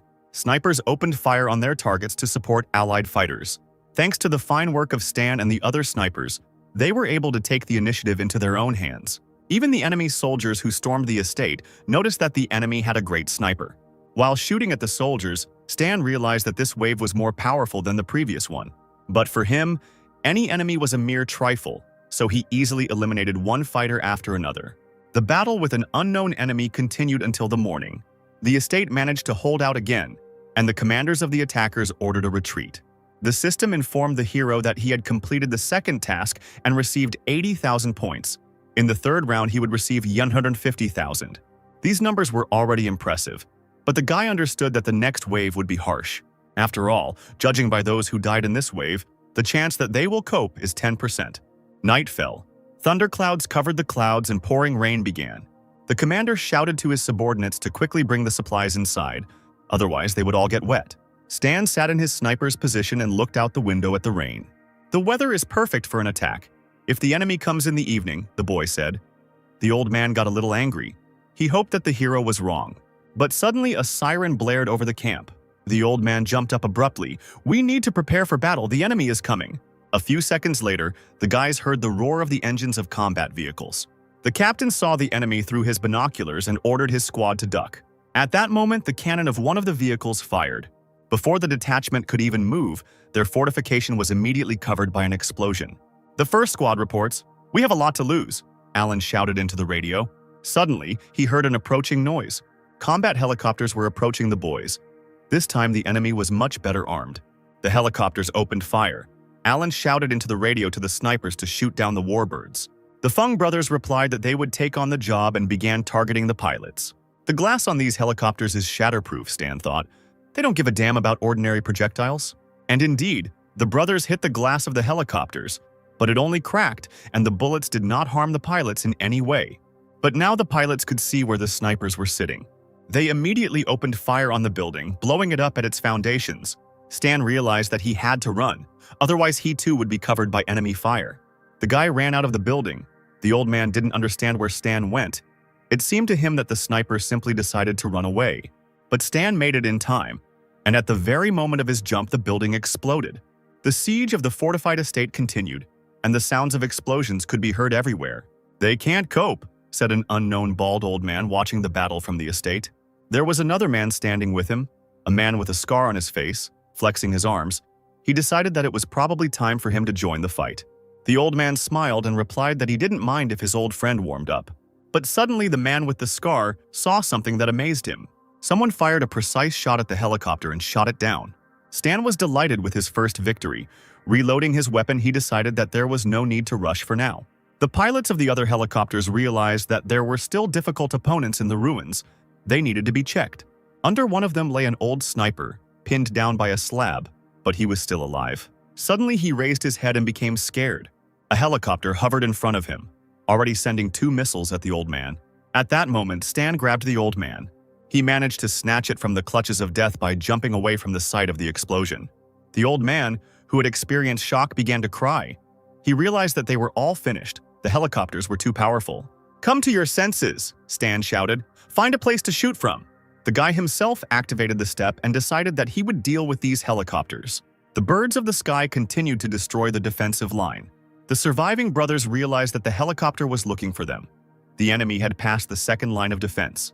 The combat vehicles and tanks continued to advance, and it seemed that this was truly the end. The air sparkled under the hero's feet.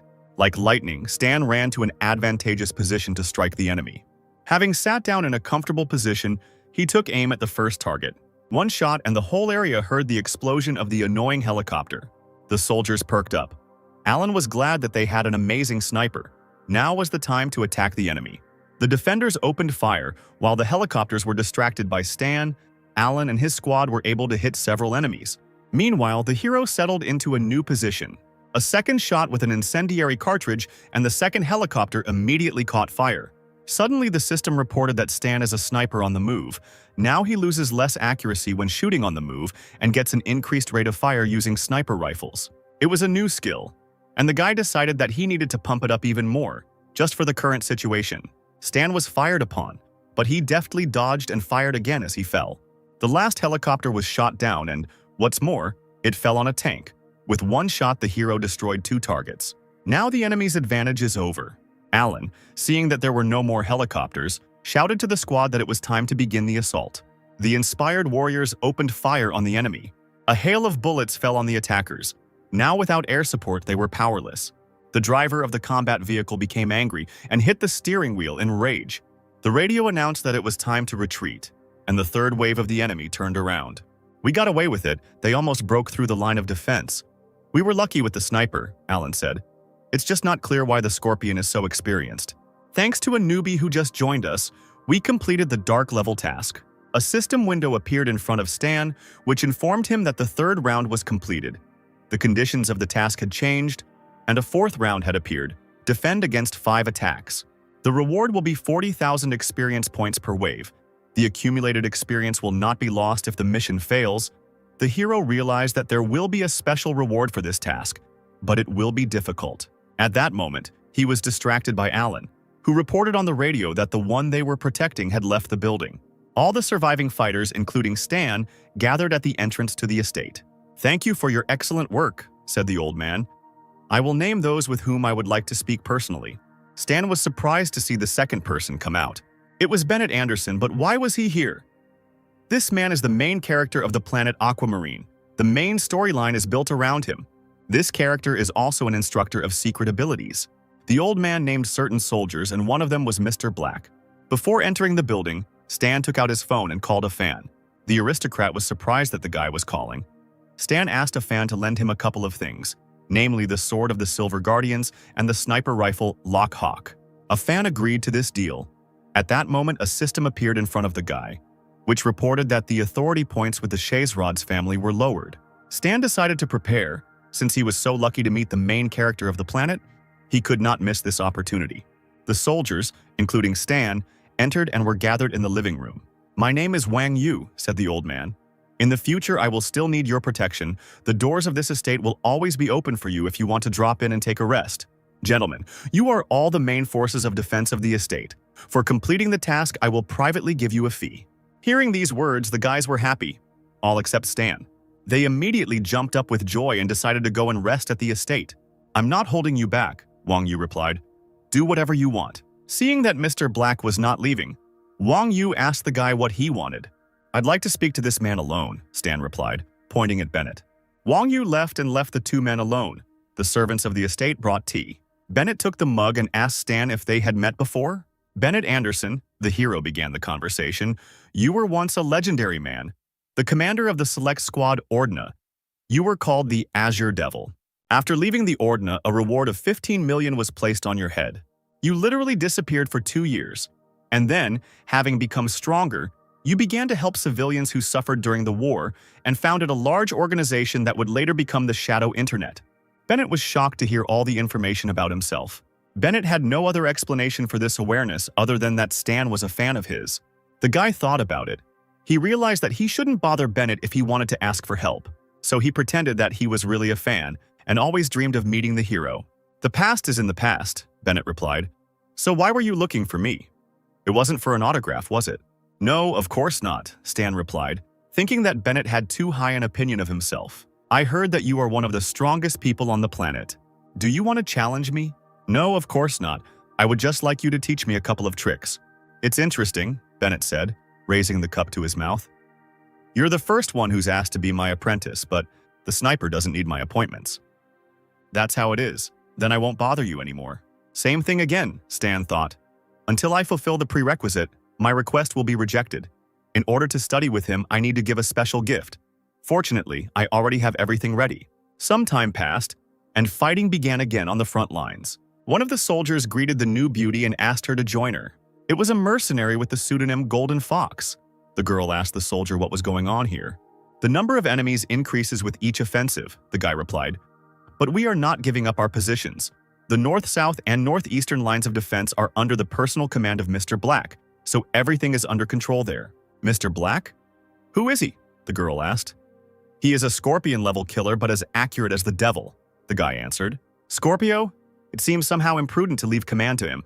Real strength speaks for itself on the battlefield. Don't take liberties, the guy answered the girl, switching to a serious tone.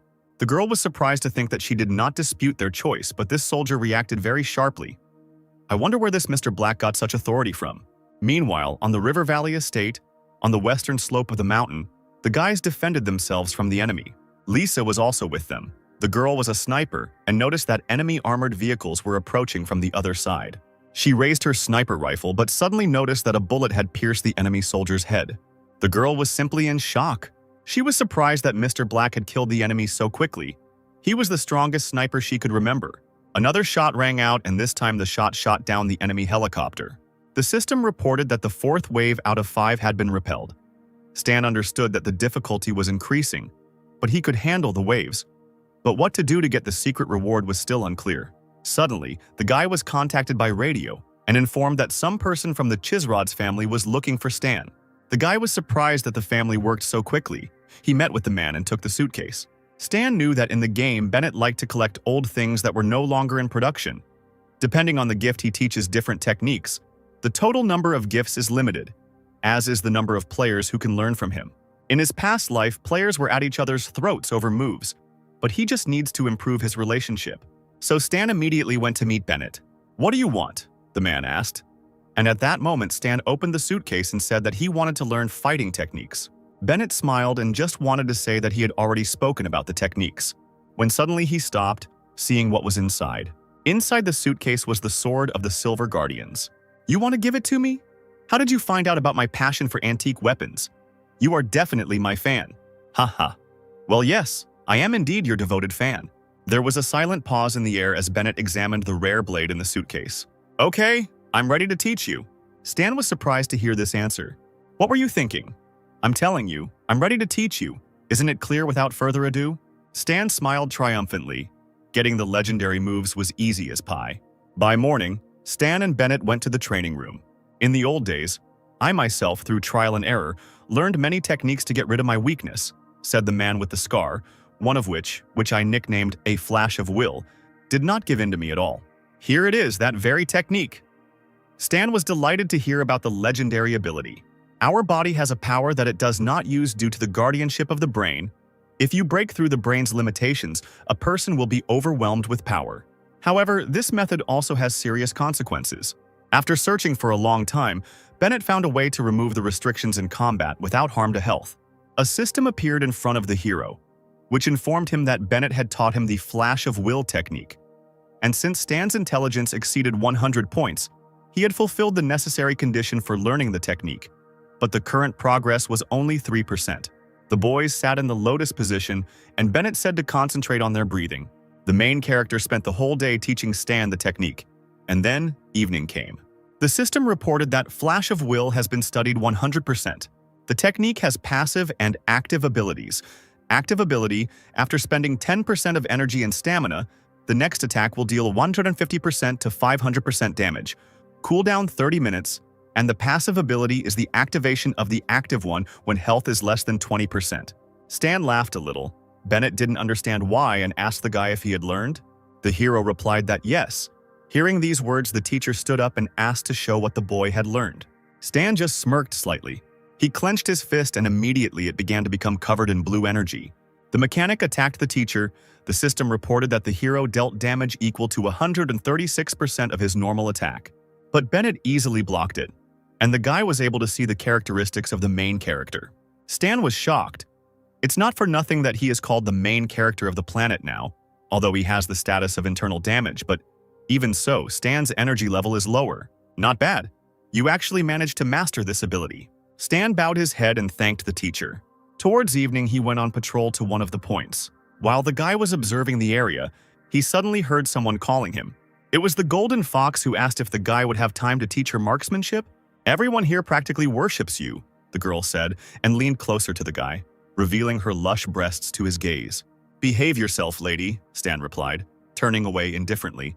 "I just wanted to ask for advice and nothing more."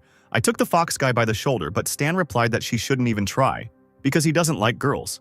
Could he really be one of these? The fox thought. No, I don't like guys either. I'm not interested in people in principle, living beings included.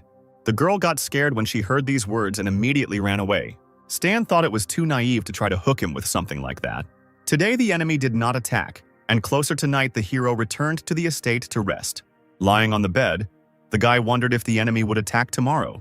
Suddenly he heard a strange noise outside the window. The hero came closer to take a closer look, and in the window he saw a familiar car. And suddenly he was surprised. Kira was getting out of the car. What is a man from the 13th unit doing here? Outside, the leadership of the 13th Division greeted Wang Yu. More than 10 years have passed, the old man said. You are one of the trump cards of the 13th Division, and I am the head of the dark internet. If not for this situation, fate would hardly have brought us together again.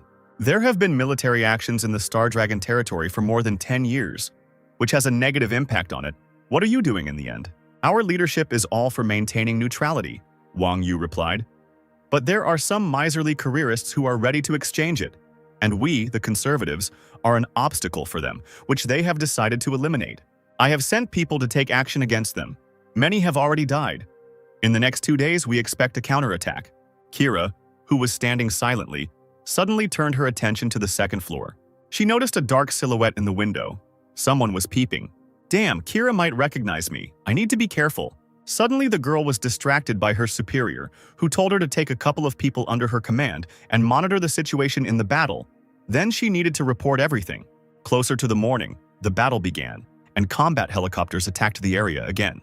This time, in addition to equipment, there were also special fighters with superpowers. Experienced mercenaries skillfully killed ordinary soldiers. Damn, these enemies are too strong, one of the soldiers shouted. Suddenly, a shot from a sniper rifle rang out. At that very second, the head of one of the fighters was blown to pieces. They're not that strong, Stan said with a grin. After some time, the last fifth wave was successfully repelled. The system reported that Stan had successfully completed the mission and received 200,000 experience points. However, the hidden condition was not met. The hidden condition was to prevent the 13th unit from appearing if the hero had finished each battle quickly without causing any disturbances. Then perhaps the unit would not have arrived. At this moment, Wang Yu called the hero over the radio. While the hero was walking towards the estate, he was thinking about the task. Initially, he had only 4 segments, but the failure of the hidden condition activated another one. What will it be? I will need some guards to go to the White Seagull to meet with the 13th Division, Wang Yu said to the assembled fighters. Moonlight, Volcano, Hunter, Golden Fox, and Mr. Black. I ask the 5 of you to guard me. The reward will be increased, and if you refuse, I will not insist. No problem, one of the mercenaries with a big mustache answered. Stan also agreed because if he refused, the mission would fail. there was no choice. A system window appeared in front of the hero, which reported the details of the task. It was necessary to cope with the impending danger. The condition of failure would be the death of the hero. At that moment, Stan realized that a rather difficult enemy awaited them. The mercenaries, along with the head of the dark web, boarded the bus and went to the Star Dragon. Stan, sitting on the bus, watched the others carefully. Suddenly, he looked sharply at the Golden Fox, who immediately became frightened by the dangerous guy's gaze. "Are you kidding?" Stan thought. "How can there be so many shadows?" The team soon arrived at the 13th Division in the city of White Seagull. "I will be safe here," Wang Yu said. "You can take a walk around the city. We will meet at this same place tomorrow." Usagi asked if the guys had any plans. One of the guys said that he wanted to have fun at the club and invited the Golden Fox to go with him. "No, I won't go. I'm only interested in handsome guys." Then the mustachioed man decided to ask Mr. Black and another young mercenary, but they also refused. The young mercenary said that he would go patrol the area. Meanwhile, in a hut far from the city, an unknown man was lighting a cigarette. He saw a notification on his computer saying that his next target was Wang Yu, who was guarded by 214 mercenaries and 14 contract killers, all dark level, and 1 scorpion mercenary. The reward for the task was $2,000. The man just laughed when he saw such a funny number, and at that moment his phone rang. "Didn't I already say no?" said the mercenary. "Mr. Baijin, Bennett is with them. You are the only one who can resist him." "6 million, Baijin replied, his hand electrified. The man on the other end of the phone agreed to raise the reward to 6 million, and Baijin agreed. Stan walked around the city. It seemed strange to him that on the 5th mission they gave him time to do his own thing. The guy believed that danger could strike at any moment. You can't waste the time given to you. It's better to complete the task given in this city and get a reward from it. Suddenly, Stan felt like he was being followed. Is this an enemy or a man from the 13th Division? The hero went into the nearest toilet and activated his camouflage mask. He also destroyed the cameras in the toilet with pistol shots. Coming out of the booth, he was transformed. The hero thought that the guys were still too young to follow him. Meanwhile, in the control room of the 13th Division, the man who was following Mr. Black reported that he went into the restroom and then disappeared. "The surveillance cameras are out of order. I collected data from other cameras around the city, but he is nowhere to be found." Suddenly, Kira realized that this man was Stan. No, why would I mistake everyone for Stan? I must have been working too hard." Meanwhile, the hero arrived at the ancient street of the city of White Seagull. The pink-haired girl heard someone knocking on the window and came closer. There was a man with white hair outside the window. It was Stan. "God, what a handsome guy," the girl thought and asked the guy what he came for. "May I come in? I want to look at the antiques." The girl let the guy in. The hero asked her if she was the owner of the store. The sweet girl timidly replied that she was the owner. Her reaction seemed strange to Stan. Did his appearance really look strange? The owner decided to show the antiques to the guy when suddenly he asked, "Where is Tang Shu?" Hearing this name, the girl became frightened and dropped one of the vases. Stan's face turned stern and he pulled out his gun. The hero pointed the gun at her and ordered her to take it to him. The girl did not resist and led the guy into a small house. Looking at Stan with fear, she tapped out the password. The door was opened by a small man, a robber known as Tang Shu. Stan immediately recognized him. He is a seller of unique things from another world. So elusive that the only opportunity to meet him comes during a mission with a prize fund in this city. Tang Shu tried to run away, but suddenly he heard a gunshot and the bullet landed right at his feet. "Stop. One more step and the next shot will not be on the ground," Stan threatened. "Are you from Jack?" Tang Shu said fearfully. "Wait until I complete the deal, and then I will return the money." "No, I was looking for you for another reason. I want to join this deal. I don't know why you need to help me, but it looks like you're sincere," the robber replied, looking at the guy's weapon. A system window appeared in front of Stan and informed him that he had accepted the task of capturing the relic of Li Xin, which had been forcibly taken away from the city museum, and that he needed to return 10 relics. "So I'm relying on you now," said the sweet girl.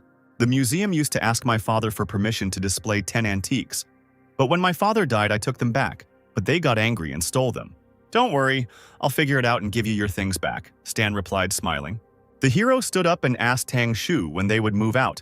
The robber replied that they would move out as soon as the guy finished preparing. He was also curious about what Stan wanted as a reward. "No problem," the hero replied. "Let's get started right now, I don't have much time." In a past life, the guild set a prize fund, which eventually increased to colossal sizes. The revenue was huge, but since Stan was the first, the entire reward would go into his pocket. After some time, the heroes arrived at the city museum. The building has 3 floors. Here's the plan, said the robber, drawing in a notebook. At the beginning, Before he could finish speaking, Stan was already running. No, wait! Tang Shu shouted in shock. But Stan wasn't used to waiting. He jumped straight into the museum window at full speed. What are you doing? We wanted to sneak in. You're too boring, said the guy. Come in quickly. The siren rang and the guards took up their batons when they saw the thieves. Stan, without wasting any time, quickly smashed the display cases and collected all the valuables. The boys quickly started running away. But suddenly Stan stopped. A group of guards were already running towards them, ready to receive the guests. Stan turned to Tang Shu and said that it was time for him to prove himself. Hey, do I look like a warrior? Stan decided to help him believe in himself a little. Here's a boost of confidence for you, the hero said, kicking Tang Shu in the ass. Hit him! The guards shouted when they saw the guy flying towards them. The crooked-toothed robber burst into tears when he saw the clubs above his face. Tang Shu was unable to dodge the first blow. Realizing that he was not a warrior after all, Tang Shu crawled on his knees to Stan and said that he couldn't handle it. Then the hero offered to show him one spell that doubles combat power. Sniffling, the robber decided to look at him. Now repeat after me. With a light movement of his foot, Stan sent the robber straight into the guards' clutches for the second time. The guards began to beat Tang Shu. But the spell worked, and the robber rose from his knees and grabbed the guard by the baton. He snatched the weapon from their hands and put one of them down. But his confidence did not last long, and the guards began beating the robber again. Well, I can't, bro. I beg you. You have a gun. Finish them off. No need to beg me, Stan replied, hitting Tang Shu on the ass for the third time.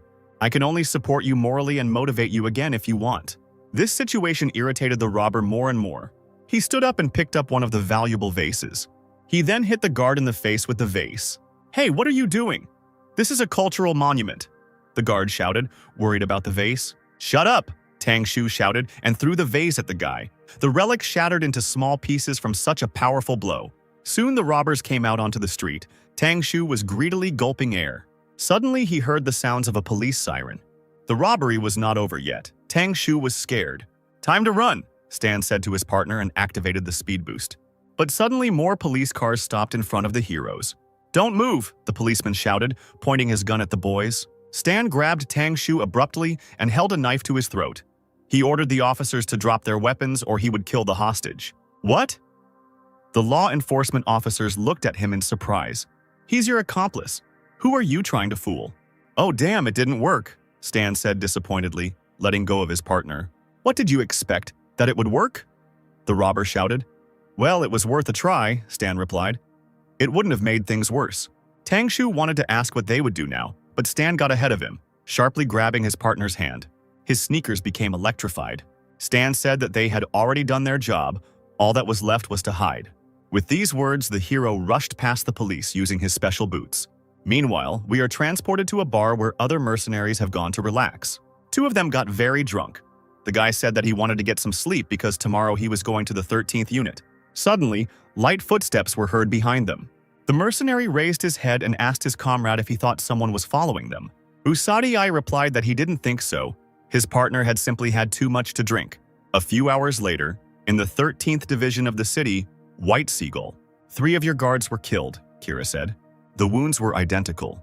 They were inflicted quickly with a sharp weapon, piercing either the heart or the throat. The evidence suggests they did not resist. The killer was incredibly strong. Is there any footage from the cameras? Kevin asked. There were no cameras in that area, Kira answered. So that's where they were attacked. Wang Yu's fist clenched. He realized who it was. The ability to hide and extraordinary speed can only be possessed by a hidden demon. He's a killer with an extraordinary talent for becoming invisible, Kevin thought. The demon might want to eliminate all of your guards first, Bennett noted. He asked Kevin to order the guards watching to inform them of an immediate gathering. The Golden Fox was resting in the hotel, and Mr. Black had escaped surveillance. The hidden demon is a direct enemy of the sniper. Bennett was afraid that Mr. Black might have problems this time. Wang Yu frowned and fell silent. Then he gave the order, send people to look for him. Do everything to find him. Meanwhile, Stan and his partner safely reached the shelter. The guy was happy about completing the task, for which he received 102,000 experience.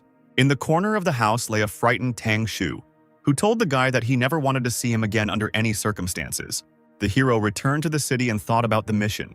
He was glad that during these days he had already managed to accumulate 700,000 experience. Suddenly, he sensed danger. Two blades struck the hero's neck, but his protective suit activated in time and blocked the blows. Stan turned around abruptly and crouched down, but he didn't see anyone behind him. That's strange. The hero assumed that his enemy was invisible. The mechanic suddenly pulled out his pistol and fired a couple of shots towards the enemy. In the cloud of smoke, he barely noticed the fast figure that was heading towards him. The unknown person delivered lightning-fast blows that were difficult to dodge. What speed? I can't detect it. Damn, it's a hidden demon. The hero crouched, and another blow of the blades passed over his head. There is no way back. We must fight back quickly. The guy used his new mechanisms. He summoned a swarm of electric bees. There were too many bees, and as soon as the unknown hit them, the bees immediately released a lightning discharge. Thanks to this, it was possible to at least somehow notice his movements. Stan took out his gun and tried to hit the enemy. After a few shots, the guy realized that it was useless. The demon had excellent reactions and easily dodged the projectiles. Meanwhile, the demon began to destroy the insects so that they would not bother him. He then took on Stan, landing multiple blows that were blocked by the hero's suit. Stan was irritated by this and loaded a special clip. Then the hero fired one shot. The shot spread a cloud of toxic smoke across the area. The system reported that the guy had been slightly poisoned and was losing 3 health points every second. Stan decided to see which of them would last longer in the poisonous smoke. After all, he believed that he was better protected, and the situation played into his hands, so it was impossible to get close to him. The hero was confident that he could lure out the hidden demon with such tactics, but he still can't hit the hidden demon. The situation is stalemate, but the enemy can escape. This cannot be allowed. The hero decided that if he pretended that the poisonous fog had really hurt him, the demon would rush after him. So he made a dash and jumped out of the poisonous cloud of smoke. Running forward, Stan turned around to see if his enemy was catching up with him. The demon did not lag behind. He chased after the prey. Pushing off the building, the demon jumped onto Stan's back and inflicted some more damage. The system reported that the demon was level 44, and Stan received 37 and 39 damage. The blows are strong and fast. If it weren't for the electromagnetic armor, I would have spent a ton of health in 10 seconds. First, I need to gain speed to dodge attacks. He'll never be able to keep up with my mechanism. While the hero was running, he suddenly took out his phone and asked Antonio to deliver his robot. Everything was going according to plan. The demon continued to chase, just a little more, and he would be finished. After a few kilometers, the guy ran to the car. But the oppressive aura of the enemy disappeared. Apparently, the hidden demon became wary and left. A few minutes later, the hero reached the point where Antonio was already waiting for him. The guy asked where Stan's enemy was. The hero replied that he had left and that he needed to return to the plane, fix his gear, and try out something new. "Am I your driver or something?" Antonio shouted. Meanwhile, the news reached the 13th Division. Bennett was surprised that the demon not only did not kill the sniper, but also escaped from him. The guy asked where Black was now. Kira replied that something connected him with Fan's group. He was now on their transport plane. "Probably fixing the equipment," Wang Yu suggested. "Don't call him, Kevin. Can I ask you to send someone to tell Mr. Black to come to the River Valley estate tomorrow morning?" "Yes, of course. I will send people." Stan was actually sitting there fixing his gear the whole time. He thought that now, the power of small arms was clearly insufficient in a battle against an enemy with a level higher than 40. Electromagnetic weapons would work, but you need to increase your electromagnetism generation skill.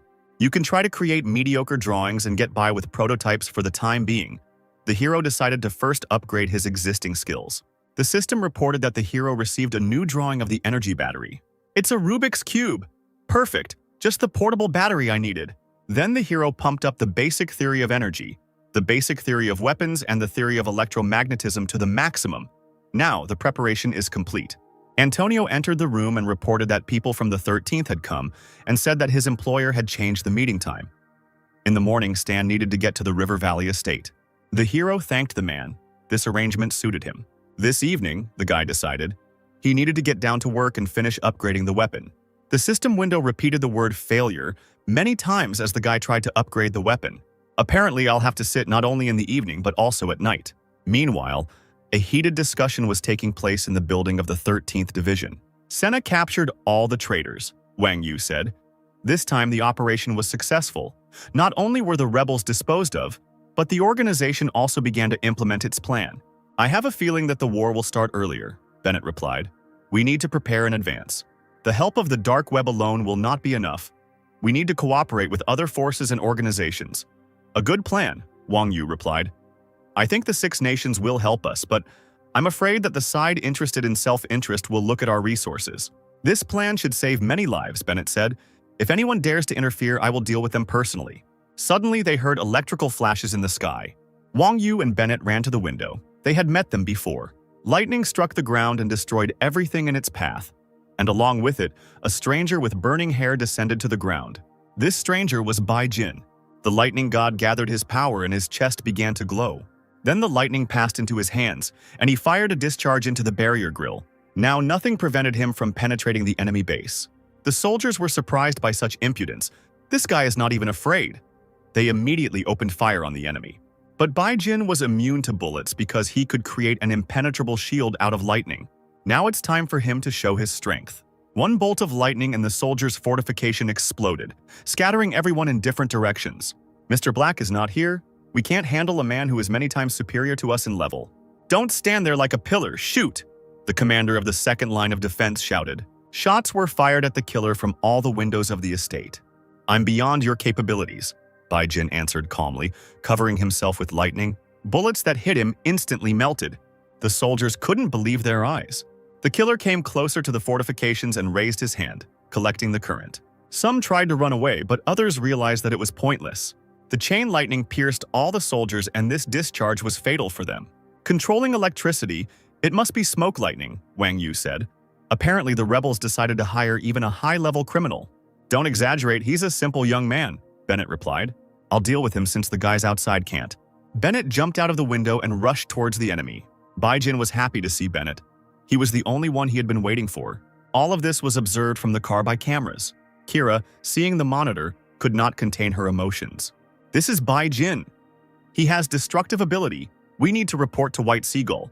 Meanwhile, the criminal was preparing for battle. He said that no matter how many weaklings he killed, it would not compare to killing a strong opponent. This feeling gave him complete delight, so the criminal jumped towards Bennett. Kira picked up the phone and shouted that Bai Jin had arrived and that Bennett was fighting him right now. But suddenly she heard a loud shot. A bullet pierced the legendary criminal's chest. Bennett didn't understand what just happened. He looked at the hill. Could it really be that sniper? Kira couldn't believe what she was seeing. Kevin was asking on the phone what had happened. And the girl, in shock, replied that Bai Jin had been killed with one shot. Kevin was in shock, and at that moment smoke was coming out of the barrel of the sniper rifle. The system reported that Stan dealt 200% critical damage to Bai Jin's weak spot, and the shot was also enhanced by the Flash of Will, and Stan dealt a total of 1368 damage to the enemy. In his hands was a new Ghost electromagnetic sniper rifle, and although it was still unfinished, it already had excellent characteristics. Bai Jin was bleeding but still alive. He couldn't believe that he would die here, clutching his shot chest. The criminal tried to get up. The situation was not the best. A shot through the chest, cover from an ambush, and Bennett was here. The best solution would be to try to escape. Bai Jin activated his abilities, and although he was wounded, he still had some strength left. However, the criminal did not know that he was already in the sniper's sights. A shot rang out and a bullet pierced the criminal's head. Stan just smiled slightly as he reloaded his rifle.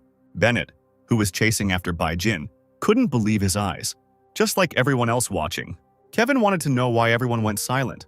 What happened there? Kira was speechless. She barely managed to say that Bai Jin was killed. And besides, he was killed with only 2 shots. After some time, a crowd of soldiers gathered at the estate. The soldiers carried Bai Jin's body, and the crowd was whispering, but everyone understood that Mr. Black had done it. Suddenly, the boys heard the sound of approaching footsteps. They immediately fell silent when they saw who was coming. It was Mr. Black, the most accurate and rapid-fire sniper. The boys started shouting and cheering, congratulating Mr. Black and telling him that he was an outstanding person. "Nicely done," Bennett told him. "As easy as pie," Stan replied, smiling slightly. Not only the soldiers applauded, old man Wang Yu also started clapping. "You are smart beyond your years. You shoot so well even I, an old man, was taken aback." "You flatter me," replied the hero, while he was nearby. "Your life was not in danger." "Thank you for saving me, Mr. Black. Now you can rest." Inside the manor, Wang Yu decided to talk to Stan over a cup of tea. The old man said that he had studied the documents and saw that he was sent on this mission by the Chisrod's family. "Your level is much higher than the Scorpion's ability," Wang Yu said. "I could raise it to the ghost level." Finally, Stan heard what he wanted. Raising the tea to his mouth, he thanked the old man. The system reported that the 5th round was completed, and in addition, the hidden condition was fulfilled, not to let Bennett enter the battle. For this task, the hero received 300,000 experience. They didn't give him a new task. Apparently, that's all. Taking into account the 300,000 experience for killing Bai Jin, Stan has more than 1,000,000 points. It's time to give him a second gift. The sun rose over the estate, announcing the beginning of a new day. The door to Bennett's room opened and the man recognized the guest. Stan walked into the room with a suitcase and announced from the doorway that he would like to learn one more skill. Again? You don't have any other reasons to contact me? At that moment, the hero opened the suitcase, which contained an antique rifle. It's a Lockhawk sniper rifle, Bennett said, surprised. He quickly closed the suitcase and took it for himself. Okay, you've convinced me. Follow me. A few minutes later, our heroes were already in the training room. Bennett said that once upon a time he perfectly mastered the silent gait of an assassin. Perhaps this skill will be useful to Stan. The system reported that a level D task had started. Night Stalker, class change. Bennett taught the hero the necessary skills, but he needs to improve them. And as a reward, he will receive the class Night Stalker. The hero was delighted. In version 1.0, this class was extremely rare. With its help, it will be possible to improve combat tactics. I have told the theory, the rest is a matter of practice. Bennett finished his story. Here's my number. If you have any problems, call me. Bennett also added that perhaps in the future he would need Stan's help. Having heard these words, the guy was pleasantly surprised because this would be Bennett's main plot task in the future. Taking the phone number, Stan said that he would help the man if he needed it. A few days later, in the Star Dragon, the base of the 13th Division. Chief of Intelligence, we have received the dossier. Allow me to report. The dossier talked about Mr. Black, who is currently a serial killer. He only completed 2 missions. In one, the guy destroyed the mercenary gang, Battle Rose, in the Sumal Desert. In the second, he showed an extraordinary ability for sniper shooting while defending the estate. Also, the mercenary forced the invisible demon to retreat and killed Bai Jin with only 2 shots. After reading the dossier, the intelligence chief stamped it approved. He exhaled sternly, stating that the stern guy had appeared again, surprising his colleagues. The dark web said that Mr. Black was ranked 23rd on the list, and everyone was talking about him. The boss said that everyone was shocked by this news. Some people think it is a lie, but the dark web list has always been fair. Manipulation is impossible. Among the old blood-packed assassins, some have died, some have escaped, and now they want to use the newcomer as their calling card. The man ordered his subordinate to find out everything about Mr. Black's past. Meanwhile, one combat vehicle with a trailer was driving through the desert. The fish company is reliable, but is there anything permanent in this world? Stan thought, especially when it comes to relationships between people. It will be necessary to acquire your own secret base. The guy came to a familiar place. It was the old ruins of a factory in the desert. The hero got out of the car, he was there. This place was taken from him by a guild in his past life. But the equipment here is no longer any good. It's a good thing Stan prepared for this by gathering robot assistance. The materials brought from Faish are enough to fix everything here. After some time, the base was finished. The hero wiped the dust off his hands while looking at his new home. In front of him stood a technologically advanced black and orange building. The guy approached the entrance and pressed the switch. At that very second, the door opened and robots began to drive in. They installed equipment and cleared the walls of cobwebs and excess stones. Stan wasn't idle either and sat down at the table on which various mechanisms lay. The guy decided to fix things inside the base, and the sooner he does it, the better. The night passed, and then the morning came. The sun had just risen. Stan stretched tiredly. He had finally finished everything. Now he also has full-fledged property. The base is completely ready for operation. I have already reached the dark level, Stan thought. I have the task, the data too. I have worked out the plan of action. All that remains is to stick to it and finish off my goal. A few hours later, in the department of the 13th Division, suddenly, Carl's phone rang. The man picked up the phone and asked who it was. Guess. The guy on the other end of the line answered. Carl recognized that voice. He recognized Stan's voice. How dare you call here? Carl shouted, standing up from his chair.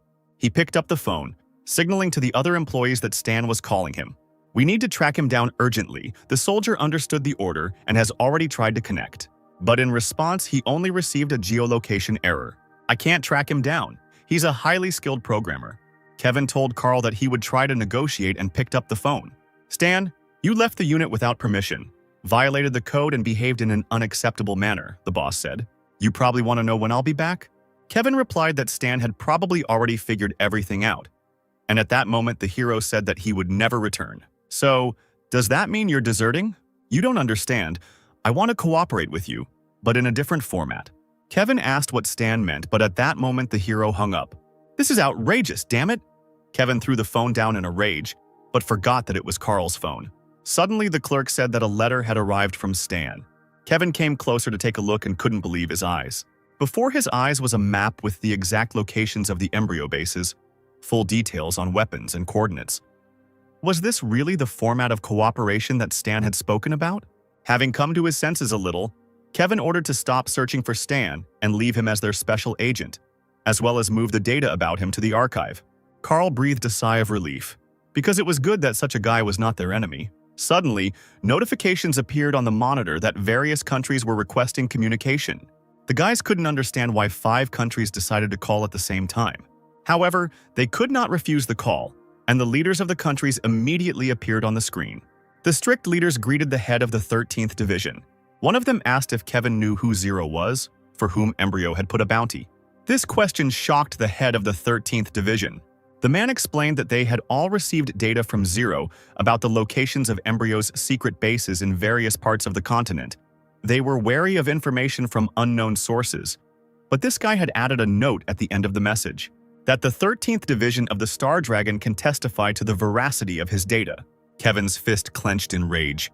So you shared the information with everyone and you still want us to act as your guarantors? Go to hell, Stan! Kevin shouted across the department. Night fell over the hero's secret base. The robot assistant was already carrying a tray with a cool drink and cake for the owner. Stan relaxed while the robots were serving him. He also thought why he was being discussed in popular posts on the dark web. One of the articles said that Mr. Black is who he claims to be. He is a black ghost. The hero didn't like this news. After all, the Black Ghost is a legend of the planet Aquamarine. The legend says that he appears from the darkness of the night, each time in a new guise. No one knows when he will come. No one knows when he will leave. If you saw him turn away, it means death has already left its mark on you in the form of a fresh bullet hole. He pays with a bullet and takes life. The new nickname sounds strange, the hero thought. A black ghost. Why not a white sheep? Meanwhile, in the Hexia region, at the gathering place of the Wanderers, a dog was sleeping peacefully. Suddenly, she heard a noise. The dog immediately jumped to his paws and began to whine. Dozens of military planes flew over the dog's head. In the same region, at the 22nd Embryo base, patrolmen were on the lookout for enemies. One of the soldiers froze in place when he saw what was coming towards them.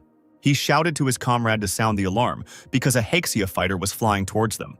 But before they could do anything, planes flew over them and dropped missiles on the enemy. And along with the fighters, military equipment also appeared.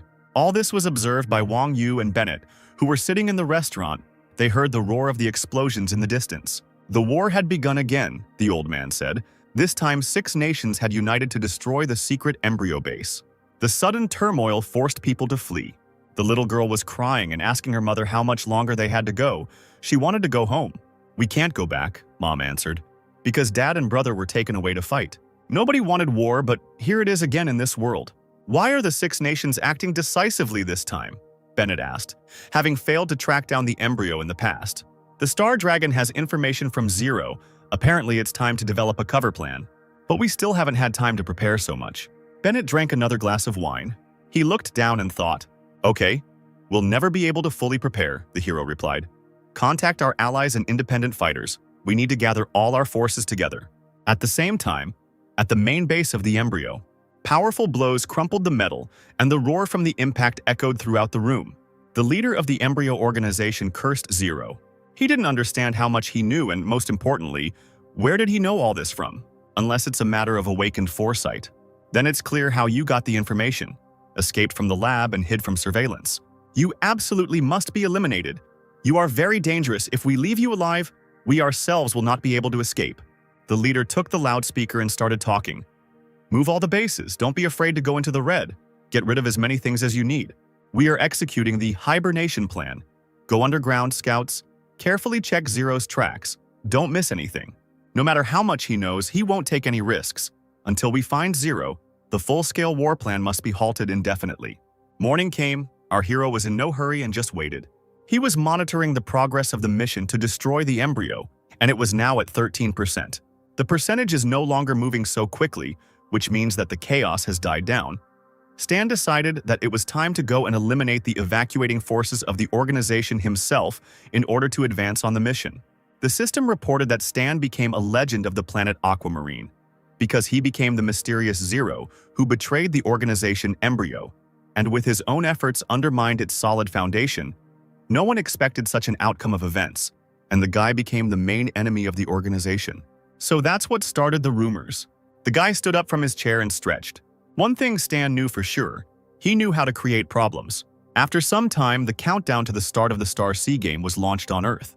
As soon as the right time came, players from all over the world entered the planet Aquamarine, the former location of the Black Raven Valley base. A level 10 player named Jupiter, dressed as an embryo soldier, logged into the server, just like hundreds of other players. The players entered the world, but did not understand one thing. Where was the base that was here? The chairman didn't know either, because when they switched off the base was here, where could it have disappeared to?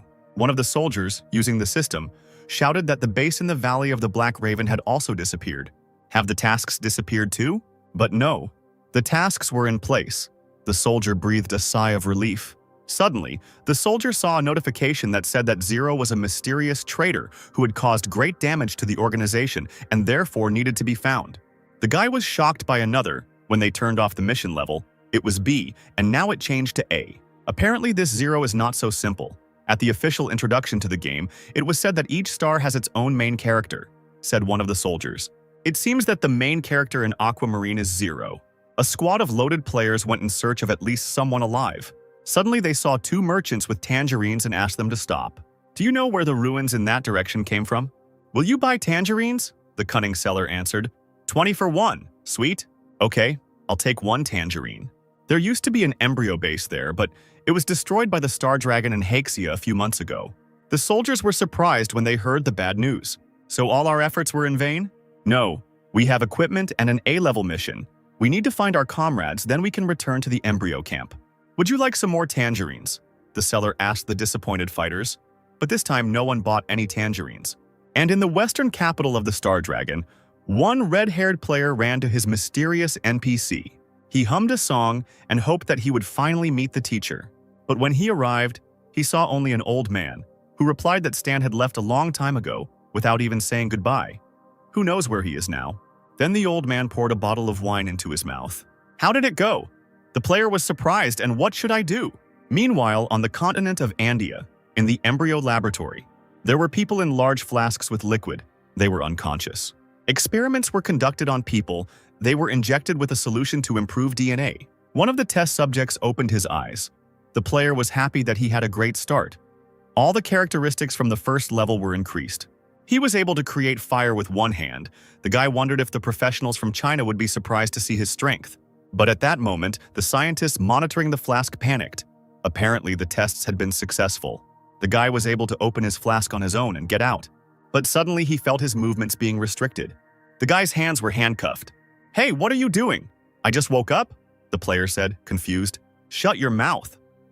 Every awakened person must go through 5 stages of brainwashing and then remain under observation for a month. Only then will they let you go. What? A month without leveling up? Other players will overtake me. Meanwhile, in another part of the location, a mountain river gave off a false sense of calm and tranquility.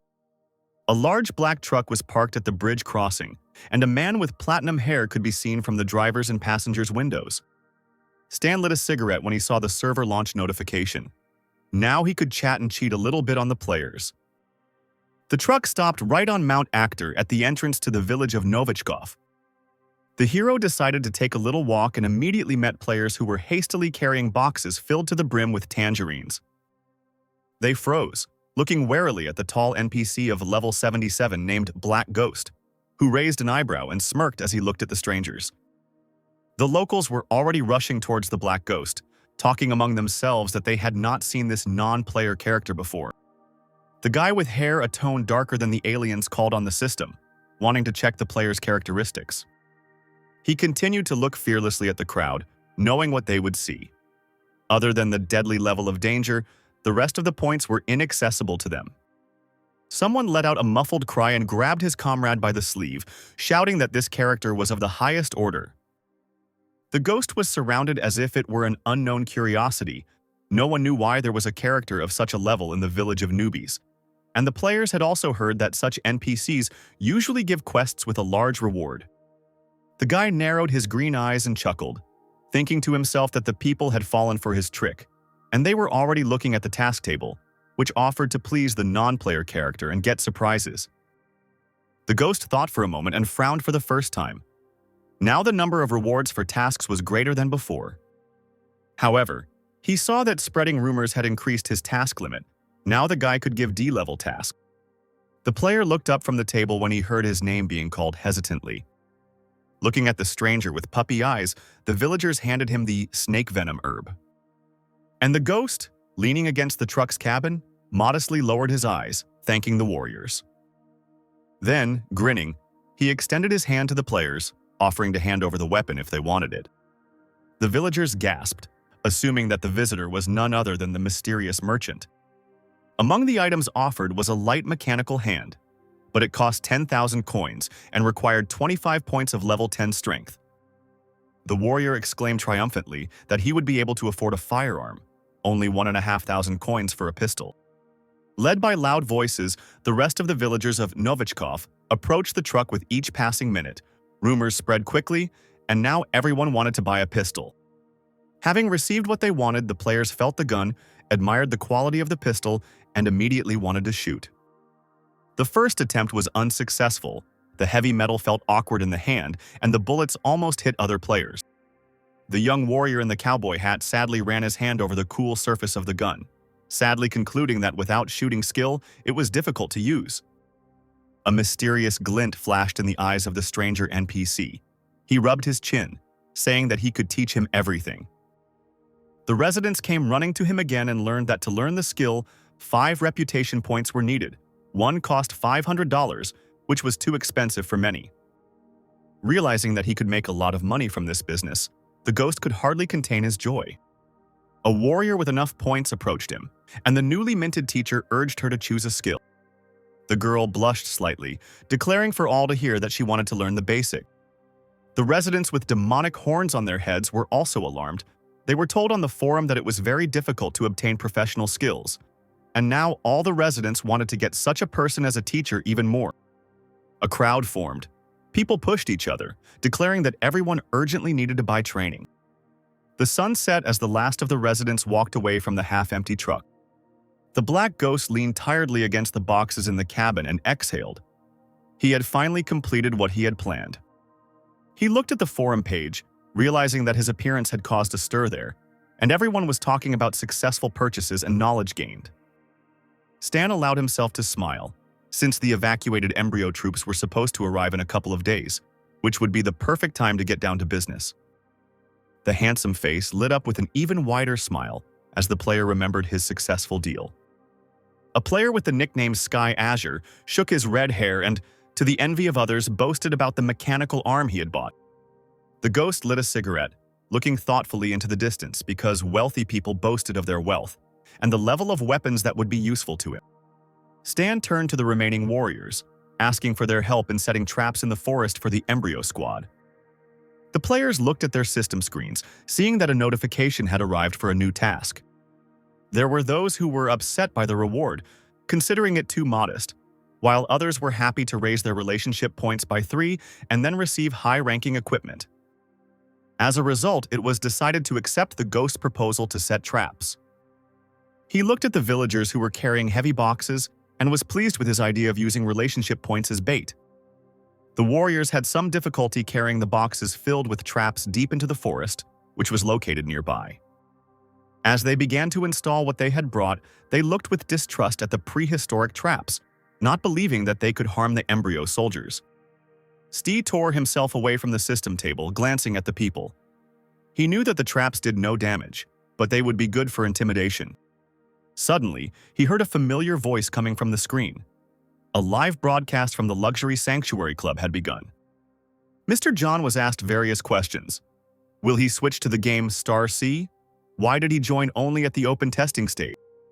The man shrugged, replying that Star Sea was the game of the century. Its potential was limitless. and the World Cyber Sports Association had begun preparing the first competition. The reporter asked John what he thought about the French player Lost Angel, intending to defeat him in Star C. He frowned and bowed his head to the shoulder, declaring that he was not afraid of any opponent, because his main goal was to become the champion of China and destroy his opponents. The system screen lit up with a message that many esports clubs had announced their participation in the Star C. The game was becoming popular, and pre-sales were coming. Stan closed the message window and smiled contentedly. There would be even more players soon. And indeed, he was not mistaken. Users were arriving in the village through the system gates with every second. They looked at themselves and their surroundings in surprise, admiring the realism of the game. Seeing that the first batch of players already had weapons, the newcomers remembered the difficulties they had heard earlier in obtaining equipment. Users ran up to the armed player and asked with hope in their voices where he bought the gun. The stranger waved his hand, saying that in the West there was a high-ranking NPC from whom you could buy weapons and also get promotions in your class. The Black Ghost, sitting on the edge of the open truck, greeted the newcomers with some pleasure, who ran to him as fast as they could, asking to sell their gun and get a new assignment. He smiled, anticipating the earnings, knowing that players were talking about the services and the business would only grow. A few hours passed and he was able to rest again, crossing his legs in his car. Stan had barely closed his eyes when he heard a clear girl's voice sounding very close. Maple Moon, level 3, the young warrior directly asked the boy why he was at odds with the embryo. Ghost scratched his chin with a grin, admitting that Maple Moon seemed to enjoy figuring out the game's storyline. The corners of the girl's lips turned down, and she was very embarrassed when she didn't hear an answer. Instead, the ghost glanced over his shoulder, turned his back to her, and made his way closer to the boxes in the back of the truck. Luna's eyebrows shot up and she apologized in an apologetic voice, thinking that she shouldn't have asked such a thing. Stan lit a cigarette and explained that embryo profits from the grief of people left without a homeland in order to manipulate them and fight for their own personal gains, starting wars. Maple Moon clenched her fists and frowned, exclaiming that embryo was terrible. The ghost bared his teeth and moved very close to the girl, asking if she wanted to become an enemy of the embryo. She shook her hair and immediately, with her characteristic determination, agreed. She summoned the system window after seeing that her reputation with the Black Ghost had increased by 5 points. This was part of the plot. The guy handed Luna a mobile phone, asking her to contact him when she became stronger. A little later, Black Ghost checked the time, worriedly thinking that the embryo troops should already be here. The warriors, looking out the system window, called upon those who were lingering in the distance, because the Black Ghost had given them a new task. Those gathered looked in surprise at the description of the task, for which, moreover, a prize fund was provided. 35,000 experience. The elder warrior frowned and warned the players that other players should not complete the task. After all, only 5 will receive the reward, and there are more than 100 players on Mount Actor, so they must divide the reward among themselves. Therefore, it was decided not to allow other warriors to approach the Black Ghost for 2 hours. He was waiting for the players to arrive and suddenly heard strange shouts and swearing. Not far from the truck stood warriors who forbade the newcomers from approaching the ghost, aggressively pushing the strangers back. Stan understood everything immediately, and he didn't like the impudent people who decided to single-handedly appropriate the prize fund. Then the guy called the system window and made changes to the relationship of the vile user. Those had to face unpleasant news. The system immediately indicated a decrease in reputation. The warriors turned to the boss, who had started all this, in frustration. Now the players did not have enough relationship points. Now the other users could get close to the car and immediately notify others about it. The newcomers immediately rushed to the ghost, begging him to accept their experience points so they could participate. Stan, rolling a cigarette between his lips, smiled smugly. He would not allow anyone to appropriate the fund single-handedly. Meanwhile, one of the teams was looking for high-level players to join their group.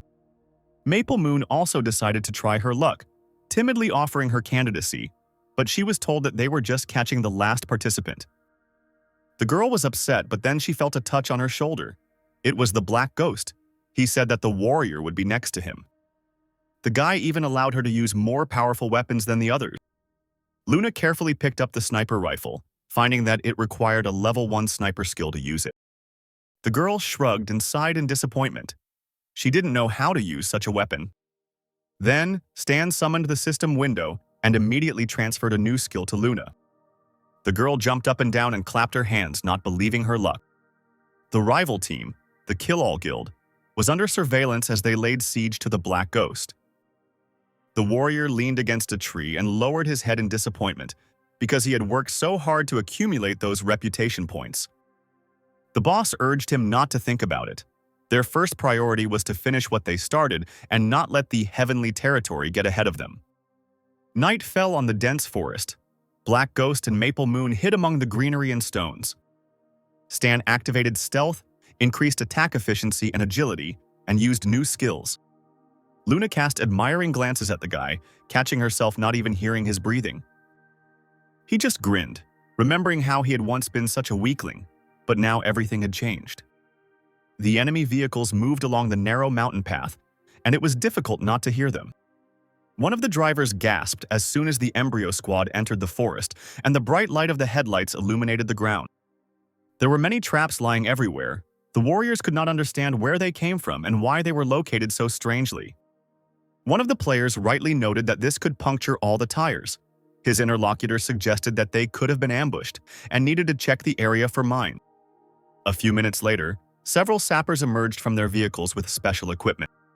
One of the soldiers ran the device along the ground, and it immediately began to beep. The man immediately warned his teammates, shouting that there were mines hidden in the ground.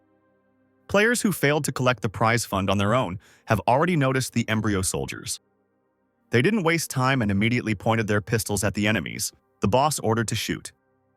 The soldiers reacted with lightning speed, and immediately the order was given for everyone to lie down on the ground. But the players got ahead of them, and the next second shots rang out and thin, deadly stripes of beam weapons cut through the air. The soldiers lying on the ground looked at each other in bewilderment and stood up, realizing that they were not being harmed. The commander, sitting in the car, gave the order to counterattack over the radio. Then much more powerful weapons came into play, many tanks and machine guns. The soldiers hit the players with precise shots, and they fell on their backs at once.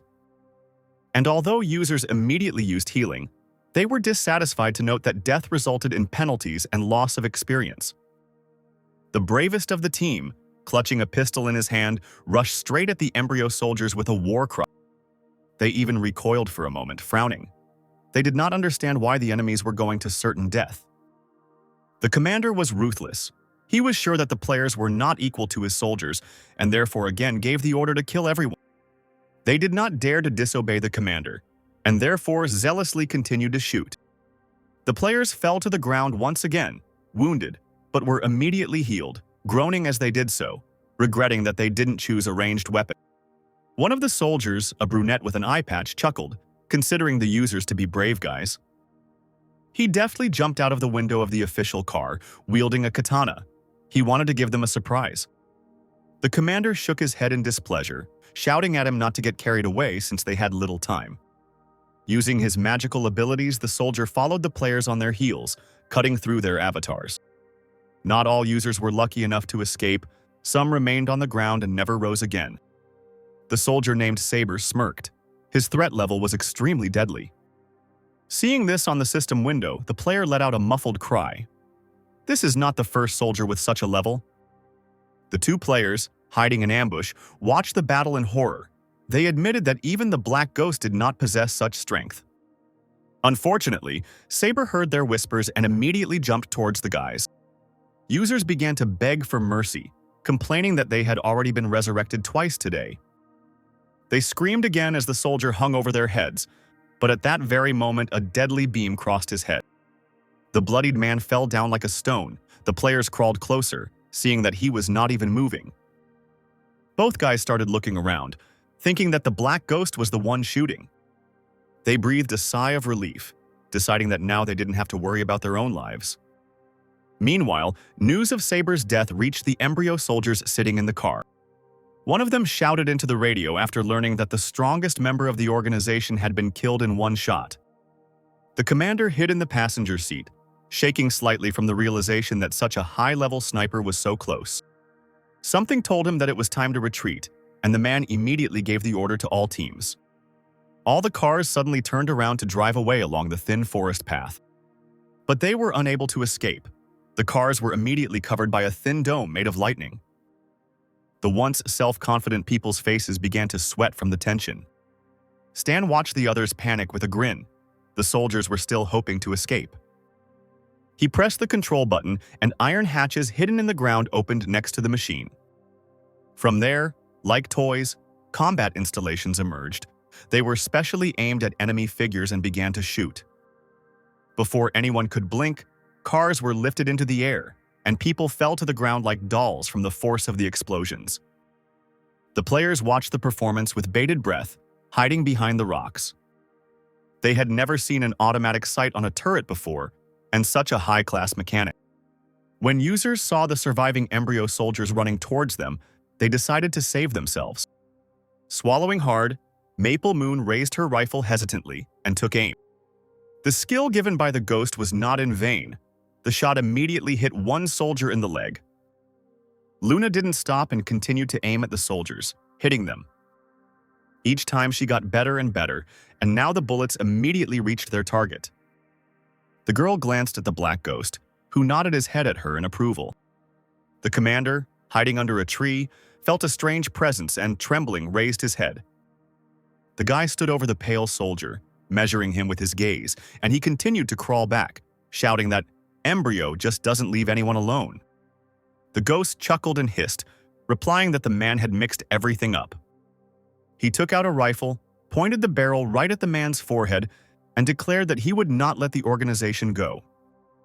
In the silence of the night, another shot rang out, frightening a flock of birds. 3 players peeked out from behind a tree. They were whispering among themselves about how one person had killed an entire squad, and they were saved by a mechanic class person. The system window stated that the task was completed. Now the players were entitled to a prize fund, and Maple Moon was in first place for kills. Users were displeased that the girl single-handedly overtook heavenly territory and kill all. Everyone also knew that Luna would get 13% of the reward. The red-haired user yelled at his team, ordering them to find the girl. And she was already next to the black ghost when the system congratulated her on her win and first place. Players began to gather around the NPC's truck. They looked at the car with hope, expecting to see the ghost and take the task from him. Imagine the players' surprise when they saw the very winner talking to the guy. The other players immediately noticed the Phantom's special attitude towards the girl. The player squinted and assumed that she was going through a hidden storyline. Having changed their anger to mercy, a whole crowd of users ran to Maple Moon with calls to become friends. The girl backed away, looking back at the ghost, not understanding why they were suddenly surrounded. He climbed into the driver's cabin, asking Luna to hide in the car. She would be taken to the meeting place. The guy quickly started the truck and drove along the very road where the embryo soldiers had recently been. He hosted and read the forum, and concluded with some satisfaction that players were beginning to show interest in the mechanic class. Finally, he and Luna arrived at Mount Actor, the gathering place of the Wanderers. Seeing the guest, the players became alarmed and immediately ran to the truck. They shouted, vying with each other to be given the mechanic class because everyone wanted to possess the power they had seen. The black ghost nodded to the assembled players, then opened the system window. After all, those who were interested in his class immediately realized that they wanted to quickly raise the level of their abilities and get mechanisms. Maple Moon was afraid of the crowd, so she decided to hide while the users were distracted. The girl had almost hidden in one of the houses when she suddenly shuddered, hearing a scream. The red-haired player with the nickname Sky Azure, along with the rest of his teammates, asked Luna if she had time. The girl let out a strangled scream, shouting that any kind of harassment was prohibited in this game. The smile disappeared from the player's face and he said that he just wanted to ask how the girl had started the secret line at Black Phantom. The extremely frightened girl didn't even stop and ran away as fast as she could, shouting after him that she didn't know. The player shook his head and ordered the others to ask other players, because someone must have heard her talking to the ghost. The team captain did not have to wait long. His subordinate found out how everything happened. Leaning towards the guy, he covered his mouth with his hand and quickly whispered something. After some time, when the users went home, The NPC's truck stood alone at the entrance. Stan raised an eyebrow, looking to the side. He was already being called. Sky Blue, awkwardly scratching the back of his head, hesitantly asked the player why he was at odds with Embryo. He frowned even more than before, rudely asking what it was to him. Hearing this, Lazuri's teammates laughed, and the guy who asked was left perplexed, because the girl told him that this is exactly how she started the hidden quest. The Black Ghost immediately said goodbye to everyone, but the players did not want to let him go, asking him to stay, because they had not yet reached the required level to transfer to the mechanics. The market potential of the players on Mount Octour had exhausted itself. The game had just begun, so Prizrak decided to wait until the newcomers grew stronger. The Embryo base in the south was just starting to evacuate, so there would probably be a lot of A-level missions to be had. Mount Actor gradually filled up with players who came to the game. The red-haired elf with the nickname Wild Sword looked around. On the forum, he learned that the Black Ghost was here. He decided to approach another user to ask where the NPC was. The guy replied that the ghost had just left. He himself had only just found out what it was, and that was why he was upset. Tears welled up in Wild Sword's eyes, and he couldn't help but sigh in disappointment. In the silence of the night, a cry full of pain was heard. He spent so much time looking for this NPC. The guy went further away from the houses into the dense thicket, hoping that he would be able to find the ghost. The Wild Sword slowly walked along the forest path, leaning on the trees, wondering where the ghost could be. He threw his head back and groaned loudly, not knowing what to do. Suddenly, someone's low voice was heard. The elf looked around in fear. Stan stood nearby, leaning against a tree with his arms folded across his chest, looking relaxed, asking if they were looking for him. The Wild Sword ran up to the hero and grabbed his leg, sobbing with happiness. The ghost exhaled heavily and shook his head, finally calling for the user to come with him. He, without letting go of the other man's leg, swallowed his tears, asking where they would go. Then the ghost took out a tablet and showed a map, answering that they needed to do something.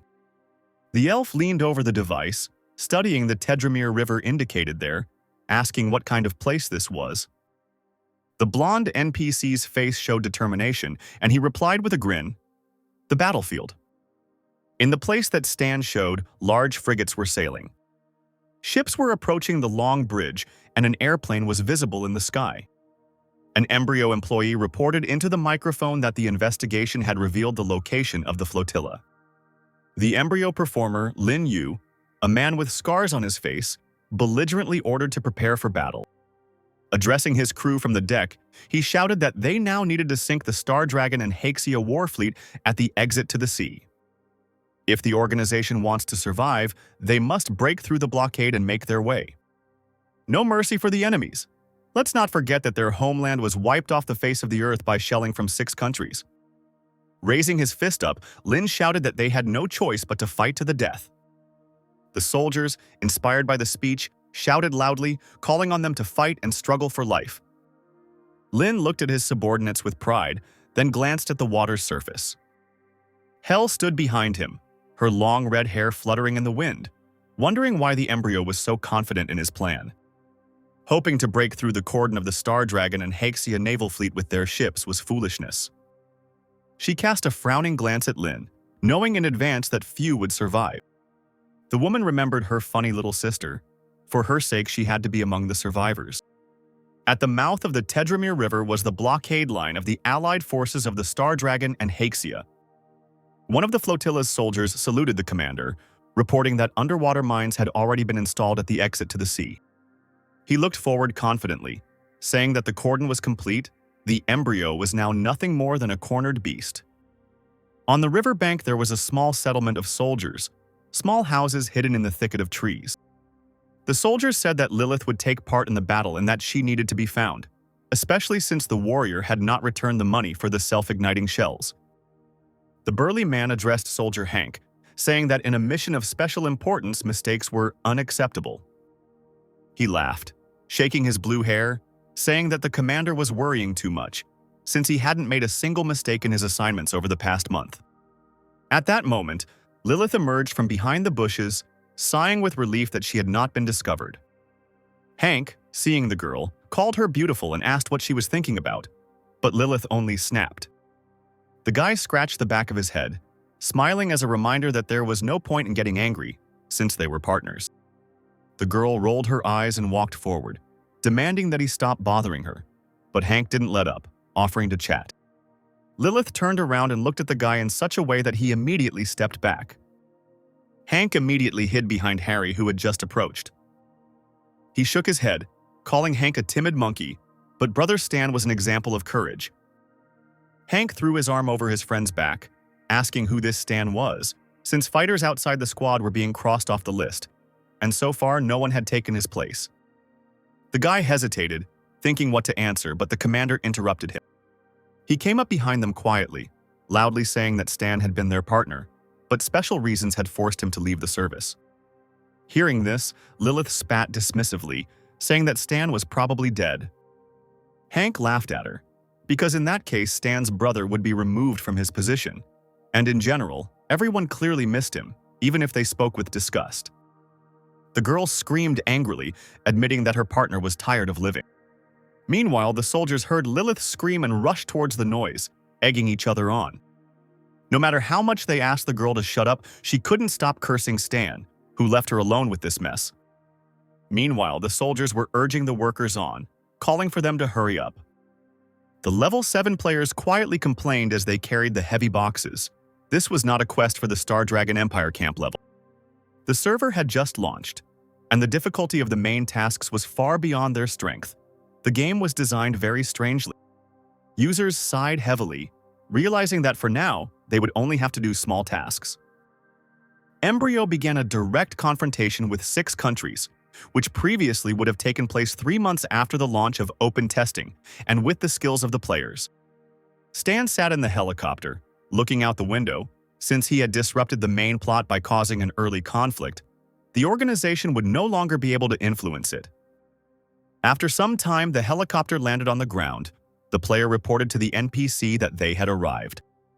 He dialed someone's number and asked for the latest information on the evacuation plans for both the Embryo and the Star Dragon from Haxia.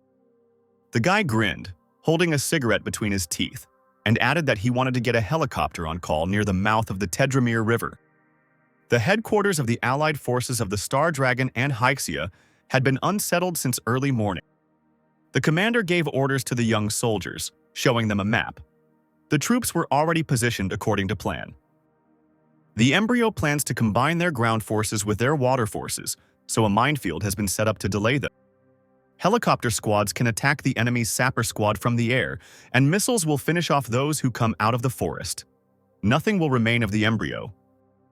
Meanwhile, at the Embryon Ground Support Camp, the investigation that had been conducted was being discussed. The troops had begun to move and were planning to ambush the organization in Cloud Valley. The commander knew that there was no way to bypass Cloud Valley. They would have to accept a fierce battle. The man looked into the distance and concluded with a smile that it was worth heading there. Looking at the huge boxes above his head, he knew it was time to show his ruthlessness to the enemy. Meanwhile, Stan was driving somewhere, sitting behind the wheel of a truck. At the same time, he was watching the troop movements on the map. There should be a battle site there. He wanted to find shelter and wait for it all to start. The phone rang. Stan answered. The voice on the other end asked the guy if he was going to join Embryo. Bennett warned the hero that the Darknet remains neutral, and the guy shouldn't play with them or break the rules. Stan rolled his eyes and waved his hand, replying that he didn't deceive his partners. Then, a few seconds later, he added more seriously that he would soon need help. The guys arrived and Stan quickly got out of the car. The Wild Sword also tried to get out, but he got a car disease, which reduced his stats and therefore the player could not keep up with his mentor. Having overcome the illness, the guy nevertheless went out and saw how the ghost was installing some mechanisms. The elf decided to ask if they had been noticed and if the Star Dragon would attack them by accident. Stan calmly asked them not to worry because the truck was covered with anti-radar material. They would not be detected. The ghost decided to give the sword a task. Seeing the message on the system screen, the guy got nervous. As it turned out, the black ghost decided to give the same task as before. He ordered the guy to dance, so that it would be fun while waiting. The Star Dragon's command camp was hidden in the forest. A soldier entered the large tent and reported that the radar had been disabled by strong electromagnetic radiation. The direction of attack was the route of the embryo's advance, and then he was ordered to activate the backup radar, turning off and on the electronics every 5 to 12 seconds. Suddenly they heard a roar. It was the sound of missiles being fired by planes. The squad leader gritted his teeth, exclaiming that the embryo air force was advancing. The planes immediately began dropping bombs on the camp, and explosions were heard. The commander ordered the missile interception system to be launched through the microphone. Huge robot-like installations aimed at targets and fired at the enemy tirelessly. Shells flew through the air, breaking through a funnel of smoke and ash. The commander gave the order to use mine detection machines. The Allies will soon restart the radar. We need to break through immediately. Incredible machines resembling tractors and tanks at the same time confidently moved through the mine. Embryo Executor. Mihawk jerked as if he had been pulled from a dream and heard himself being ordered to wait and lead the strike force. The Star Dragon supply camp was in full swing with hard work. Players carried weapons in boxes to place resources on their backs and talked among themselves. Kim approached them, hesitantly asking permission to help. The players responded that they only had a couple of pocket pistols with them, and that they would only die and that would be it. Tears glistened in the girl's eyes. She firmly decided that she would not give up. The players rolled their eyes, finally agreeing to see what else was left in the warehouses. Kim felt incredibly confident and even ran across the destroyed land, despite the explosions behind her. The Black Ghost installed a special device on the tree that blocks radio waves. He himself watched from afar, using a tablet, as the embryo convoy drove through the forest and out onto the plains. Taking binoculars out of his bag, the player aimed them at the battle at Tedramir, which had also already begun. When the time came to prepare the embryo for a ceremonial welcome, the ghost gave the wild sword a special device that needed to be buried in the forest.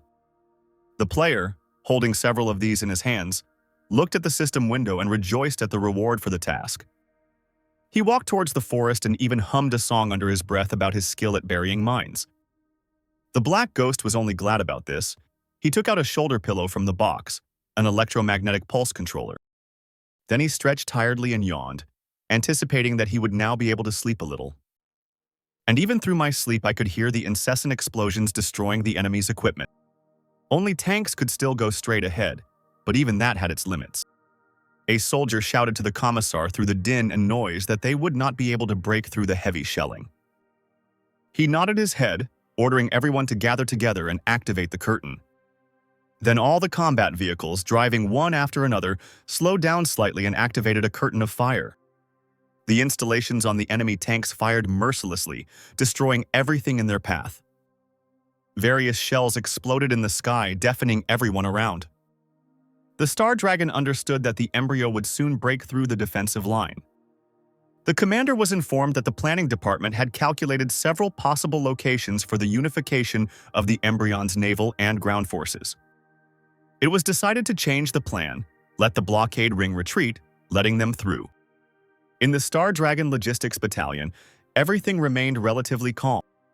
Kim watched the NPCs fight, but she really wanted to get involved. Her partners, standing nearby, hissed at her, warning her that someone was coming. The leader of the embryo squad, Mihawk, was approaching them on a motorcycle with a wide smile, leading the squad. The man's gaze was filled with confidence in his actions, and the motorcycle made a loud roar. Kim heard that their motorcycles needed to be hit.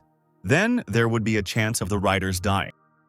The soldiers actually ended up in the wheels of a motorcycle, but they saw something that amazed them beyond belief. Mihawk deftly jumped off his iron horse and used magic, knocking the soldiers out of the way. He attacked players with his bare hands in midair, throwing them aside like toys. The survivors tried to escape, transmitting information via radio as they went. The embryo performer had broken through. Help was needed. But the man's self-confidence was shaken, and he was shot in the shoulder. Mihawk landed on the ground and coughed, covering the wound with his hand. Stan was already standing over him, grinning as usual and aiming his rifle. The dragon commander watched the ghost through the car window. He was stunned to realize who was helping them, but did not understand why. The warrior sitting next to him asked what to do, and the commander ordered to concentrate only on the embryo. Meanwhile, the commander-in-chief of the embryo detachment was informed that Mihawk was wounded. He gave the order to the second squad to immediately deal with the sniper. They should also have brought along a couple of test subjects for training. So far, the forest was quiet, and no traces of strangers were visible on the green grass. But the Black Ghost did not lose his vigilance, tirelessly monitoring the situation. Finally, the player called up the system window, which informed him that he had entered a battle between the Star Dragon and the embryo. Returning to observation, the Ghost concluded with satisfaction that they could give less than 300,000 experience for completing the task. Finally, he saw what he was waiting for, the military equipment of the embryo. The boy shouted at Wild Sword, urging him to come back. He set the last mine and rushed towards the Ghost as fast as he could, responding to the call. Meanwhile, the aliens' tanks were slowly approaching the dangerous territory. The Ghost pressed the button and immediately special weapon installations appeared from the mines. The force of the explosion was so strong that huge machines literally rose into the air. Even the Wild Sword let out a muffled cry as he saw the armored vehicles rise up. The surviving tank stopped. Other transport was already ablaze. Immediately, something began to jump out of the tanks at great speed, falling to the ground. These were figures of identical Cybermen, experimental super soldiers. Looking at them through binoculars, Wild Sword was amazed. These monsters looked very strong. Without letting go of the rifle, Dark Ghost also did not expect to see the experimental soldiers of the embryo. Apparently, the enemy studied the mechanical arm he left in the lab when he escaped, which sped up the plot and sped up the creation of super soldiers. But looking through the scope at the monster's face, the guy realized that the modification had not yet affected the entire body. His mine installations continued to fire at the enemy, producing powerful volleys of fire every second. The soldiers seemed invincible, covering themselves with steel shields. When the attack stopped for a moment, the Cybermen immediately jumped from their positions, moving closer. They pounced on the installations and destroyed them with just blows of their hands, with crazy smiles on their faces. Stan grabbed the tablet, noticing that the soldiers had excellent defenses. The player decided to get even with the enemy with the help of his new invention. Thick smoke began to pour out of the back of his car, and powerful robots began to jump out of it, creaking with mechanical parts. An installation was pulled from one of the hands, and a volley of fire poured straight at the Cybermen. They jumped high into the air, trying to dodge, but the robots were aimed straight at the enemy. Enemy soldiers could not predict defeat, having covered themselves with steel shields. Previously, they successfully held the defense, but now they broke down like plastic.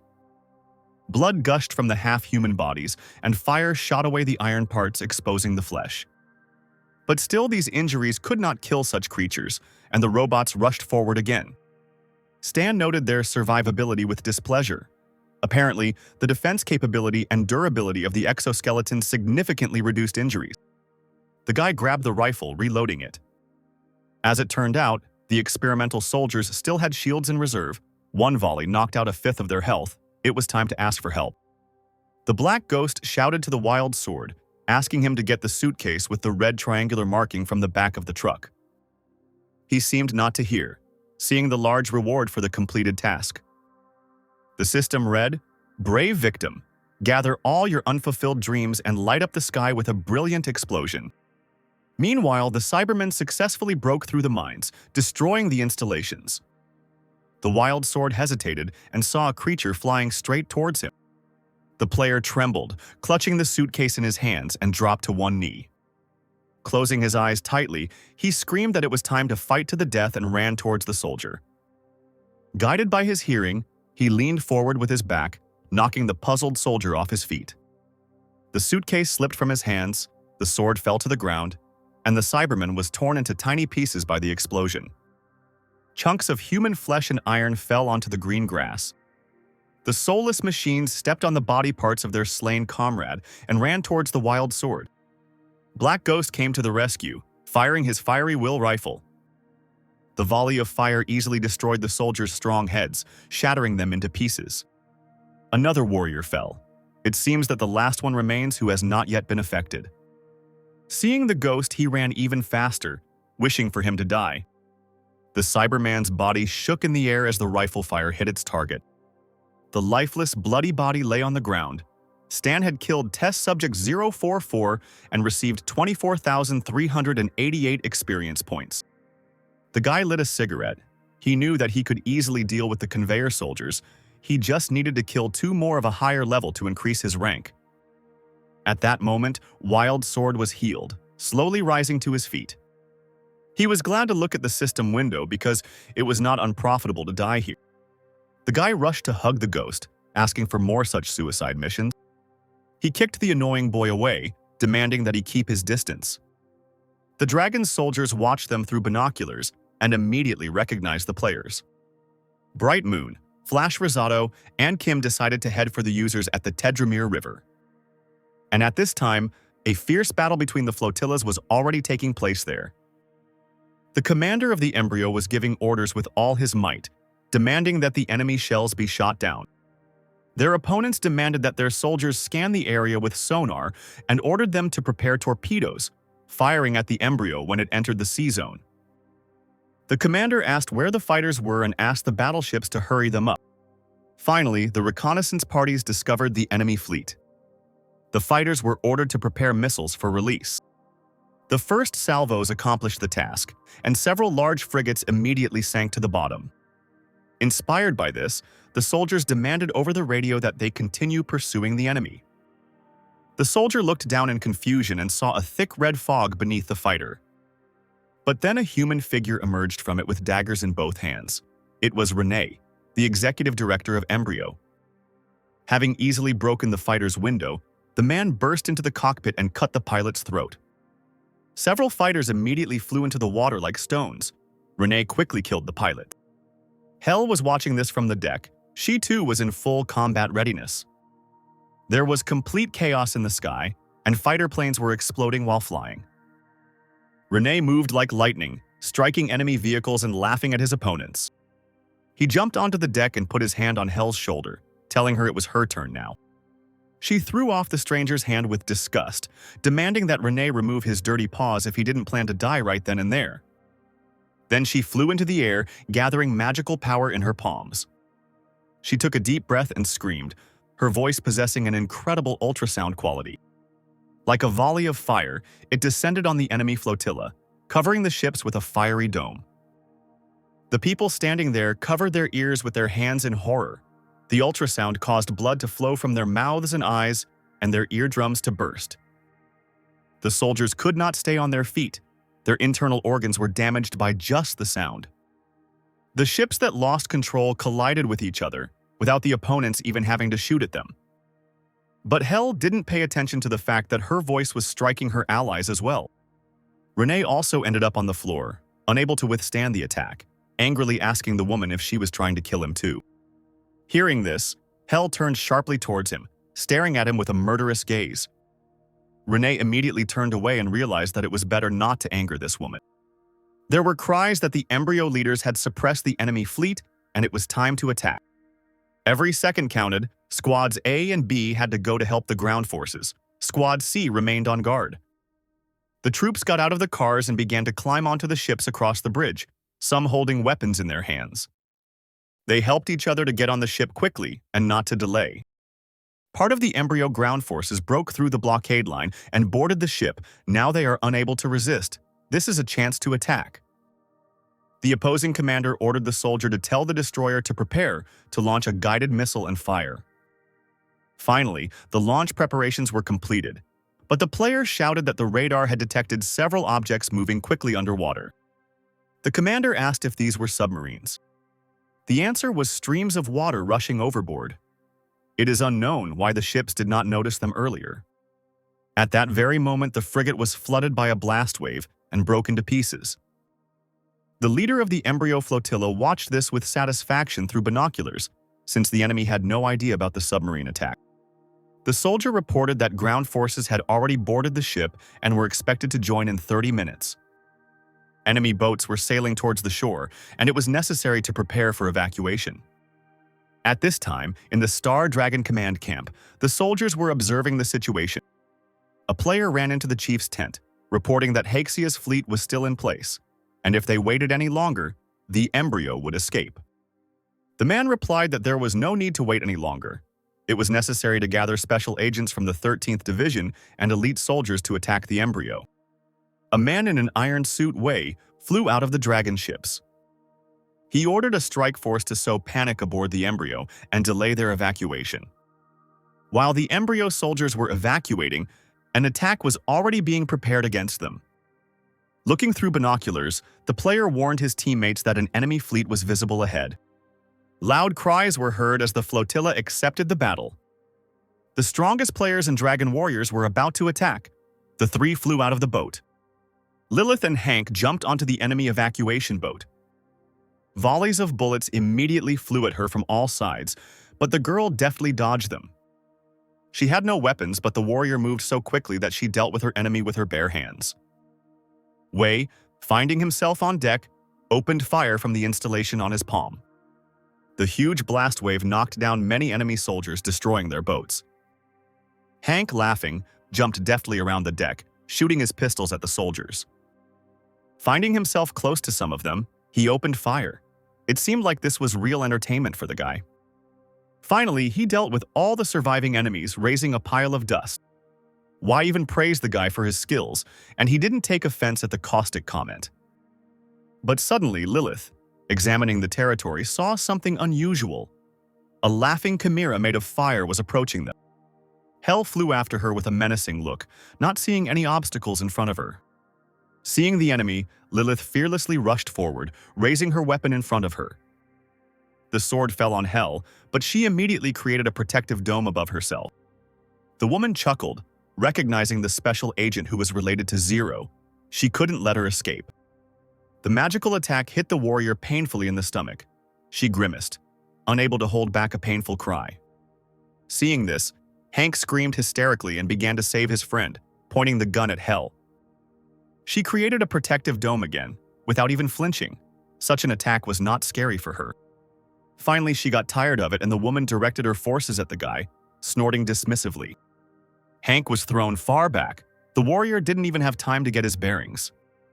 He coughed, but bought time for Lilith, who had already managed to come to her senses. She wanted to draw attention to herself by demanding that Hell fight her. She only raised an eyebrow, defending herself with the dome for the umpteenth time.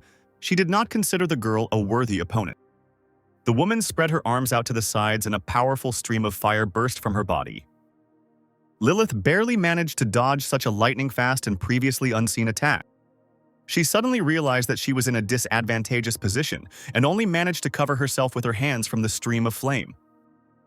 But suddenly, a blue volley flew towards Hell, piercing the woman's stomach. Lilith's figure was engulfed in the remnants of the flame, but she closed her eyes and did not understand what had happened. Hell was wounded. The strike team had a powerful sniper, but there was no time to waste. We had to continue to put pressure on the warrior. Stan, who attacked Hell, looked at the system window. The future wounded boss has more abilities than Bennett, but the only difference between them is simple luck. Then the ghost aimed his rifle at the woman, intending to help his former comrades. Stunned, Hell fell to the ground, disoriented in space. But the next moment, the future boss quickly rose to her feet, generating an attack. Her wounds gradually healed, the woman cursed, calling the sniper an unkind word. Distracted, she didn't notice Wei appearing next to her, blue light shining from his hand. The warrior pounced on Hell, but she managed to create a protective dome and bend down to the ground. The woman exclaimed that these attacks were completely trivial and was about to shoot. The warrior's eyes flew open, and from somewhere above she was hit in the shoulder again and was thrown to the side. Hell managed to stay on her feet at the cost of incredible pain in her forearm. Then Wei called for them to move forward again. Lilith nodded, swinging her blade. She hit the weakened Hell's protective dome with all her might, and she could barely hold back the attacks. Then Wei used a huge cannon, which struck with several volleys of fire at once. Hell jumped back, saving herself from the enemy's powerful attack. Having created a dome in front of herself, she flew forward. The woman could not allow herself to be driven into a corner in this way. Having passed the fire, she found herself very close to the enemy, and immediately generated streams of fire. Stan came to the rescue, already aiming his rifle with all his usual attention. A blue, deadly glow pierced Hell's entire body, and the woman gritted her teeth in pain. Wee was dumbfounded, realizing that Ghost had saved him, and Lilith admitted that the sniper understood their fighting style. However, the Ghost's attack allowed Hell to continue fighting, but the opposing team did not stop either, giving other fighters an opportunity to attack. The woman egged on her enemies that their attacks were boring, then Lilith attacked her with a dagger. Hell was incredibly irritated by the attacks of the unknown and invisible sniper. At this time, the fleet of the head of the embryo received a new message from the battlefield. Hell was defeated, and the ship was approaching the exit to the sea. The warrior's ability to inflict damage in an area would be required. She needed to be freed. The commander ordered Urgel, the best warrior, to finally get rid of the Black Ghost. He grinned and nodded. For a man, there was no better reward than a good fight. The green haze around his body moved tightly behind its owner as Urgel rushed towards the enemy like lightning. The body of the Black Ghost car was visible on the shore. The man immediately noticed it. He chuckled contentedly, realizing that he had found out the sniper's location and was about to grab him. But Urgel was called out, distracted. He did not see the strong player who threw a car at him. Having stopped the car flying towards him, the man threw it away from himself with some difficulty. A henchman of the 13th Division, a powerful soldier, stands in his way. He exclaimed that he would not let Urgel go any further, but the man only laughed at such a statement. Two magical forces collided. The blue and green haze became powerful weapons. The commander noticed this, concluding that Urgel had been detained, so he sent Renee on the mission. The Ghost had a wild sword in his car, and the guy saw a black haze approaching him. Renee, brandishing daggers, hid in it, preparing to come very close. Sword wanted to warn the boss, but he himself was wounded. Ghost only turned away slightly, holding onto the steering wheel. A few seconds later, Renee was no longer around, and the guy admitted with displeasure that he had teleported. A blue electrical discharge appeared on his hand. Stan continued to hold onto the steering wheel with one hand. He raised his hand with all his might, hitting Renee with a blast of electric current. From the pain, blood spurted from Renee's mouth, and veins appeared on his forehead. The sniper was unusually strong in close combat. The man tried to turn into smoke and slip out the window. He must retreat. But even here, Stan was quicker, grabbing the fugitive by the arm. He held him tightly, not allowing him to escape. Then Renee made a few more dashes and disappeared from the forest along with the Ghost. A few seconds later, they both fell onto the deck of the embryo ship, the entire impact taking place on Renee's back. Renee raised his head and suddenly saw Stan in front of him. The villain screamed, realizing that the hero had managed to get through his teleport. Black Ghost placed his palm on Renee's face and let the lightning strike through. Reaching forward, he pushed the man to the ground, looming over him with a smile and continuing to shock him. When it was all over, Renee had a burn on his face with the imprint of someone else's palm. The system window showed the Ghost that he had killed a level 64 Renee and would receive 60,000 experience points. The player turned around sharply, hearing the sound of army boots behind him. The soldiers surrounded him from all sides, aiming their rifles. They knew exactly who was in front of them. Stan stood fearlessly, his eyes scanning every embryo soldier as they began firing. All rifles came into action as players were given the order to kill the sniper. The Ghost grinned and opened the flaps of his jacket, revealing a device on his well-defined torso, where even under his t-shirt muscles were visible. It worked immediately, and the guy was covered with a protective dome that didn't let bullets through. The pale soldiers looked at each other in bewilderment. The Black Ghost had stopped the bullets. But the next moment, the players realized how unlucky they were. The bullets were also ricocheting. Standing in the center under the dome, the Black Ghost watched as the embryo soldiers fell to the ground. After making sure that they were all dead, the guy turned off the protection and slowly walked past the bodies. He looked again at his new toy, the field repulsion machine. The Ghost took a pistol out of the inside pocket of his jacket and jumped up. He rose up, deciding that since he was here, he had to kill the Magnificent Seven. Flying away, the Ghost skillfully finished off his opponents by shooting them right in the head. The bullets ricocheted and hit a large number of players at once. The commander, looking at this, was beside himself with anger, and most of all, he was angry at Renee. Not only did he not kill the guy, but he also brought him to their ship, and because of this, soldiers are now dying in whole squads. The commander told Hell about Renee's death via radio, so he called on the warrior to deal with the enemy. With a satisfied grin, the sniper dodged the attacks, inflicting fatal blows. He felt someone else's presence and turned his head. On the other side, an enraged Hell was flying towards the player, who was already tired of these games. She opened her mouth wide and screamed, sending an ultrasound towards the phantom. He covered his ears with his hands. The waves knocked him off his feet, causing him to fly towards the ground. The guy received 221 injuries from the psychological attack and was in a state of concussion. Ghost then pulled out a pulse grenade that used frequency sound to destroy the eardrum. Taking a running start, he swung with all his might and threw the bomb towards the warrior. The device fell at the woman's feet, and she stepped on it with her heel, only laughing at Zero's intention to defeat her with an anti-tank grenade. But the woman did not recognize the type of device. It was a sound grenade, which struck her hearing, and Hell abruptly covered her ears with her hands. She pushed the grenade away from herself. Everything inside her clenched from the pain. Even breathing became harder. The ghost rubbed his chin and raised an eyebrow. He too had a knack for making others dizzy. The guy pulled out his pistols and pointed them at the warrior, immediately opening fire. She was disoriented and couldn't even cover herself. Bullets pierced her stomach and chest. The ghost ran up and kicked Hell into the water, sending a blue glow of electricity through her. Unable to resist, the woman fell like a stone into the cold blue water. Watching the splashing water, Stan understood that Hell was a difficult boss. It was not easy to defeat her. It was better to let her leave the battlefield. Hearing a woman's scream behind him, the ghost turned around. Lilith called him Stan and screamed angrily. The girl looked angrily at the hero. She told him that they had finally found him. The black ghost widened his eyes, pretending that he was seeing her for the first time, but in his heart he was a little scared. But Lilith ran up to the guy and grabbed him by the collar of his jacket and screamed that the mask wouldn't help him hide.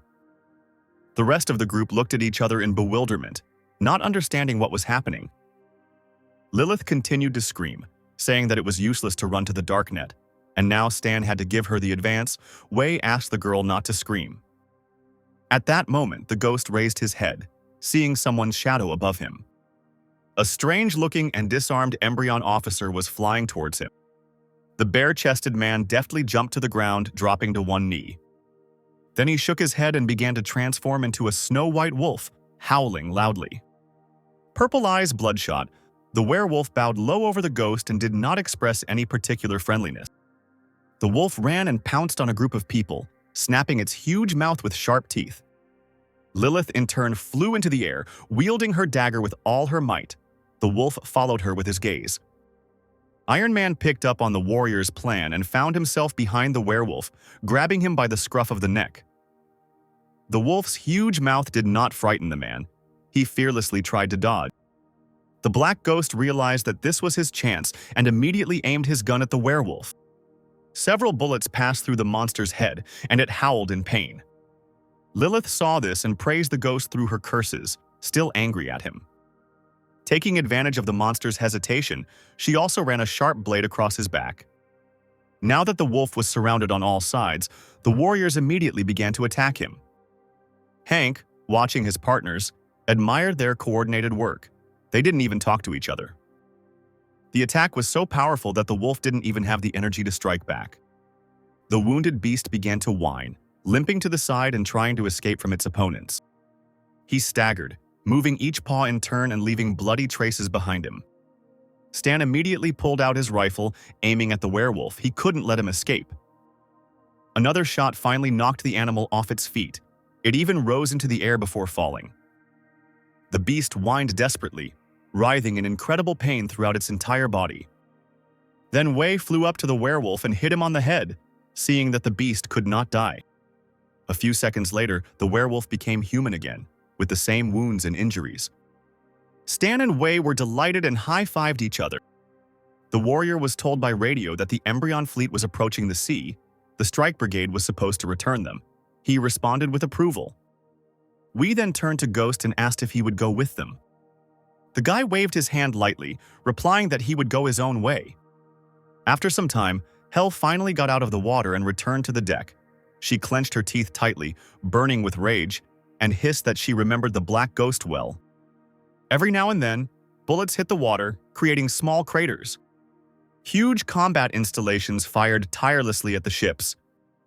The dragons kept shouting furiously that they would force the embryo to leave. The commander put his hand on the shoulder of one of the soldiers, saying that the embryo had lost 70% of its troops, and their losses were less than 10%. Black Ghost returned to the truck where Wild Sword was waiting for him. He asked the guy not to stare, but rather to get down to business, then called up the system window and chose a task for the elf. The boy was delighted. He would get a lot of experience for learning to bark like a dog. Ghost smirked back, calling it a reward for defending against an attack. Sword saw that the supply helicopter had arrived and told the mentor that it was time for them to change their means of transportation. After some time, they moved to the helicopter. The progress in destroying the embryo had advanced by 2%, and the overall increase was 21. In recent days, other continents had also struck at the evacuated enemy forces. After the embryo has completed the evacuation, you will need to head to its main base on the Andrea continent to earn even more experience. Suddenly, Stan took out a detonator and blew up his car. Wild Sword looked at this and asked Ghost in shock why he did it. The player smirked, replying that he couldn't leave any traces to track. Meanwhile, at the closed embryo base, the leader calculated the losses during the blockade breakthrough. 70% of the executors alone died. The subordinate asked if it was worth dealing with the black ghost that had killed 3 of them. The masked man replied that there was no point in wasting time on the insignificant killer. He needed to be kept under surveillance first. Embryo has lost all bases on 3 continents. 6 nations that are fine with internal conflicts can attack the main base on the continent of Andrea at any time. The subordinate reminded that the embryo still had an intercontinental nuclear bomb in stock. The leader of the organization shook his head. It was not the time yet. It was important to shift the focus of attention of the 6 states so that they did not have free time to start a war for resources. A soldier ran into the office, relaying a message from Base 13. It concerned a recent successful research subject from the Genetic Enhancement Plan. The boss read the document, asking what happened to the subjects and why they were having trouble every day. The soldier explained that cases like this did not happen to just one person. It spreads like a disease. The masked man was still confident that luck was on their side. It was time for the 6 states to worry. Night fell, and a brief calm descended upon the frigates of the embryo. The entire shower floor was covered in bullet holes. Hell pulled them out of her body with her bare hands because, no matter how many wounds there were, they would heal. She went to the window, dreaming only of it all finally ending. Then maybe she can go far away from here with her sister. Meanwhile, several helicopters were leaving the temporary shelter. Harry was dumbfounded and asked his friends if it was true that Stan was the black ghost. Lilith responded in amazement that she would recognize the guy even if he turned to ashes. The warrior carefully asked Wei if they would then look for the missing person. The man said that the ghost was confused when he left. Maybe he was on a secret mission. Lilith interrupted her friend, angrily asking him to clarify the information for her as well, when the guy would return the money. The trio exited the plane as soon as they landed at their base. Kira ran up to Lilith and began to hug the warrior, who immediately began to break free. The girl said that she had also met the black ghost before, the same one that the guys had fought today. Lilith turned around and asked irritably what he was doing when they met. As it turned out, at that time the ghost's name was Mr. Black. He was a scorpion-level assassin who took part in the mission to defend the city of White Seagull, and the head of the Darknet became interested in him. Lilith immediately ran up to the girl, hotly asking if she had any more information. Her interlocutor was surprised by such interest. Lilith's face sank and she turned away, mumbling that she was just curious. Then the girl leaned towards her, whispering secret information in her ear from the killer girl with the nickname Golden Fox. Rumor has it that the black ghost likes men. This news shocked the team. The girl covered her mouth with her hand and giggled, urging the boys to be careful the next time they met him. Wee scratched the back of his head, seriously saying that there was no point in judging his partner. Soldiers were walking quickly along the corridor of the secret department of the Star Dragon organization. The chief was informed that Wei had sent a request for a video call. The man wasted no time reporting that the team had met Stan. The boss leaned forward to the microphone and held his breath, asking him to continue. The black ghost from the darknet accepted the fight. The team fought with him side by side, understanding each other without words, and then realized that he was Stan. The boss believed that Stan could not be this player since Ghost is a top-level darknet assassin. We looked at the man with a puzzled expression, not understanding why he didn't believe him. The chief held the microphone tightly, coughed, and called on the warrior not to say anything. After all, Stan couldn't possibly be the ghost. It was simply impossible. The man swallowed hard and nodded, thinking that the boss was hinting that he should stop spreading the word, since he had been sent on a special mission by someone from above. A few hours later, the organization's leadership gathered in the Star Dragon's conference room. According to Wei, Black Ghost greatly helped Dragon, but it is unclear whether this was an order from the Darknet or his personal desire. Recently, the Darknet organization was preparing to launch the Vault program and asked the Dragon for financial assistance. Perhaps by sending the Ghost, they wanted to show their favor. The Darknet continues to remain neutral, and their gesture towards the 6 states is clearly a good sign. The head of the department decided to support the shelter program and provide financial assistance. We need to find a way to improve relations. In the Darknet management house, Wang Yu was already talking with the Dragon leadership. He hung up and told Bennett that Star Dragon would provide financial assistance. When asked why, the man became embarrassed, suggesting that it was a reward for a service rendered earlier. Then he realized that the Dragon mistook the Black Ghost for a Darknet man. Now he will be in debt to the guy. The other 5 states continue to evade, but there is a chance to bargain. The leader said that with the help of the Dragon, they will have enough funds for the first step. The shelter program needs to be put into action as quickly as possible. Wild Sword landed the helicopter on the edge of the cliff, telling Ghost that they were now there. He was smoking and only nodded when the guy asked for time off since they had no business. The player sitting behind them was amazed that Bunny the Sword simply disappeared into thin air. Dark Ghost released smoke, replying that it was the user's special ability. This universe is full of unusual abilities, and sooner or later the characters will realize the peculiarity of the players. Now the most important thing is to level up to become the strongest in Aquamarine. The entrance to the cave was hard to spot because of the overgrown greenery. Stan was sitting there. 6,100,000 had accumulated in 2 months. The system reported and offered to raise the level to a trainee mechanic. Stan confirmed the action and the system, having received an affirmative answer, increased the player's level. The trainee mechanic's level has increased to 5. The advancement seems to have affected the development of the body. It feels more flexible and strong. The senses perceive everything more acutely. Even the world has become much more colorful. The strong body straightened up to face the wind, as if it had merged with nature, multiplying all sensations. With his current combat power combined with his mechanical equipment, the guy can be considered one of the best fighters, but he still cannot compare to the main character, Bennett. The player has spent all the accumulated experience. It's time to start improving equipment and training players. A helicopter flew over the water in the village of Green Valley. The guards, sitting on the fortifications, watched him carefully through binoculars. From there, the black ghost of the Darknet slowly emerged. The person in charge of Green Valley, Balsas, asked his partner to talk to the player and find out the purpose of his arrival. Meanwhile, the black ghost descended from the mountain to the tents in the forest. A player with the nickname Silver Lover was just carrying a basket of potatoes when he noticed a guest.